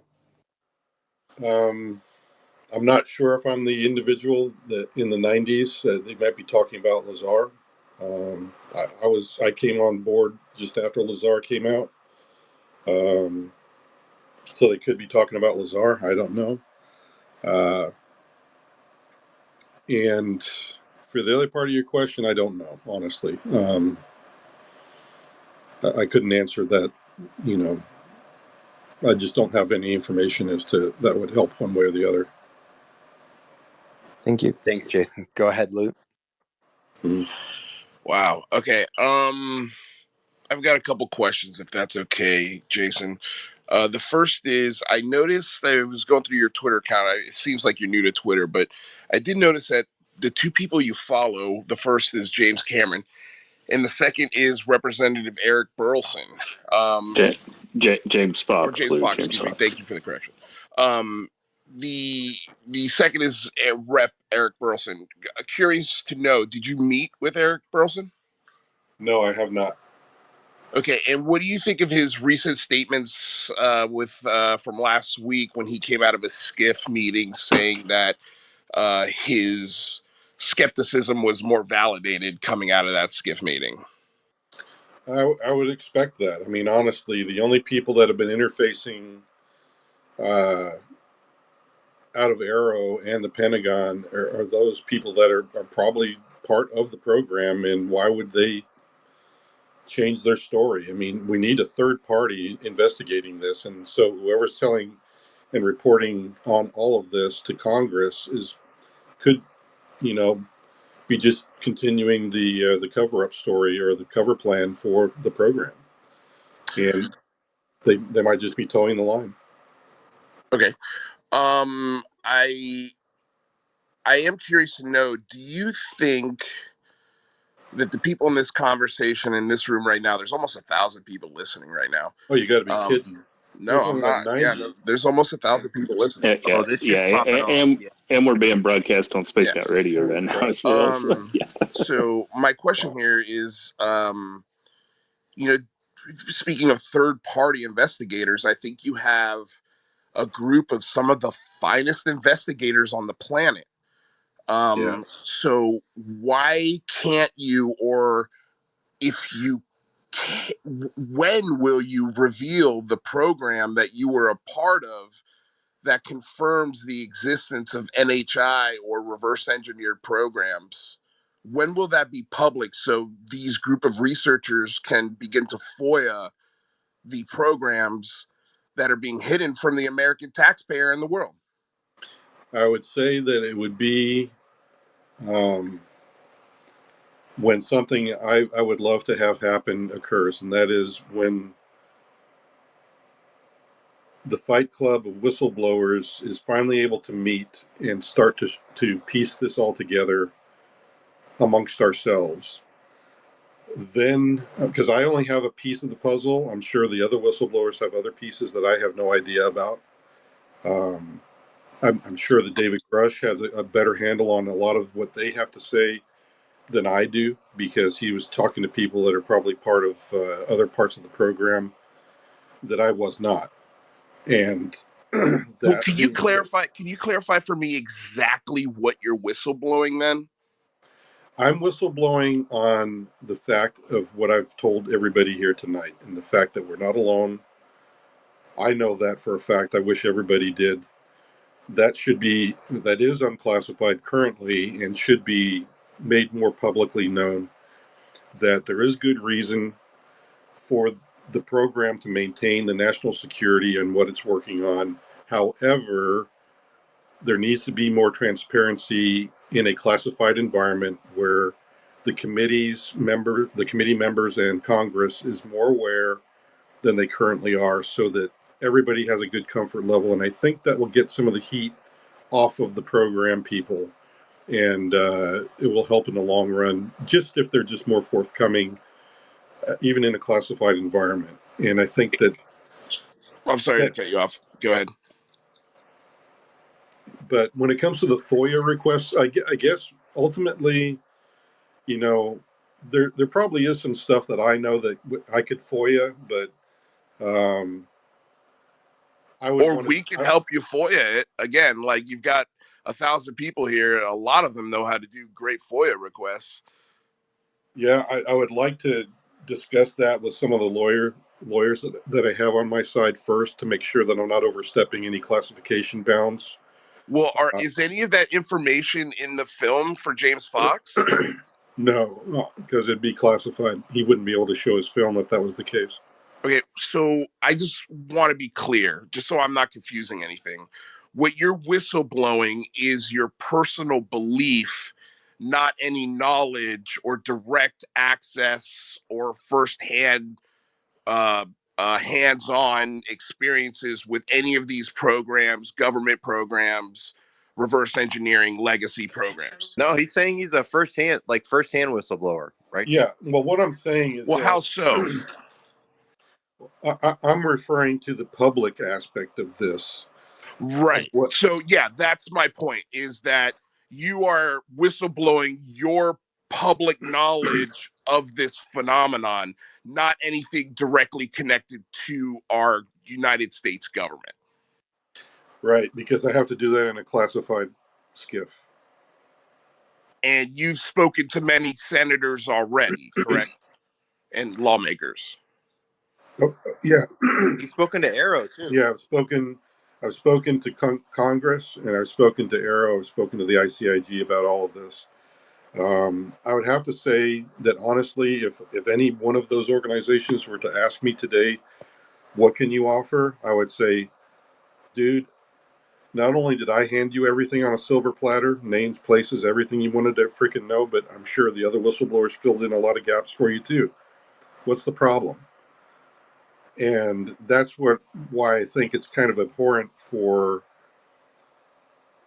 the state of what has been reported to Congress, and what Congress is sometimes saying is that it seems like somebody's not able to come up with a good way to present what they have in their possession, because they have been literally given everything on the silver platter. They just haven't revealed all of it because it's classified.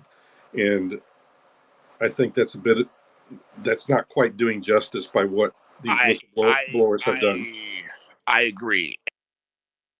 Yeah, thanks, Jason, and thanks for the questions, Lou. Let's move on to the next one. You're beyond your 3 questions there. No, We'll come back around though, Lou. Just feel free to hang out. It may be a while though. We've got a backlog still of people waiting to get in. So. Mr. Cotter, go ahead. Thanks for having me, guys. Rob, Astral, UFO Intros, and Jason. I just want to say that these 3 gentlemen, and there's a lot of other people in the space that work hard at this subject every day on X. So this whole coverage, these guys are just the best advocates. Some are small spaces, some go sideways, some make a lot of progress, but these guys are just working their butt off, man. So the one thing I want to just recognize what you said, then I have a quick question. What I want to recognize what you said was that if they wanted to blast us off this rock, they could. They're waiting for us to come together as a consciousness of humanity and raising our vibration, or more love and more tolerance with each other. When you said that, you're like, of all the people I looked up to in this category, in this space, not this space here, but the UFO ET space, you all say the same thing. That's a common thread amongst people that know a lot, like yourself. And I just want everybody in the space who's listening here and on the internet, like, to recognize that, and let's not just blow over that, because that is huge, I think. With that being said, I missed the first half of the space, but do you know much about 20 and back? Yes. Is that something you could talk about? I'm not comfortable talking about it, but I served it. I was forced to serve in it when I was taken out of the program. Okay, UFO Intros takes note of that, because I talked about that on one of your spaces like 3 months ago, and you're like, "What's that?" So, and the only reason why I know, and I'm not trying to throw Intros under the bus, because this guy's taught me more than anybody. But it was one of those things that I learned of about 3 or 4 years ago, and it's just been stuck in the back of my mind. And it seems like a lot of people don't know about it, or just don't ever even heard of it. The last thing I want to ask, and I'm not. I just need to ask to clarify my own brain. What's your thoughts on Stephen Greer? Yeah, I know Stephen, and he and I get along great. And I think he's a wellspring of knowledge. I think he's been under a lot of pressure as well. And I think he's had to deal with that as best he could. And I think that it's led to some consternation in public spaces. Because just like any other human being, there's only so much you can take, and then you just kind of, you say some things that maybe you regret later on. And I think that, I cut him a break in that regard. But I still talk to him today, and he's a great guy. He's trying to be an honest broker with things, and I think that, I've heard the same thing about a lot of folks, that get into this and then they stick around for more than 10 years, and then all of a sudden, people are starting to doubt him. And he's taking his fair share of shots, and it affects you. It might even happen to me later on as I go through this, where I just get sick and tired of all the people that want to do me wrong. And I might say some stupid stuff, and then everybody will think that my credibility is no longer worth the shake, because I might blow up or something, at a certain time or whatever. So I'm just I guess when I talk about all of the figureheads that I know now, it seems like that's the common thread, is that there's a real tug on your life, and that's sometimes really difficult for some folks. And sometimes you end up in a bad way, but for most part, Greer has done nothing but good things for me, and I have nothing to say bad about him. Thank you, Jason. I'll end it there. And I don't know if you want to finish, but I just want to say thank you. I'm going to step down. There's a lot more people, but thank you for your answer, and thank you for how brave you're being for all of humanity. I know it's been said before in this space, but this is, this is monumental, especially for us here on X. So thank you. Yep, no problem. Yeah, thanks, Cutter. Penny, P. Durkin, and then we'll go to Nathaniel. Hello, Mr. Sands. Thank you so much for being here. Your bravery is astonishing. Thank you. Mm-hmm. I just had two questions, which is, do you live with an anticipation of seeing the entities again, or look to another interaction happening, or is it ongoing? Am I allowed to ask that? And the other thing is, what emotion do you carry forward with your experiences now? And do you think that there are specific things that we as a community should be looking to do to go forward with disclosure in the most positive way? And really individually, are there things that you feel that we should look to addressing within ourselves to anticipate this? Thank you. Wow, great questions. So seeing them again, the NHIs, I after my experience, I was left. It changed me, and it carries through even today. Just the contact through telepathy with this individual that I met. I felt like I was a mess compared to the way that his mind was. He was very civilized. He was very much under control. You could tell that because the level of communication he used is mind to mind, that just like we have etiquette speaking, his was also mental. Whereas for us, we can be speaking one way, but we could be thinking all sorts of strange things. And that's the way I felt with him. And because of that experience, and sharing of that kind of mind space, I honestly think that he imparted some of his own life with me, and I with him. I don't think that when you communicate at that level, that you're not participating in that, what people call that larger think. And that's what I feel like I got exposed to, is a little glimpse of what it's like to be connected with everybody, like if everybody here on Earth could hear each other's thoughts, sort of a thing. And have been doing that for thousands of years, and how civilized even your thought processes would be. Whereas right now, we tend to think that we're isolated and we just kind of let our minds go wherever we feel. So I very much want to meet them again, whether they're part of me still. I still like to think that I feel like I'm kind of connected to something that I was not before that experience. That it exposed me to a greater community of consciousness that I can't explain properly. And the best I can equate to it is just that, if you can just imagine that all mankind can do that, how we as a community of human beings would be. And that's kind of where I am with that. So the emotions, then, to get to your second question about what emotions do I carry, that's kind of it. That's the impetus part, the catalyst for who I am today. But I think it made me a better person because it made me realize one thing, and that is we're cared for. That there are civil people out there that wish us well and are literally brothers and sisters to us that are just waiting for us to come and become part of the greater community. And I think some of us are more prepared for that now than others.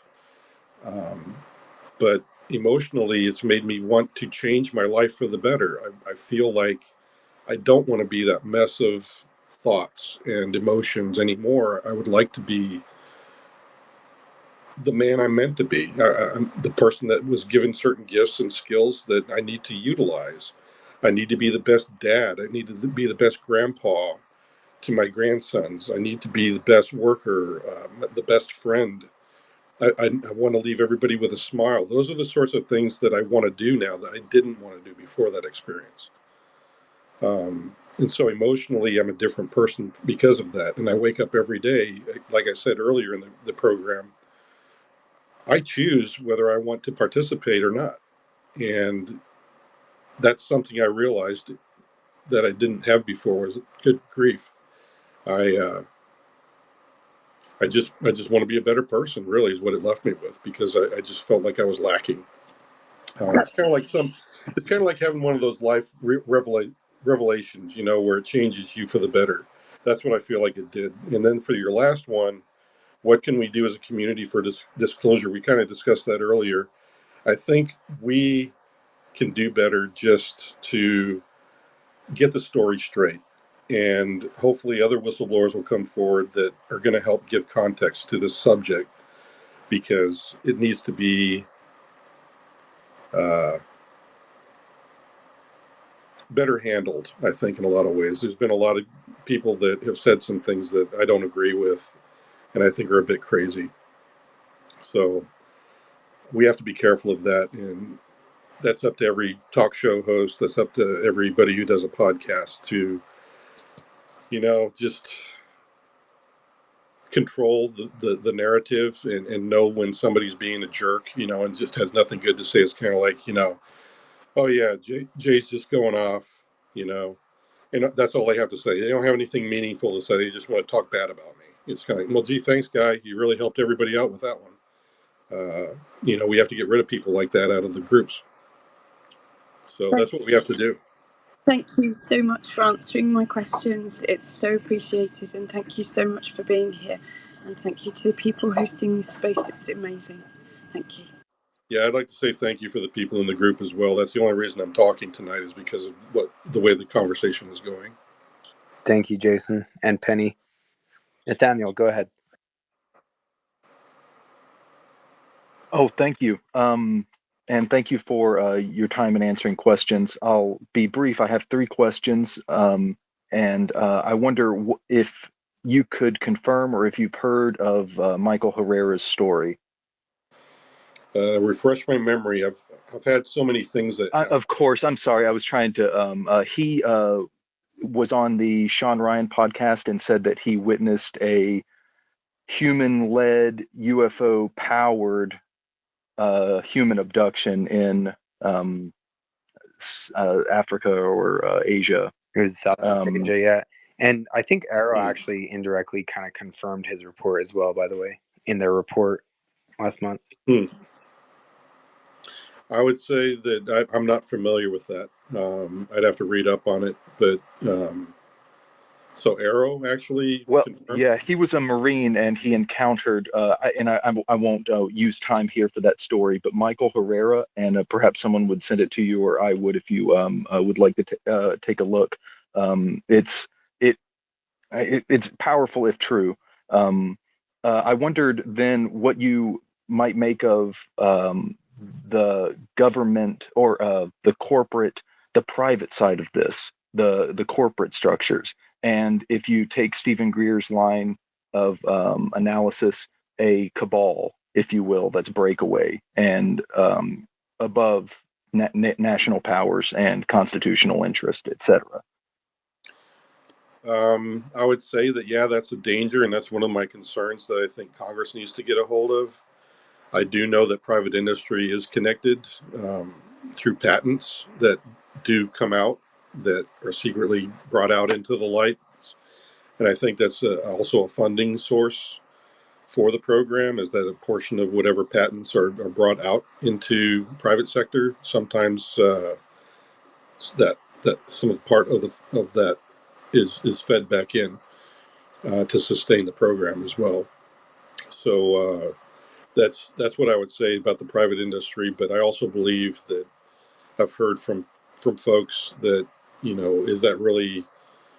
I think the legal tint to that is this really a fair thing that, here they get to take their patents and literally not have to suffer any kind of competition or share any of the information. There are some legal arguments as to why that's bad. And likewise, they may have arguments that say, no, it's fine the way we're doing it. So I don't know. Well, and additionally, what do you make of then the attacking the inventors and the subversion of discovery? Well, I would say that, yeah, I've read and seen some people that have reviewed the way that patents are controlled, and that the government tends to buy entire lots of patents and even things that are related to a certain patent that they didn't really invent. And then they utilize those to shut down other people. That also is a danger. And I think that even in corporate, competition, that some corporations and leadership are not afraid to hurt other people to stop them from making a few dollars and maintain their monopoly on something. So those are all dangers in our society. Being capitalistic does come with some drawbacks, and I think that's a big one. Thank you. And last question. Have you heard of a secret, buried, high-powered weapon system installed in or around the Skinwalker Ranch region? No, that's a new one on me. Okay. Thank you very much for your time. I appreciate your answers, and much gratitude. Yep, no problem. Thanks, Nathaniel. Let's go to Christian, and then we'll do DB. Okay.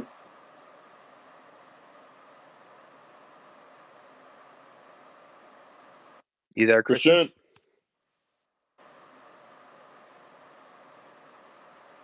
All right, DB, go ahead. Hello, can you guys hear me? Oh, yeah. There you are. Go ahead. Yeah. Oh, yeah, we get you. We got you, Christian. What up? So somebody else was talking earlier about stories about my labs, and then you have stories about people getting silenced by, men in suits. And I've always been like skeptical that our government could do something like that and break the law. But I think these things happen, and I want to know what your theory is on that. Because like, is that like something pretending to be human, or is that like what they call a breakaway civilization using alien technology? Who are these people that silence those people and or abduct people? Do you have any opinions on that? I think it's big money. Honestly, I think that the people that do get their hands on some of this technology are making a lot of money off of it, and they have the resources to squash other people's that are in competition. So I think it's big money that's to blame for that, not anything nefarious in particular from the program. Maybe there's some of the people in the program that might be snakes in the grass, but for the most part, most of the people I ran into in the program were good people, and there's very few people that really are worthy of jail time. Thank you, Jason. Thanks, man. I appreciate you a lot. Thank you. Doing a great service here. You really are, Jason. Thank you for doing this. DB, go ahead. Hey, Jason. I actually don't really have any questions for you, but I just, I served in the government for some time, and I was stationed at China Lake, weapons testing facility out there. And a lot of people, a lot of us mechanics had seen a lot of UAP activity and just various high strangeness out there. And, what you're doing is really important because, there's a lot of people who were scared to even discuss this kind of thing. Yeah. Scared for their careers, scared just, they didn't want to be like a Vox Mulder kind of thing. Including pilots. So, now they're reporting a lot more. So I just want to say thanks for coming out and reporting. I know it's not easy, so thank you for No, that. it's not. Yeah, you gotta. Yeah, I've yet to see the full brunt end of things like David Grush has done. Thankfully, everybody's been kind of leaving me alone. I think for the most part, the people that know me, whether they're in the program or not, they know I'm not trying to be a bad guy here. They know that I'm trying to find a way for them as well as for us as a public to come to some kind of consensus as to, well, what can we do to get to a point that's better than where we're at right now. But I think that the start of that is just the revelations that I've been trying to give here is that, yeah, there's a program, there's a good reason that it's secret, and we can't talk about stuff on about certain things, but contact with NHI, I think, is a big piece that's for everybody in the world.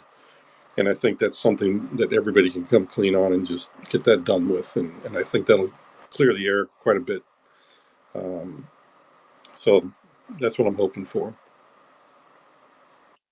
Shit, even just a reporting like AA with Graves of a reporting for pilots, like Debu was just referencing, a system to put in place where people can actually report UAP sightings and we can get to the bottom of, what's anomalous and what's not. Right. And that's something I definitely can do from here on is, vet some of that stuff. You mean, if I know it, I know it. If I don't, I don't. I'll let you know I don't. But I can certainly offer that up, just like I did with the task force. That hey, this is something that's a waste of time, and this one's better for you to work on. James, I just want to slip in real quick. How did this affect you? Being that this happened back in the 90s too. I mean, this one account that we've heard out on the range. How did you? I mean, we all kind of around that same time learned about Bob Lazar, and then there's all the stuff that's happened just in the past 5-6 years. With Elizondo and ATIP and the New York Times. Like back when this happened in the 90s, how did that affect you? I would say when I was in my 20s at the time, I thought I was doing something really cool. I pretty much was a yes sir kind of a guy, and I just kept my mouth shut as I was told to do. Even though I was exposed to some high strangeness, I didn't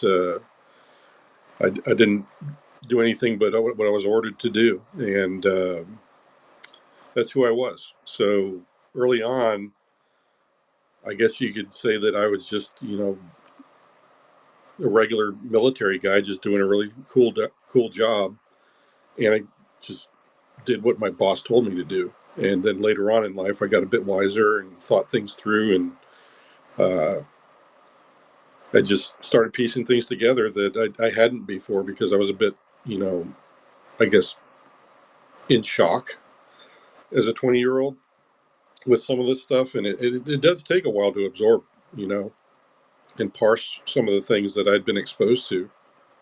Just like today, there's some things that I've gone over here in the group that some people just will be like, holy crap, I have no idea how to even think anything of this right now because it's going to take you a while to absorb.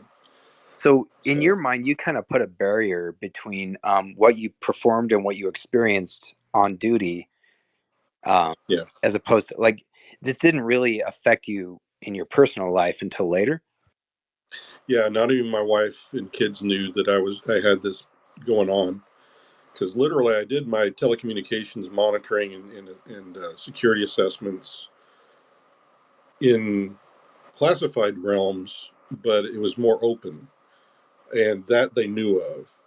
However, there was this other part of me that was read into the program where I would get called on a Friday evening and be told to be at McCarran Airport at X hour with my bags packed, and we would just leave for 2 weeks, and I couldn't say anything to anybody. And then we had somebody in garrison that would give us, will fly cover for us if anybody asked, hey, where'd Jay go? Well, he would just say, oh, don't worry, he's working for me, and don't bother him. Don't bother calling him. He's working for me. So that's how we rolled. So there was this very hush-hush part of it, and that was the way I ran it. That's the way we all did it. Thank you for that insight. Sorry, Rob, were you about to say something? Or if not, Darcy. I don't think so. If I was, I've forgotten by this point. Yeah, go ahead, Darcy. Hey guys, first of all, I just wanted to say huge shout out to the three of you for creating a safe space for Jason to come forward and talk tonight. I know UFO Twitter has been UFO spat fight crazy drama city lately, and I've kind of shied away from talking because of that. So thanks. Just want to say thanks, guys. But a few questions here for you, Jason. So first of all, you mentioned you had this encounter with this non-human intelligence on a test range. I'm guessing, I'm just visualizing here, maybe a desert or something like that. Could you kind of confirm? Yeah, it's the Nellis test range, and it was October-ish, November, bitter cold outside, the kind of wind that just cuts right through whatever you're wearing kind of weather. And yeah, we're just going up range to get ready for the push, which is what they call it when the aircraft are off the ground and ready to do the exercise. We had to be up at the schoolhouse for the push to start, and this was just before we got there. Okay, great. Thanks for clarifying that. And this was day or night? Oh, this was morning. And we had actually been a little bit early because the UFO had come on the range the week before, and the video operator who recorded the whole Nellis test range UFO event wanted us to come and review the tape with him, and he took down everybody's names, whether you had been there the previous week or not and had seen the UFO or not.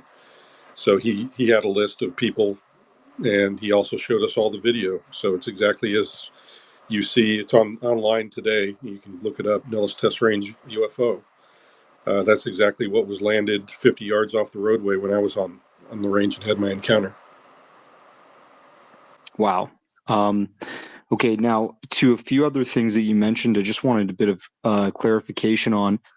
So, first of all, I've just been documenting stuff in the UFO phenomenon, sort of reality, for many years now, and I've kind of looked at testimony where people said that a lot of this stuff, like technology that's super exotic, or maybe non-human intelligence that are in agreement with us and working on programs with us.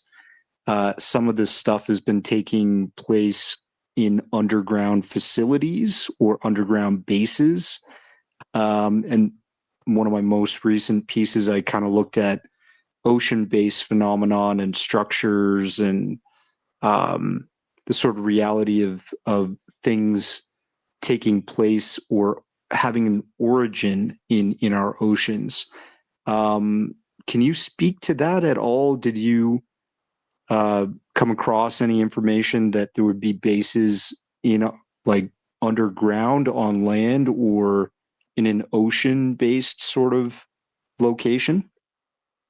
Yeah, I can speak to the fact that, yeah, I've been in underground facilities myself. Underwater, no. Underground, yes. Okay, you yourself have been in underground facility. Okay, interesting. All right, and you mentioned 20 and back. Now, are you confirming the Corey Good testimony, or are you confirming just that this is a phenomenon where people can go 20 years into the future and then be like regressed into their former bodies or something like that? Can you give a bit of I can't information on? explain the experience, but it was similar to what he calls 20 and back. What I was introduced into, that we didn't call it 20 and back, but it was definitely something that I had to pay penance for getting out of the program.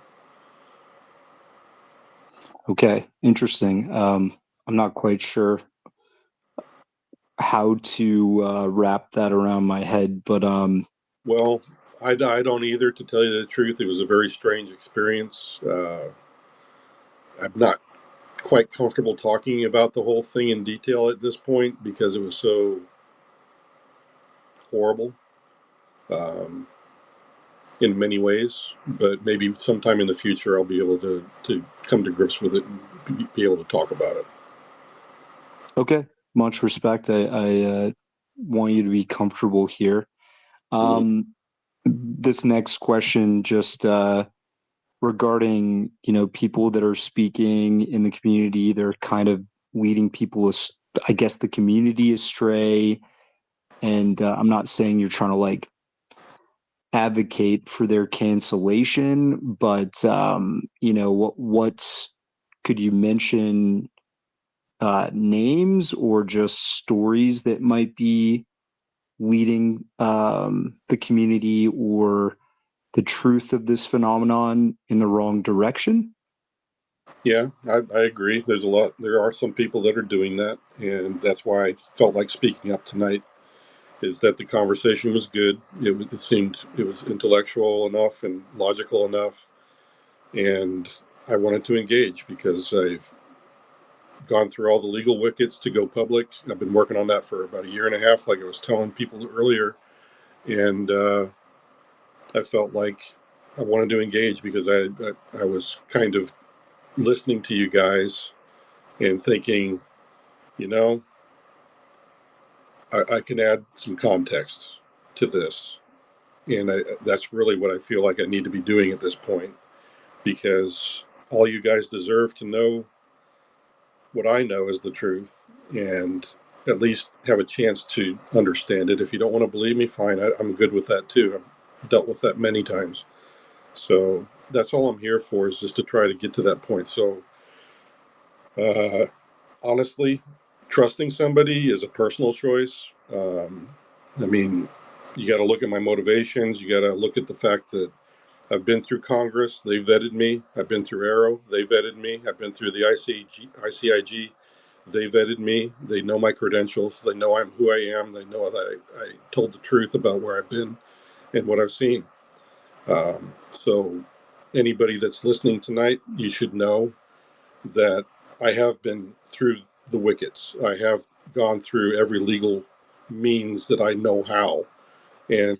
And I would say, like, you're not going anywhere, right? Like, this is like your coming out party. Like, you're right. going to be here. You know what I'm Oh saying? yeah, Like, you're not this was fucking, my year. flash in the Yeah, pan. this Yeah. was my year to come forward to try to do the whole thing justice, and to also uh, strengthen everything that David has started, and Fravor and Lou Elizondo and Ryan Graves and um, Chris Mellon and Gary Nolan, all the great journalists, Corbell and Leslie Kane and everybody else that's been helping me along the way.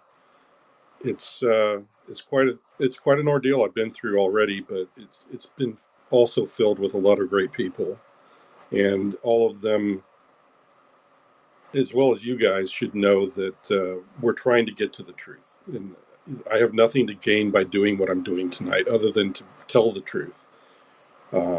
There's nothing in this for my career. There's nothing in this for my life, other than to clear my conscience and make sure that I at least tell people that there's more to life than what we think there is.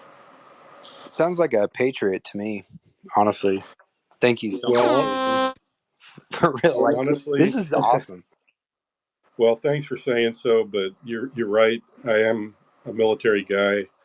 When I started this back in 2022 and came forward for testimony, I call that the day I went on mission. I looked at it the same way as if I was going to deploy to Afghanistan, not know if I was going to come back. I'd had no idea if somebody was going to snipe me from a window as I went in to do my testimony. It could happen to me anytime, you know, but I've prepared myself for it. I've decided, you know, years ago, this is something I'm willing to do at whatever cost it takes. And that's all I have to gain from this. So there's really nothing for me to gain other than to tell the truth. Honestly, there's no other motivation that could possibly get somebody like myself with into this sort of a business of coming forward. I just want to say it's a rare person. I mean, especially, you know, in our modern times, 2024, someone who went through what you did. I mean, you from an early age, you were involved in this. You checked all the boxes for them and you were trusted. And now you're coming out. It just is like, it's kind of almost seems counterintuitive for someone like you who has kind of devoted their lives in the service of their country to then come out and you're not doing anything wrong or illegal. Obviously, I'm just saying it No. just is you have courage, man. I mean, you're presenting a lot of courage right now, and it's a service to humanity, and I appreciate it. Well, thank you. I just think of myself as a normal guy that, you know, this is just, I don't know, if you've got a conscience, you can't just let stuff like this just simmer away. Why other people that have been in the program could do that, I don't know, other than the fact that they did it for life. And I maybe perhaps because I got out of it earlier than they did, maybe I had enough time to think about it. But this is literally, you know, something that I take no glory in. I've gained no monetary value of this at all. It's just me, just trying to be me, trying to do the right thing is what I'm trying to do. Honestly, that's all it is.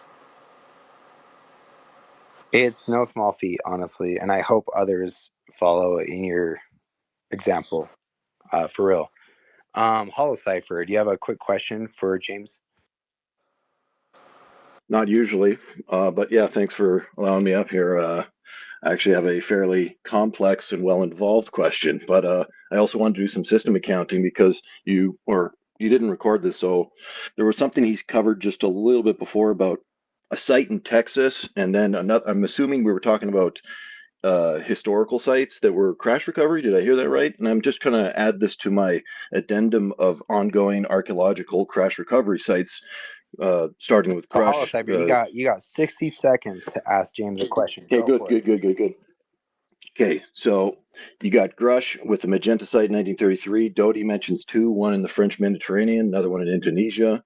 And as far as I know, I got Jason's hands on record for one in Texas. Detail me the other one, if these are crash recovery sites, and the significance this might pertain to our hidden history that's needing to be unraveled at this time as to the full disclosure of what's happened on this planet historically. And I will take your answer. Thank you, sir. Mm-hmm. Yeah, the other ones I mentioned was the Central America, South America. I think it was Peru, and then Vietnam. yeah, Vietnam was the other one, Jay. yeah, Vietnam was the other. So all of those are places. I don't know the exact locations or geo coordinates or whatever. I wish I did, but I don't have that. But I think Is there any notion of dating with any of these sites that you know how far back they go?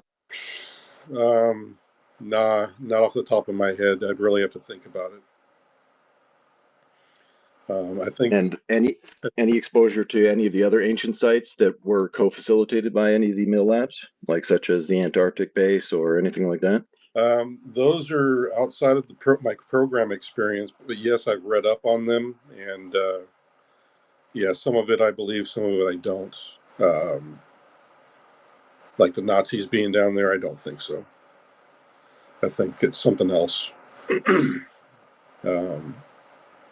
Thanks, James. Al, go ahead. Wow. I'm a little nervous, but I just want to say I'm not part of the UFO community. I am part of the spiritual community, and I am a high vibration spirit. And Jason, wow, you are what this place needs. I will protect you any way I can by sending the spirit, if you know anything about spiritual and all that. And Thank you. one question I have is there any kind of investigation into interdimensional travel? Thank you. Yes, there possibly is. I think there's a way for interdimensional travel to help traverse very large spans of space. And I think that there's been a lot of studies done on that, that you can even get a hold of in the public sectors on. I didn't hear a lot of that inside the program, though.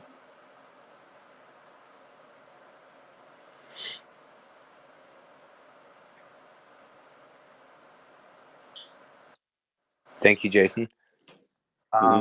Let's see. The Juan. Let's go to the Juan, and then we'll go to Jiggy, and then Darcy. Cool, thank you. Yeah, my question is just regarding if Jason has ever heard of Dan Sherman. Dan Sherman of Project Preserve Destiny. The story is that he was responsible for telepathically interfacing with the Greys, part of that program called Project Preserve Destiny. Have you ever heard of that, Jason? Yeah, I think I have, because I do have some friends that are into that. That kind of research. And yes, I honestly, having been a recipient of telepathic communication, I believe that it's possible that somebody can have contact like that. So yeah, that's in the realm of possible in my book. Okay, but have you ever heard of that program itself? No, I have not. Okay. Okay, thank you. Mm-hmm. Thanks, Juan. Darcy, what's up? I think Jiggy was before me here. Oh, my bad. Jiggy, go for it. No worries, guys. Pleasure to be here. Epic Space. Thank you so much, Jason, for your bravery. Yeah, no problem. So my question, the wider audience, we got to get more people out there, and the pushback on Grush has been, the lack of firsthand. At least that's the perception, because maybe he didn't have the Dopser approval. So you mentioned you did get that last month. Yes. So I didn't know if I could channel my inner Ross Coulthard and say, can you say, that you have seen or touched the craft? I think that's the litmus test a lot of people are looking for. I have seen it. I did not. Well, it's possible I touched it because, like I said, during my missing time, I was out. I was probably on board the craft when I remember seeing the schoolhouse from about 100 to 150 feet above the roof line. So I was probably on board the craft. So yeah, I probably touched it too, but I don't remember much of it. Wow. Thank you so much. Quick follow up, and then I'll pass it back. You mentioned coming in the 90s after Lazar. From your experience, would you say that your experience in the program aligns with what Lazar had to say? Yes. Again, I've been asked many times what I think about Lazar. I've always said, yeah, he sounds like he legitimately knows the process. He's been through the same things I have, getting access to the places he's been. He's described a lot of the same things. I was not a scientist like him or assigned to, try to figure out what a piece of one craft or exotic material was doing, but he did. And for the most part, yeah, I'd say that, yeah, he's pretty legit in my book. Lazar is. So yeah, I came on the scene a little bit after that and didn't even know about him at all until later on. So there's him. I would say that Mr. Hall also. I think people are familiar with his video. He claimed to be the weatherman out at the site. I believe in his story as well. Incredible. Thank you. Amazing. Thanks, Jiggy. Let's go to Harbinger. Go ahead, Harbinger. Yeah, thanks so much, and thanks for coming forward. Two questions. Wanted to ask first, remote viewing, your thoughts on that, Ingo Swann, the whole ability to, sort of absorb information from that, and your response to that, and then I'll say my second question. I didn't stumble onto remote viewing until later, and that was what I mean by later is like in 2022. I think I met a couple of people that had been either in the program and or were researching the program. Again, having my own experience with telepathy, it's in the realm of possible. Because quite simply, that star map that was emblazed into my skull. I mean, I can still remember it today, just like it was way back in the 1990s when I met the individual in the desert. That I could see where, if you can put that kind of imagery in somebody's mind, that, there's a way to do that remotely. I don't know how much distance there has to be that when it's untenable and you can't do it anymore, or whether you can do it from great distances and it's like a quantum thing where you can be on different diametrically parts of the universe and still do it. You'd have to ask one of the guys that was in the program and can do it. But yeah, I've heard people that actually have said that, I was part of the program and I used to be one of the people that could do it, or I still do, but I just don't do it for the program. And I think that there's some people that claim the program still exists. I cannot verify that, but I have been told that is the fact, that they say, they. Interesting. Great. And my second question, your thoughts on what's the source consciousness, aka some may call God, and or the phenomenon trying to, I don't know, sort of utilize energy from our consciousness and be able to whole reincarnation, that whole part of that spiritual phenomenon. I would say that, I do believe that, if there's other higher intelligences, there has to be one at the very top of the food chain. So people would call that God or the supreme being or the supreme intelligence. So I get that part. And I do believe that, a lot of the stuff that we hear from experiencers is very spiritual a lot of times.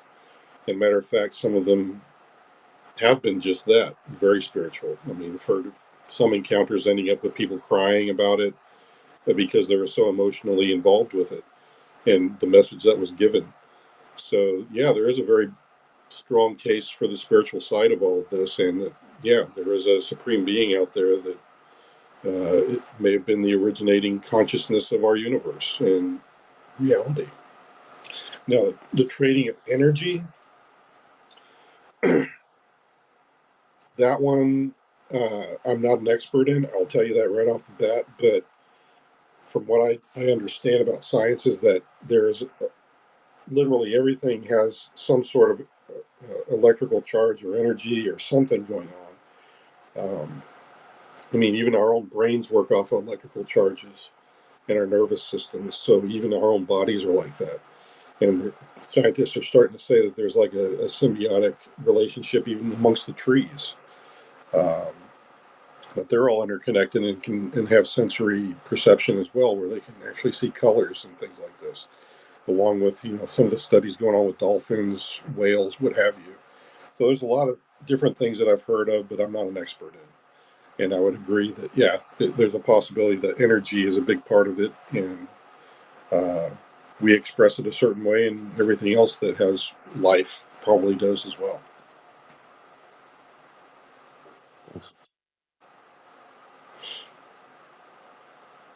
Thank you, Harbinger. Darcy, go ahead. Yeah, I'll have a quick question here and then I'll jump down so one of the many other people listening can jump up and ask some questions. But were you acquainted with any of the other 40 apparent whistleblowers that are kind of in the wings here? I Or only know a few of them. I think David Grush knows more of them than I do. okay. And prior to all of this going down with David Grush and the congressional hearing that happened subsequently, were you attending conferences related to this subject matter, reading books, or in contact with like Christopher Mellon and Elizondo, like people that are influential in the community at all?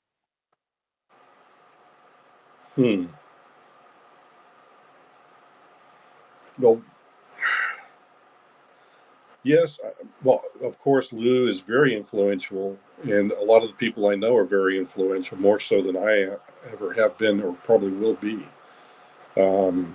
What in particular is there a part of the influence that you're concerned with? No, not at all. I mean, it's even been said that David Grush attended conferences and stuff related to this subject matter in the past. I mean, it seems that whistleblowers are interested in, seeing what the UFO or UAP community knows, and they want to help. Yes, I would say that. Yeah, that's pretty much what everybody that I know of the whistleblower cadre. That's kind of what they want to do. They want to get the truth out there.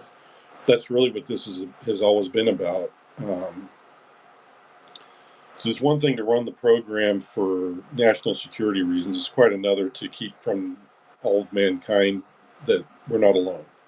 And that's the big beef, I think, the big dividing line is that do these two have to be forever intermingled and never talked about? Are we waiting for the NHIs themselves to get the go-ahead? I don't know. I'm pretty sure that if the NHIs wanted to go public, they would, Why they haven't, I don't know. I think they've got their own reasonings for that, and different motivations.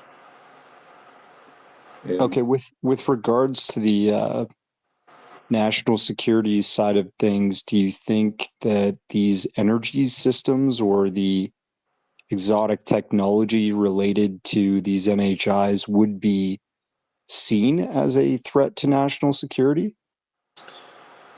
I would say, yeah, that's a possibility. Honestly, if there are, just like we have different factions on this face of the earth, and even in our own borders here in America, there's so many different competing agendas. There's so many people at each other's throats. I'd imagine that, other civilizations would be the same way. They've got their own agendas, their own motivations. They've got their own systems of governance as well. And all of that will come to light at some point. But yeah, some of them can be quite threatening, honestly. I mean, some of them could be even more barbaric than we are. Who knows? Wow. All right. Have a great night. I'm going to jump down. Huge, amazing space. Thanks, guys. Thank you, Darcy.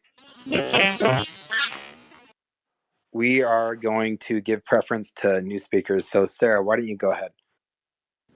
Hi. Thank you, everybody, for hosting the space. And thank you, Jason. Been listening for the last, since you started talking. So I don't know how long it's been now. Who is the robot talking? That might be the host. Oh, it was shit. Funny. So yes, very much enjoying it. I bet you have like a lot of water next to you because you probably had to talk a lot. Well, you have been. Yeah. So my question is kind of more about the program and kind of the social kind of network in it. Nothing too detailed, but kind of just I'd like to get maybe your vibe on this. Like, would you say your peers were apathetic to disclosing this to the public? Besides, like I know Grush wanted to. He said it. He's like, "Hey, I want to do this," and he followed through. Right? He's awesome. And then shortly this year, you're doing the same, following along. would you say a majority of people in the program were just apathetic and didn't give a shit? No, I'd say that it was mainly just the culture that they were invited into. Just like any other workspace, there are certain things that you do and you do not do. And those expectations were pretty obvious at first. You just keep quiet about it. And that's really what everybody did. So it wasn't apathy. It was more just that's the way things were. I know the people that I know in the program are very good people, very conscientious. One of them would even, go as far as when they finished off a 6-pack of Coke, would sit there with a pair of scissors and snip the plastic so that, if it ever got out in the ocean, that it wouldn't kill wildlife. So you could tell that that's the level of conscientiousness that the people have inside the program. So it's not apathy. I think it's more just the culture that keeps them quiet. And likewise, I may not even be coming forward right now if I was still in the program, because I'd still be part of that culture. And that's the other thing getting in the way, is that some of these people that are whistleblowers are still in the program. So they have a lot more to lose at this point because they don't have a safe landing strip to land on with their career, which is something I'm trying to start a bit of a foundation that I've been working with. It's called Firsthand. We actually set up the website already, but we're trying to set up a fund to maybe encourage some people in the program to come forward and know that there's a person like myself that is willing to help them, come forward and help them to get situated and start a new life if they want to, because maybe they have the same concerns that I did. Maybe they just don't want to be part of it. They don't have any answers for themselves, just like I was, because the biggest thing I've ever told anybody, even in Congress, was that this is scary for me. I don't know if I'm going to even have a life after this.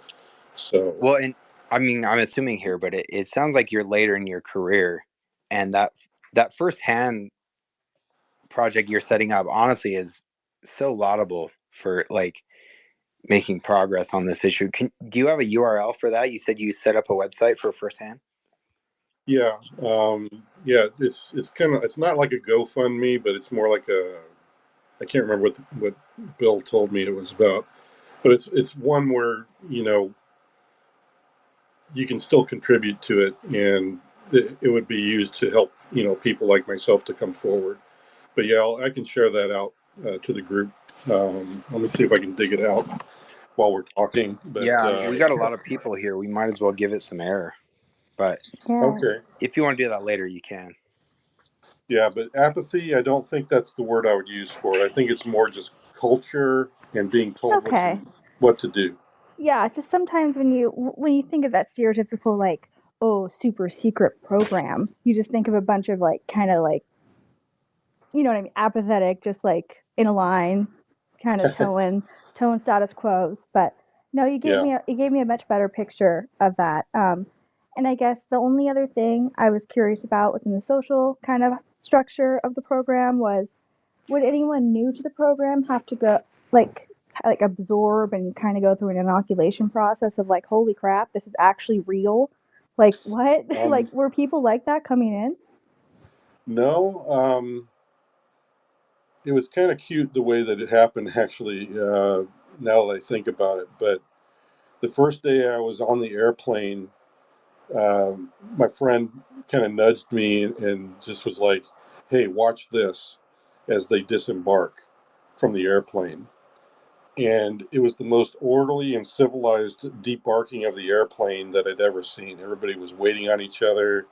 Nobody, was jumping up into the aisle and grabbing their stuff out of turn.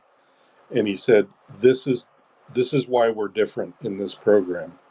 And so there was all these little unspoken things, I think, that really set the tone for the whole thing.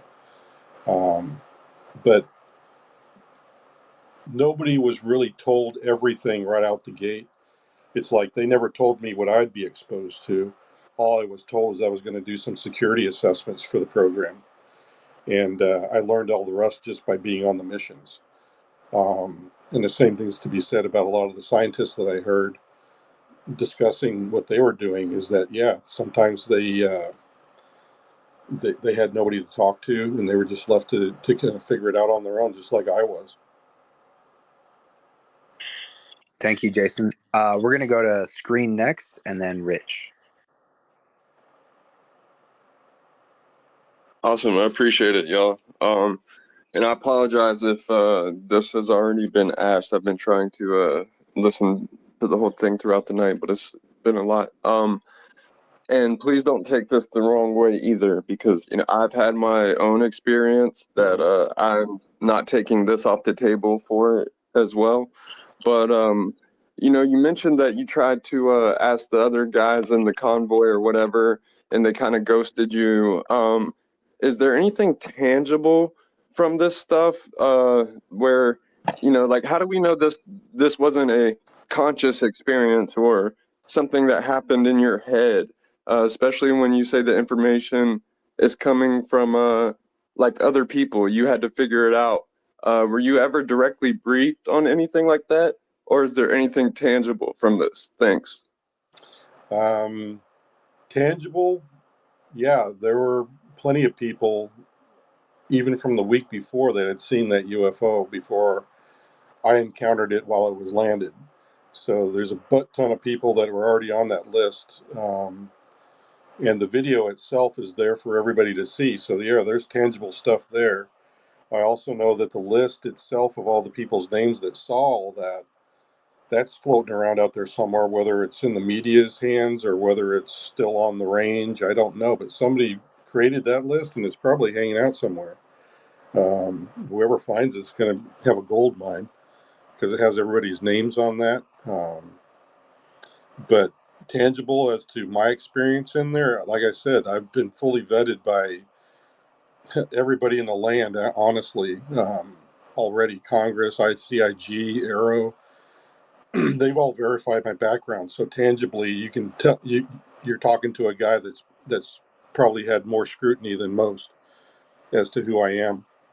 So all those are tangible. You can disagree with what I say, but that's what happened. I don't know how else to explain it. And like I said, I can go on and on about all the things that are a proof of my doing it, but I've run into people that just can't accept it. And I can only go to a certain point where I tell people tangibly, this is who I am, this is what happened to me. And it's just really up to you to whether you want to believe it or not. And I'm fine with it either way. I mean, I understand if you don't want to believe.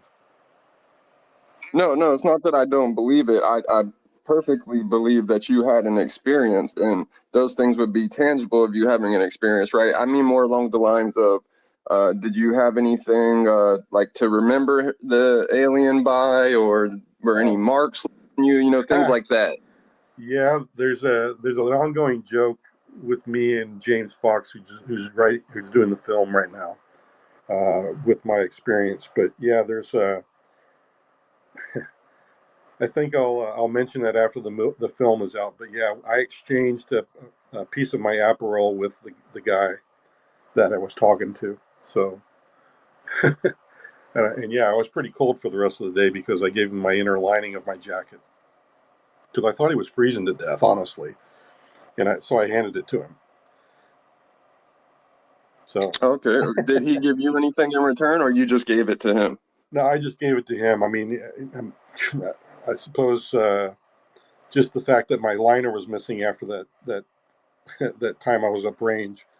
I bet you my wife was like, "Well, what happened to your jacket liner?" I mean, that's about the only tangibleness I got out of it.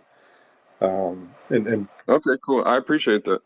Yeah, but that's kind of a funny thing. Thank you, Screen and James. James, before we get to Rich, I just want to ask you. Let's pretend like I'm a super skeptic, materialist. Yep. All the other descriptors, and I just think this is all just crazy wackadoo stuff. What would you say to me? You kind of cut out there for a minute. You did your robo thing. That was someone else. So if I was super skeptical, I was a debunker, and you were just, you're in good company right here. We're all loving that you're Oh doing yeah. this.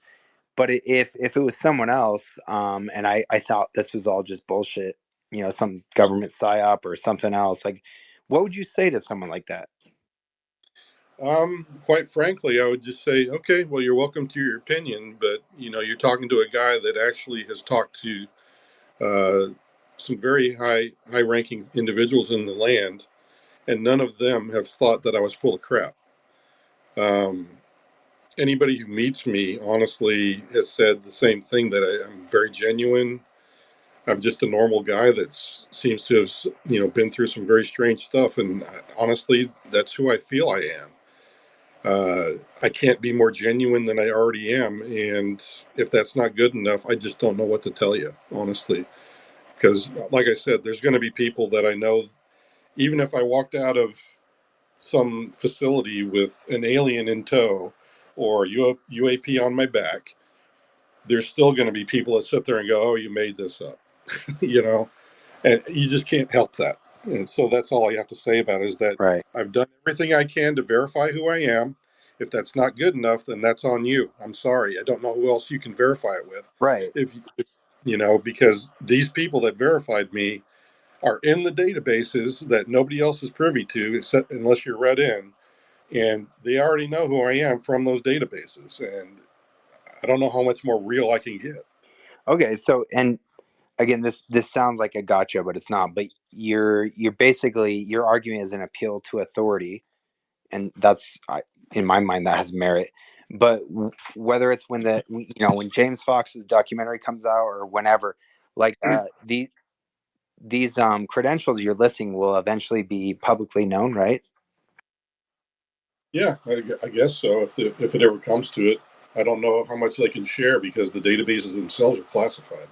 So, but do you see the predicament there? Because there are some really skeptical debunker people who are like engaged in motivated reasoning against all of this, who will say, look, if you're not willing to list the people who vouch for you, that this appeal to authority, then how do we know to take you at your word? Well, I guess I'd have to appeal to the Congress, Aero, and ICIG, who did the verifications, and say, hey, look, if you're okay with telling people you verified me, then go ahead and make that statement in my favor. That's all I can do. I'm sure that, maybe at some point, like, I've produced other proofs of my military service and that I was indeed stationed at Nellis Air Force Base during those years that I've already mentioned here in this podcast. Those are unclassified. I could probably share those on a public forum or something at some point if I felt comfortable doing so. And at least that would show that, yeah, I was where I said I was during the years that I said I was. But that won't tell you that I was read into this or read into that. Um, so yeah, there's going to be a bit of disconnect there because those are classified databases. Well, and you're not purporting to be, nor do any of us, I think, expect you to be the smoking gun all this. You're not capital D disclosure, but you are a stepping stone toward that, and I think we all appreciate that. So thank you for that answer. Yeah. Rich, go ahead. Thank you, and thank you, Jason. Are you aware of an amnesty agreement or a truth embargo forthcoming? Yes, that was something I discussed with Congress a number of times, that there needed to be an amnesty clause for people that want to come forward that are in the program, that they can have the same immunities as I have had, and that they also have a safe passage to come forward and be dealt with appropriately in classified settings if need be, and all that kind of stuff. I think that everybody deserves that, because they are performing a service for our country, and that they should be allowed to do things like whistleblow without any repercussions and have immunity from anybody who meant them harm. I also meant for the others as well. I'm sorry, for the others as well. Others as in other whistleblowers? No, the other beings. Oh, them. Them. That. Yep. Well, that's a whole different can of worms. I would say that, yeah, they're welcome to come anytime they want. I mean, honestly, my impression, just having had contact with one of them, I don't think they have a real compunction one way or the other whether they want to come forward or not. I think it's mainly just, they're operating here on Earth for their own reasons, and for the time being that they have their own reasons as to why they don't want to be public. They'd rather be private. Um, and for me, I can imagine what maybe some of their motivations are, just like everybody else, that we're just not ready for that kind of contact, that it also exposes them to the dangers of people trying to politically use them as a ploy to get elected, or to steal their technologies, or to capture them and imprison them. Those are all real dangers that they've already maybe even had reality with, that, some people have done just that. Um, Matter of fact, I remember hearing about a lot of different people that have encountered UFOs that took their shotgun out and started shooting at it, and stuff like that. We're a strange bunch. So I think those are all good motivations as to why these people might, if their NHIs want to come forward. I would like to think that our government would give them amnesty. I would give them amnesty. I mean, honestly, I would view them as a friend mainly. But there's some people that are just totally not accepting of any of that, and they would probably just lose their mind. Thank you. Rob, you sound like Optimus Prime. Yes, my voice is really or not sure. So just I think we're close to great. Jason, if you can hear me, any hands, please? Yes, we do realize that we are insignificant and live on planet Earth. Yep. Well, I tend to think that sometimes of my own self. Yep. I'm pretty insignificant when it comes down to it. I don't know what Rob just said. Rick Ford, go ahead. Thank you. Nice to talk to you, Jason. You're doing your country well. You're a patriot to the people. And my question to you, how would you perceive about Russia and China, about their crash sites? I'm sure you've heard of something like that. Yep. While I was in the program, I didn't hear of any interaction with either of those countries. I believe they would be just as interested in it as we are. I think I've heard China was standing up their own UAP program, and probably Russia has had that at one point or another because of some of the documents that got leaked out of their country once the Berlin Wall came down, and somebody came back to the United States with some of their UAP records. So I know that they've had a program as well. How successful those are, I really don't know. I would like to think that America's better at it than anybody else at this point. And I think that kind of rings true also for the NHIs, that perhaps they look more for societies like America that are not, I don't know how to put it, they're a little bit more free in being allowed to discuss these sorts of things, and to get to a place where people are not going to be shot and locked up in jail just for doing the things that they naturally do. Because in China, you could easily get in jail just for speaking badly about their own government, or Russia for that matter. And I think that's something that they need to think about, because, it's okay to let people speak their minds. I mean, that's what we do. We communicate. And if you can't accept other people's ideas, that's kind of on you as to whether you're acceptable to be part of that conversation, or you're accepting of it. Because, who wants to be in a conversation with somebody who's refusing to hear anybody else's side of the story? So that's all I have to say about China and Russia, is that they are probably going through some revelations in their own societies that may be hampering any UAP work and contact with NHIs, and they might be actually hurting themselves by being a bit too tyrannical in certain ways. Well said. Rick, did you have a follow up? And if not, Rob, you sound like a robot. So,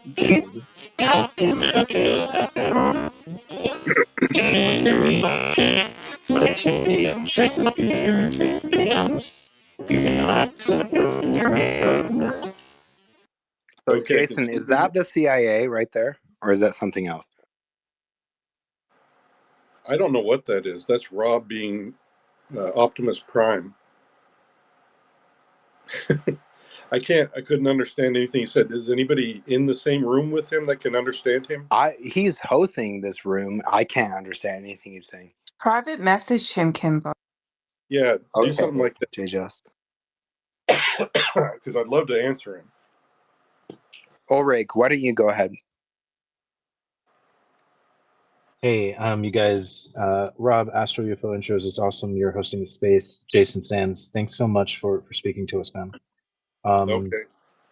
Yep. I mean, everybody is just, the mind is blown. I wanted to know, what can you tell us about basically this battle that we're watching split within the DoD and between the DoD and Congress as it relates to, and if you already answered this, then I have many other questions, but what is going on here where we're getting one message from Arrow saying that there's no real evidence of these things, especially if Arrow vetted you, then ICIG saying we need to investigate this more heavily, and then the Grush allegations implying contractors hiding their reverse engineering programs from the government itself.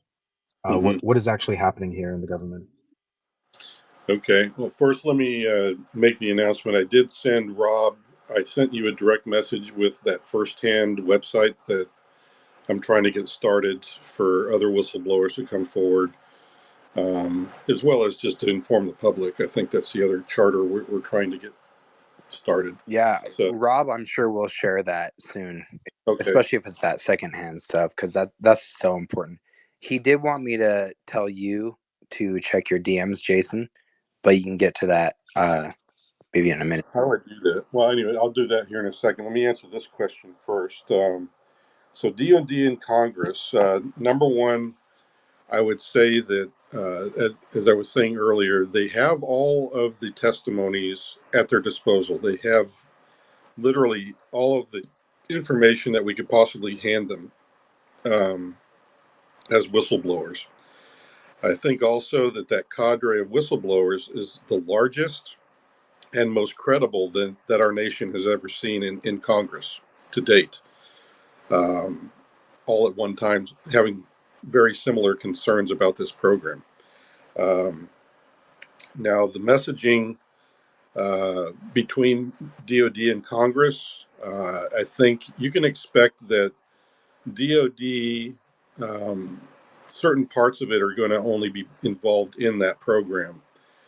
But if those program people are trying to influence things, I could probably guarantee you that it's not going to be one of letting all of this go public without a lot of fight. So I think it's safe to say that when DoD discusses this topic with Congress, there may be some taint to deal with because they've been dealing with this program for many years, decades, and they have always dealt with it a certain way, which is to pretty much deny that it exists. And I think that's something they're comfortable with, and that's to be expected that they would continue in that vein. And I think that's the way that they are handling it with Congress. So you're talking to Congress. Also, they're coming to talk to congressmen and congresswomen that don't know the program, and it's easy to pull the wool over their eyes and make it seem like, oh yeah, sure, there's a program, but it reverse engineers only things from our adversaries. There's nothing about UFOs in it. There's nothing about NHIs in it. It's easy to make that, and they could even walk you into some of the installations. People from the program could walk Congress people into those installations and hide everything that has to deal with NHIs and UAP. So even going to the facilities would be a problem. So this is a bigger problem that we're going to have to tackle, and it's going to be something we have to think through very thoroughly. And or DOD needs to just realize that, you know, people like myself, we're not looking to be adversarial about it. We're not looking to give away all the state secrets. We just want to get to a better place. And if you're willing to talk, then let's talk. Let's stop playing the old, you know, hide the whatever from each other game, and hide the cheese or whatever you want to call it. So, Am I but speaking in English now? you are. And Fuck Jason, yeah. you work for Robert. you work for the program that Grush is speaking of, one that has contractor involvement. What, currently? No, I mean, did. you did, yeah, you did. Yeah. And so Grush is alleging that there's embezzlement of funds involved in these Yes. programs. Yeah, and that's part of my concern as well. I mean, honestly, if I was put on the stand right now in front of Congress, I'd be telling them, all right, guys, you know, you don't believe me. Well, where's all the freaking money? Did you answer that? Did Arrow answer that question for you? Oh, they didn't? How about ICIG? No, they didn't either. Okay, dudes, well, we're right back at square one, aren't we? You know, and that's what Congress is going to have to get their heads wrapped around. And is it the contractors that are they hiding anything from the... All of you are like, we are going to stick to hands. So go ahead, Rick Ford. Yes, just recently, I was listening to a little presentation about something about England now. May want to talk with the U.S. on this same affairs because they have some stuff too in their background. Have you heard anything about that, Jason? I'm talking England's Parliament.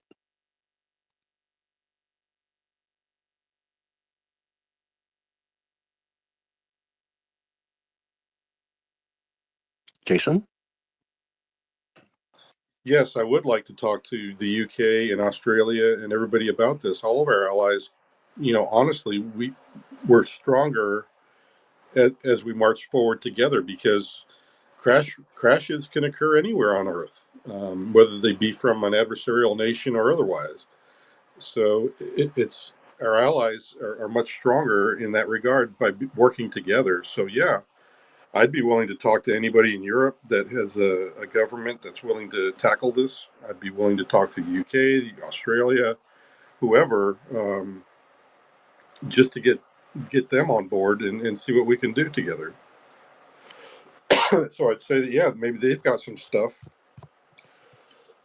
and whether or not they've shared it with us, I don't know.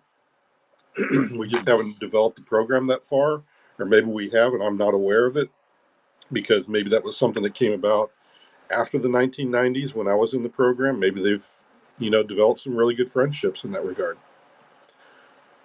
Yes, indeed.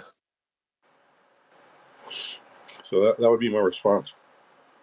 So yeah, let's work with our allies, man. That's a good thing. Thank you, Jason. Thank you, Rick. Let's go to Lou Reviews. Thanks. I'll be 100% honest with you, Jason. I, like a lot of people in this conversation, I'm very skeptical of the things you're saying. I have so many questions for you that wouldn't be appropriate in a space like this, because I know a lot of people are waiting in line. I would love to speak with you on my show if you'd ever consider doing something like that. You know, if the things that you're saying are true, then there should be no fear of answering any questions. I will say you keep referring to the ICIG and to the Aero office and to lawmakers as they have verified who you are. And I believe you are telling the truth when you say that. But my issue is that they have not verified the claims that you are making. Nobody has verified the claims that you're making from an official standpoint.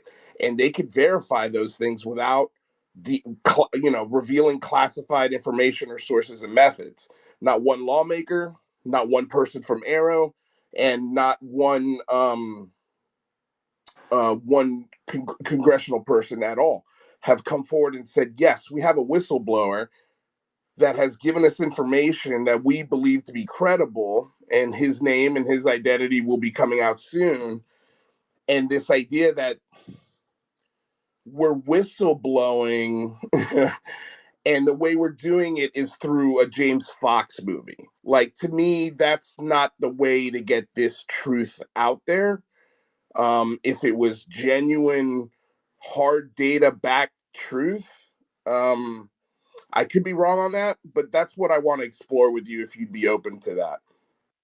Well, I'll consider it. And like I said before,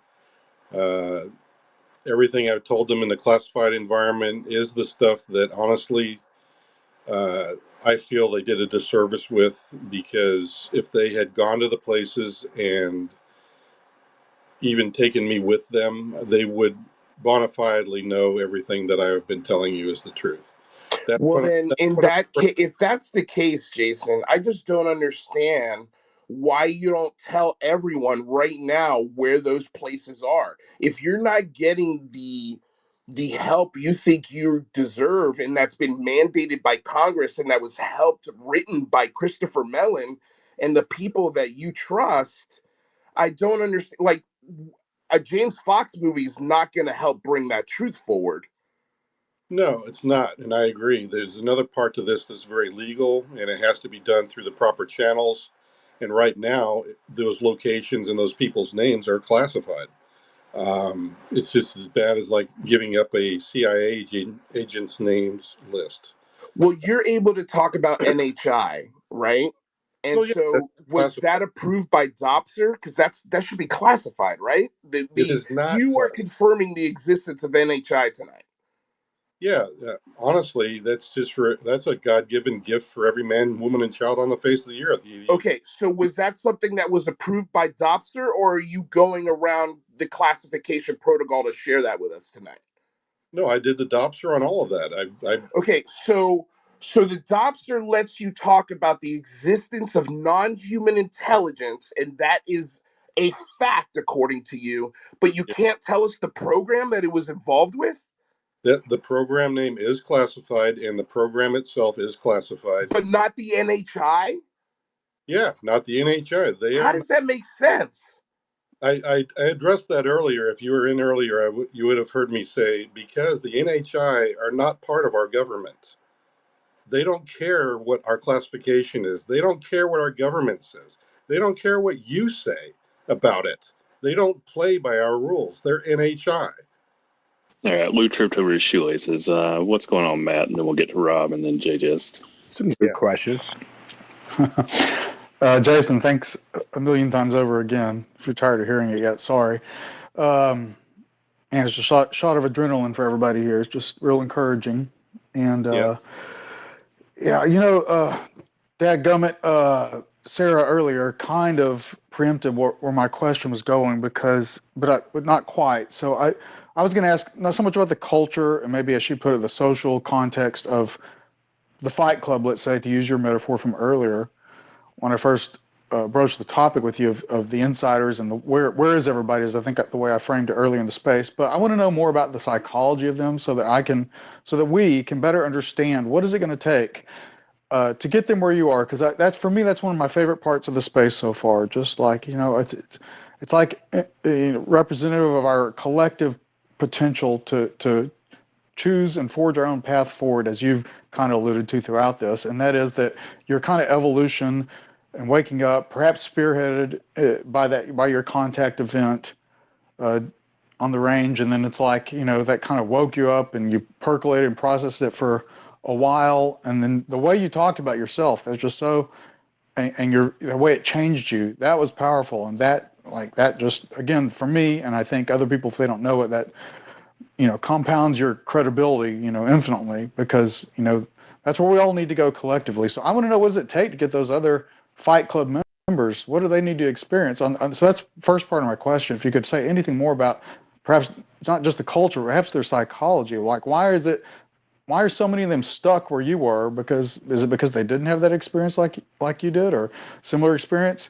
And then perhaps just along those same vein, like this stuff gets weird, and I think as this space has gone on, I've gathered that you know, particularly in the last couple of years, maybe you've made some more contacts and had some real insights from people more in the know and on different levels.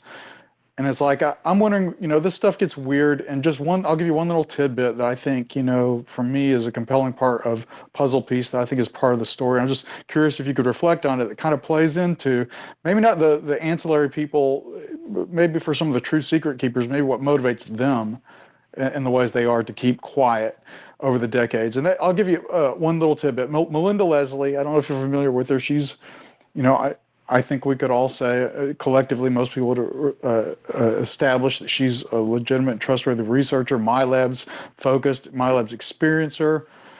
And I'll say it because she said it, unrecorded space here in our community with some experiences, some abductee spaces. She says, way back when, she's heard it from other researchers as well, and she says this, I believe her, you know, just, you know, that's my assessment of her.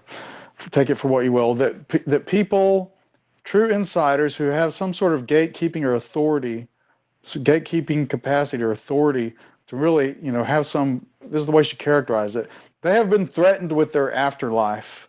That's one of the enforcement mechanisms, whether it's true or not, whether or not anyone actually has that power over them. But that's one of the enforcement mechanisms. Now, you know, this stuff can go in a million directions, a lot of it doom and scary and dark.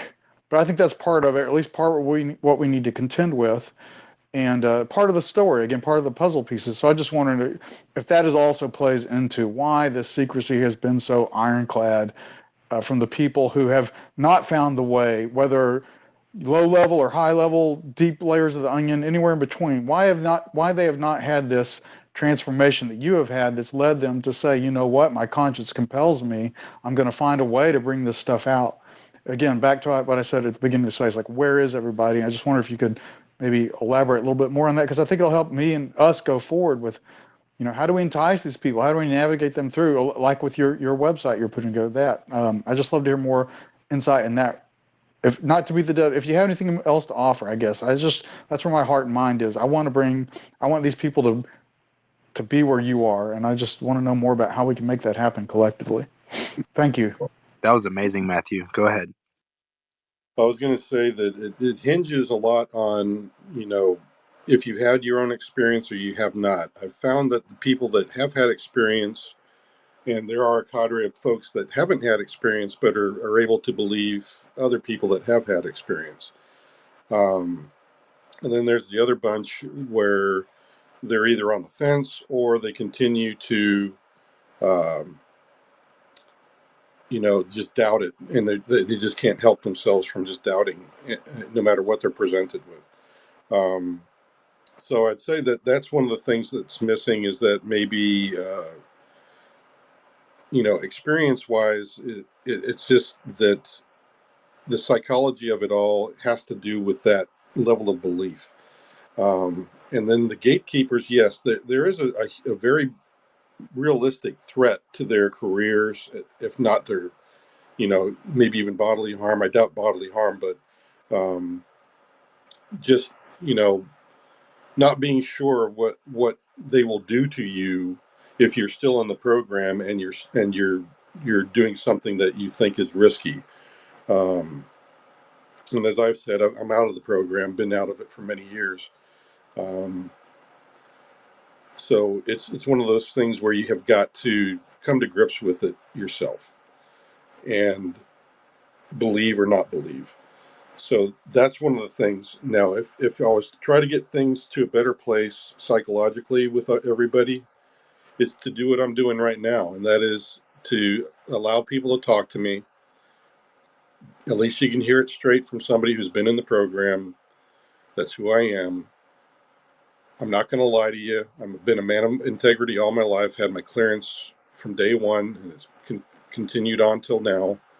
And that's something that I just can't do. I don't like to be, you know, unforthcoming. I don't like to hide things that don't need to be hidden. I don't like untruths when they're spoken. And that's who I am. And that's all I can offer. I mean, honestly, That's the one thing that's missing, is that there's too few whistleblowers to help the public understand this fully. And I'm woefully inadequate. I only know my piece of the puzzle. I don't know everything. I have opinions on parts of it and things that I've figured out, but I can be wrong on some of my points as well, and I'll readily admit that. But at least I'll give you my best shake. And that's all I can offer Congress. That's all I can offer you guys. That's all I can offer anybody, is talk to me. And at least I'll give you a point of view that's from somebody who's actually been there and seen some stuff. And I don't know how much more real it can get other than you actually getting to experience it yourself. Because I think if everybody was exposed to it, then yeah, there'd be no problem. But even then, like I said, there'd still be a cadre of people that just would think it was a hallucination. So, It's not really something you can like translate to someone. Honestly, yeah. I don't think the government can even disclose the full Monty. It's not possible through language. Just my opinion. Yeah, I believe the same thing. It's just one of those things that, because I've tried so many ways, I'm like, did I just not say it right and get something across? I don't know to this person, but it just has to do with the person receiving the information. I can believe you're lying, or I can believe you're telling the truth. And it's really up to each individual to go with one way or the other. Well said. Well said. Jason, you're burning the midnight oil right now, and I'm getting tired. I mean, just I want to be respectful of your time. Rob's being a champ hosting this space, but we have a few more hands up. How much more time do you have, Jason? Yeah, let's take a few more questions, and then I got to get some rest, man. Okay, so we're gonna preference the people who have not spoken yet. So, Rob the Great, we'll go with you, and then Zim. Hey, Jason, I just had a quick question. What are your thoughts about the Nazca mummies and I guess the Peru attacks that happened last year? Thanks. I find them intriguing, honestly. Some of the head structures I find interesting, but again, I'm not a biologist by any means, so I can't make those assessments. I do think that the bodies that they found in Peru are really interesting. I mean, they claim that they've had, no kidding, biologists and scientists looking at them, and they're verifying that they are biological, that they're not glued together or whatever. And I find that even more interesting. So, being an analyst, though, I'm still waiting for bona fide. Hey, let's have an exhibit with them in there, and really have more people studying these bodies and mummies and stuff like that. Because I think at some point our science will get sophisticated enough to where we can make more assumptions about the DNA is actually human or not. And those seems to be some of the sticking points right now, is that people are still saying, oh, no, it's still just be a malformed human being and stuff like this. And it's the same thing like with the MH360 theorems and things like this. There's so many arguments and counter arguments right now that it's hard for me to make a true statement. But I find it intriguing, and I'd like to think that maybe there's some evidence now that we actually do have some, more DNA to study. That'd be really cool to have that.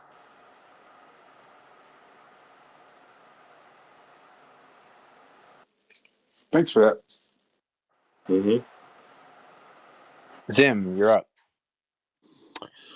Hey, Jason, I missed some of the first hours of this, but thank you for coming forward. And question, I've had an experience that seems so real, and it was what people would describe the sleep paralysis thing, but there's a lot more tied to it. And considering your experience with the telepathy, is anything with the program tied to the sleep paralysis experiences, and is that considered something more of a reality than just a psychological phenomenon? I would say that just from my experience in the desert with that individual, that yeah, he literally, I thought he had kind of numbed my friends' minds that were still in the car while I was standing on the roadway with him. So I would say that yeah, he probably had them in a form of paralysis to where they couldn't function anymore. And yeah, so yeah, sleep paralysis might be a byproduct of exposure to that same sort of a thing in mind control. Thank you, Jason. Zim, did you Hey, have a hey, follow-up wait. before you go to the next person? Yeah, real quick too. Before we get to the other hands, we got Steve Sprague. He was wanting to ask a few questions, and he can't raise his hand. Or well, he had like two questions he wanted to ask, not really a few. So don't take that wrong. Hey Jay, how are you, sir? Thanks for coming out tonight and talking. Are you okay hearing me? Yeah. All right. I had just a couple really quick ones. I doubt you'll be able to talk about it. Do you know about, or let me rephrase this. Are you aware of Fort Huachuca? I've heard of it. What am I thinking of here? I'm real tired right now. My mind's like going numb. No, so it's the head of the intelligence for the Army, but there's some things that are specific to that location to do with UAP. The other question that I had is, do you think that at any time as you were going along with this, could you have ever been, and I'm not talking about your own firsthand encounter here or anything that you worked on with the program, but could you have ever been fed disinformation? Do you think that along the way, whether it's anybody that could be outside of, let's say, the UAP task force, like Greer comes to mind, or someone else, or I'm not picking on anyone individual particularly. I'm just saying, could you have been fed disinformation? Do you believe that might have been the case for anything that you hold as knowledge to yourself? And then really the third question is do you think and do you feel that you will have any attacks and reprisals for what you're doing and becoming a whistleblower? And is that a concern for you? And that's it. Those are my questions. Oh, okay. As for folks influencing me, like I've said before, I don't really read much on UAP unless one of my friends throws me a link and says, "Hey, look at this or look at that," and then I might give some opinions on it. But even though I know Greer and other folks that are out there, yes, they've surprised me with some of the stuff they know, and I haven't experienced some of the things that they have said. And I can verify that some of the things they say is true, but not all of it. Like I said, I want to know a piece of the puzzle. So in that regard, did it influence anything I have seen or heard? I highly doubt it, especially when I was on mission, because it would be a complete waste of thousands and thousands of dollars to have me and my team go someplace for an assessment and then waste time trying to feed me false information the whole way through, or to try to influence me and my team, because that would seem kind of weird to only have like 4 people read into your program, have them doing security inspections for you, and then feeding them a line of BS that is totally unproductive. I don't think that would be, that doesn't make sound logic to me. Now, as for reprisals, no, I've done everything I possibly can to be on the up and up with all of this. I've kept the classified stuff out of our conversation tonight. The only thing I've been willing to talk about is the culture within the program and the existence of NHI, and that's totally unclassified. Those are all things that are in my DOPSR as well, so I've got coverage on all of it. So as for reprisals, yeah, sure, I'm sure any jerk is welcome to come forward and try to shoot me down or whatever they want to do. I just can't be bothered with that right now. I've got a team of legal people and lawyers that have been helping me from the start and the get-go. They've all steered me in the right direction, and I'm sure they'll continue to do so. But now that I've gone through all the wickets, I mean, I did everything they told me to do to be to the point where I can go public. So I don't think there's going to be any reprisals. There might be some people unhappy with me doing this. I mean, that's a given, but I don't know what to tell them. I mean, honestly, it's not their life, I guess. So you can have your opinion as to whether I should come forward, but it's what I chose to do with it. And I'm not overstepping my bounds when it comes to my obligations to the government and my classified clearances. I Jason, don't know. honestly, thank you. I just, if you're who you say you are going to be in the history books. Sorry, I'm not trying to blow your ego up. And I know that's not where you're doing this, but this is a big deal. And I want to thank you for coming into this space. Rob, thank you for hosting. I'm being respectful of your time. Maybe we've got a lot more time left. I know you're toward the end. I did want to give one more question to a friend of mine who is smarter and more experienced on this topic than most people I've encountered in what is the wild, wild west. Like spaces, Jason, I'm not sure I would recommend doing a lot more spaces, but this is a great way to break your story.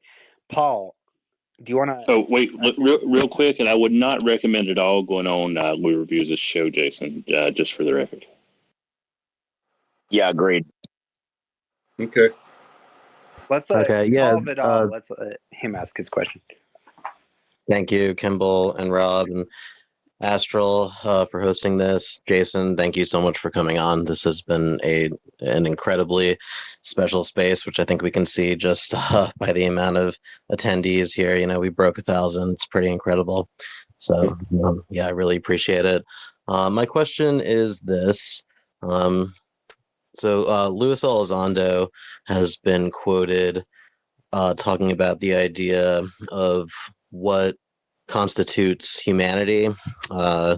He's brought up the idea of what if it's not mankind but mankind's, and to me that conjures these sorts of questions about whether humanity might not mean something.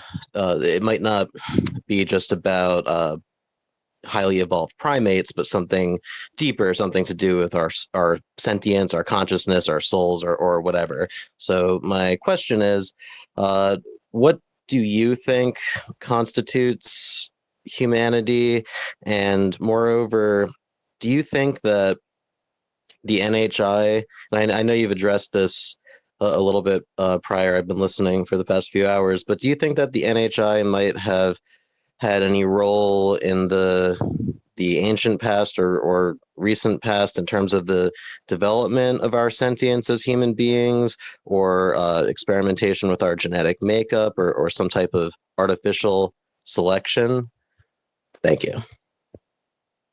Yeah, it has nothing to do with my exposure in the program, but in my opinion, after being exposed to all the stuff that and the strangeness, I did go read up on some things, just light reading kind of stuff about ancient history. I have read through the Bible from front to back.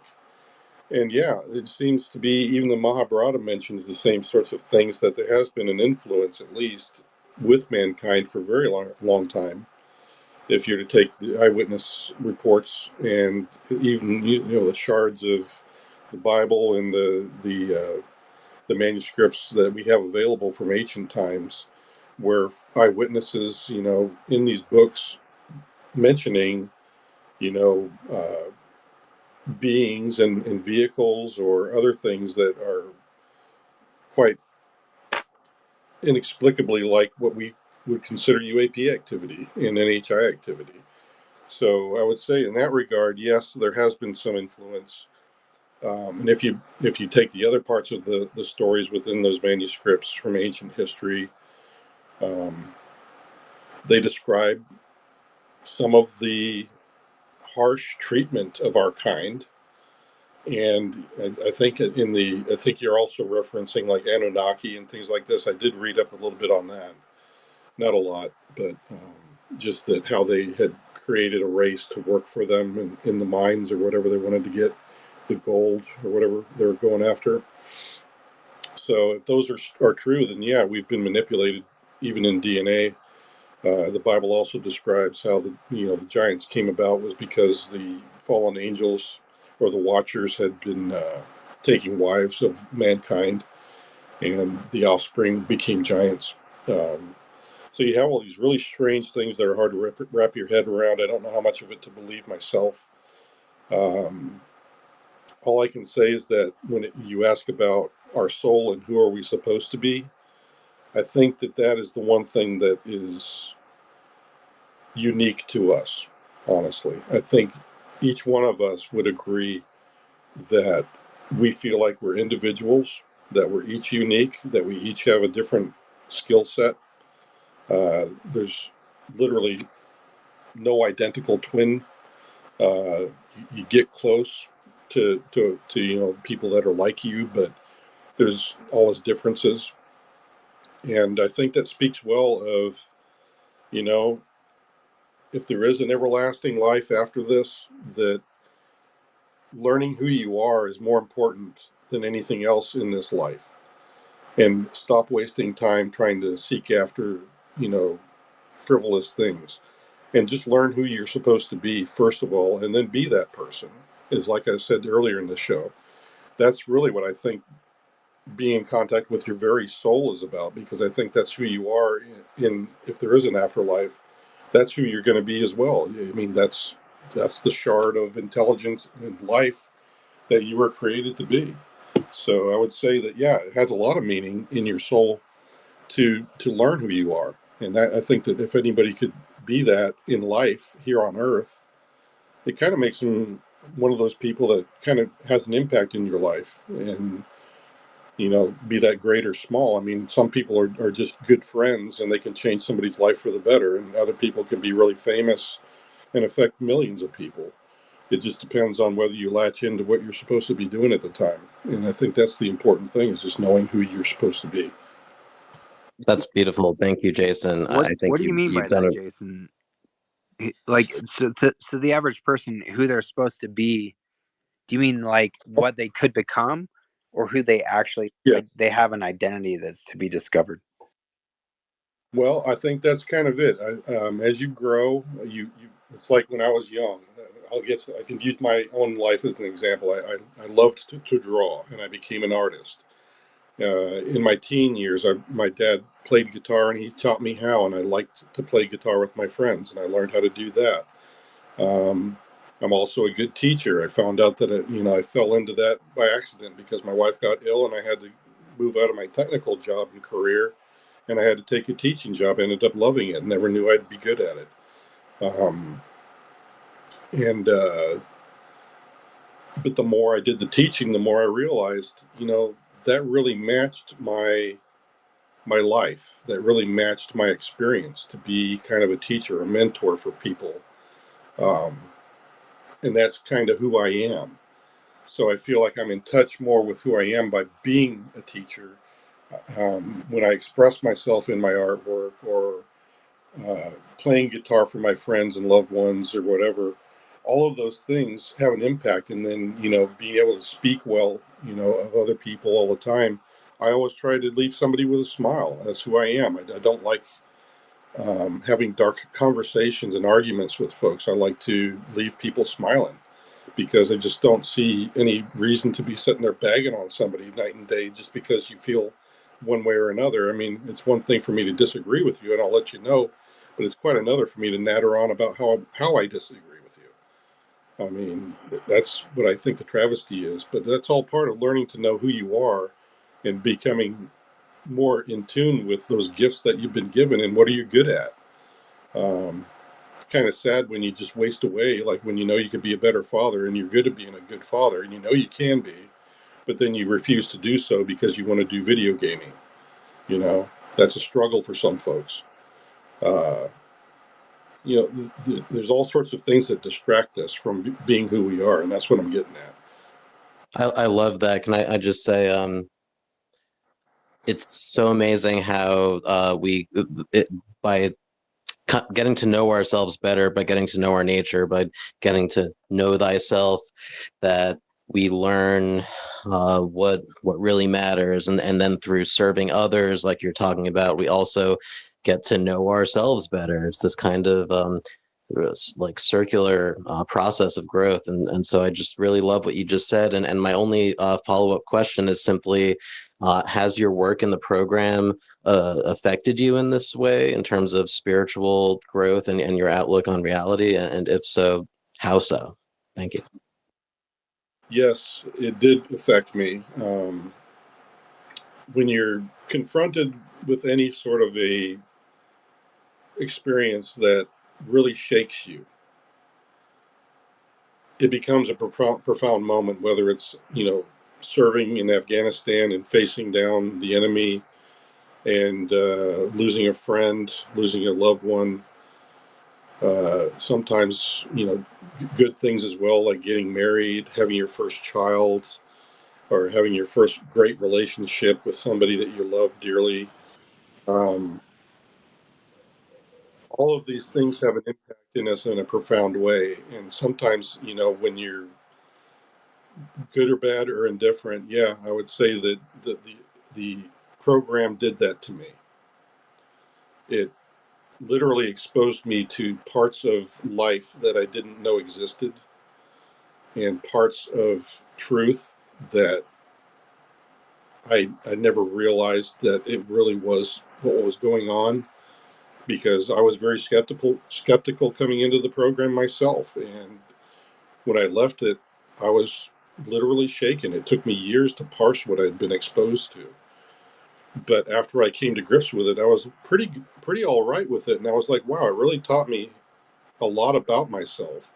It really taught me not to believe everything that's around me, but just to experience it for my own and make my judgment call by meeting somebody or engaging in learning about somebody or something that I didn't know before. And I'm much more open-minded towards those things. So I think I was kind of like a closed circuit when I went in, and came out an open mind at the end. And that's how it affected me. I can Hey, relate to Jason, that. Thanks again. you said there you were an artist. I was wondering if you had ever drawn any pictures of the night. Yeah, I actually did. I posted those also in the forum that I spoke of earlier. And Hey, can you DM me that link? Yeah, I'll have to send that off to you. But I think that I've got it on my hard drive somewhere. Thanks, Jason. Yeah, I can do that.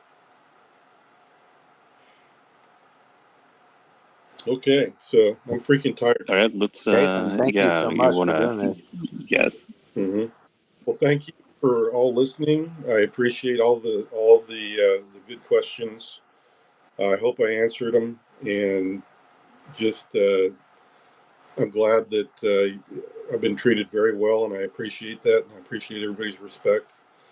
For those of you that I know were listening and are still skeptical, I get it. I was skeptical too. So I totally understand where you're coming from as well. And all I can say is that there's more people like me. I'm not the only whistleblower. There's a lot of other people that have come out.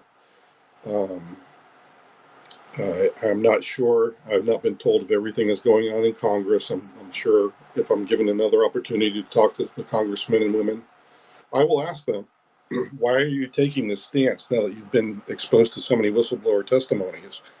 And I'll try to get some of those answers, and maybe I'll address those in another podcast or something later on in the line. But right now, I don't have a good firm answer because I don't know what was told to them in the classified environment up there. Well, and one of the things I love Yeah, about you, this been Jason, is that when you don't have definite answers, you don't give them, and that's a big green flag for me. I'm sorry, Rob. Go ahead. Yeah, this has been awesome, Jason. Thank you for your time, and hopefully, when you do get those answers, you'll keep me in mind. So. Yep. Well, we'll see what we can do. Like I said, I'll keep pushing. I'm on mission, man. I've been on mission since years ago. I'm not going to quit. I need to continue with this. I'm not going to be a jerk about it either. I'll try to keep everybody's interests in mind, to include those in the program and those in Congress and Pentagon, whatever. I'm not trying to hurt anybody. I just want to get a better place. How many followers do you start this day out at, Jason? You got like 653 now. So No, they're popping up. I'll have to count them up in a bit, but I don't know. oh yeah, mine's blown up today too. None of This has been a that hell of a matters. space. Obviously, Rob's Right, making yeah, so for it doesn't sure. Fuck matter. But follower count. Right. honestly, Jason, just take it in stride. You're doing God's work. Like honestly, you're going to be in the history books probably. Even if it's just a little blip, like this is a big step. So thank you so much for not just coming in these spaces, but doing what you're doing for real. Yeah, I think the application is not counting how many followers right now. It just says 20 plus. So I have no idea, but I'm looking through. There's a lot of stuff. You're right. This went bigger. I was so surprised to hear it went up to 1,000. All right, Dave Scott, I may be crashing your way. It'll be for a short period of time. If I do, though, brother, I can't promise you much. I'm dead. It's been nearly 12 hours. This has been going on total. So, and God, we've been here with Jason for what, at least 6 to 8. Yeah, we got to leave something to talk about later too. So we're good. Thank you, Jason. Thank you, Rob. Yep. Yeah, thanks, guys. Thanks, everybody. Yep. Thank you, and good night, and sleep well, everybody. Great job, man. Good night, guys. Love you guys. Thanks, Em. Later, guys. All right, bye. Peace.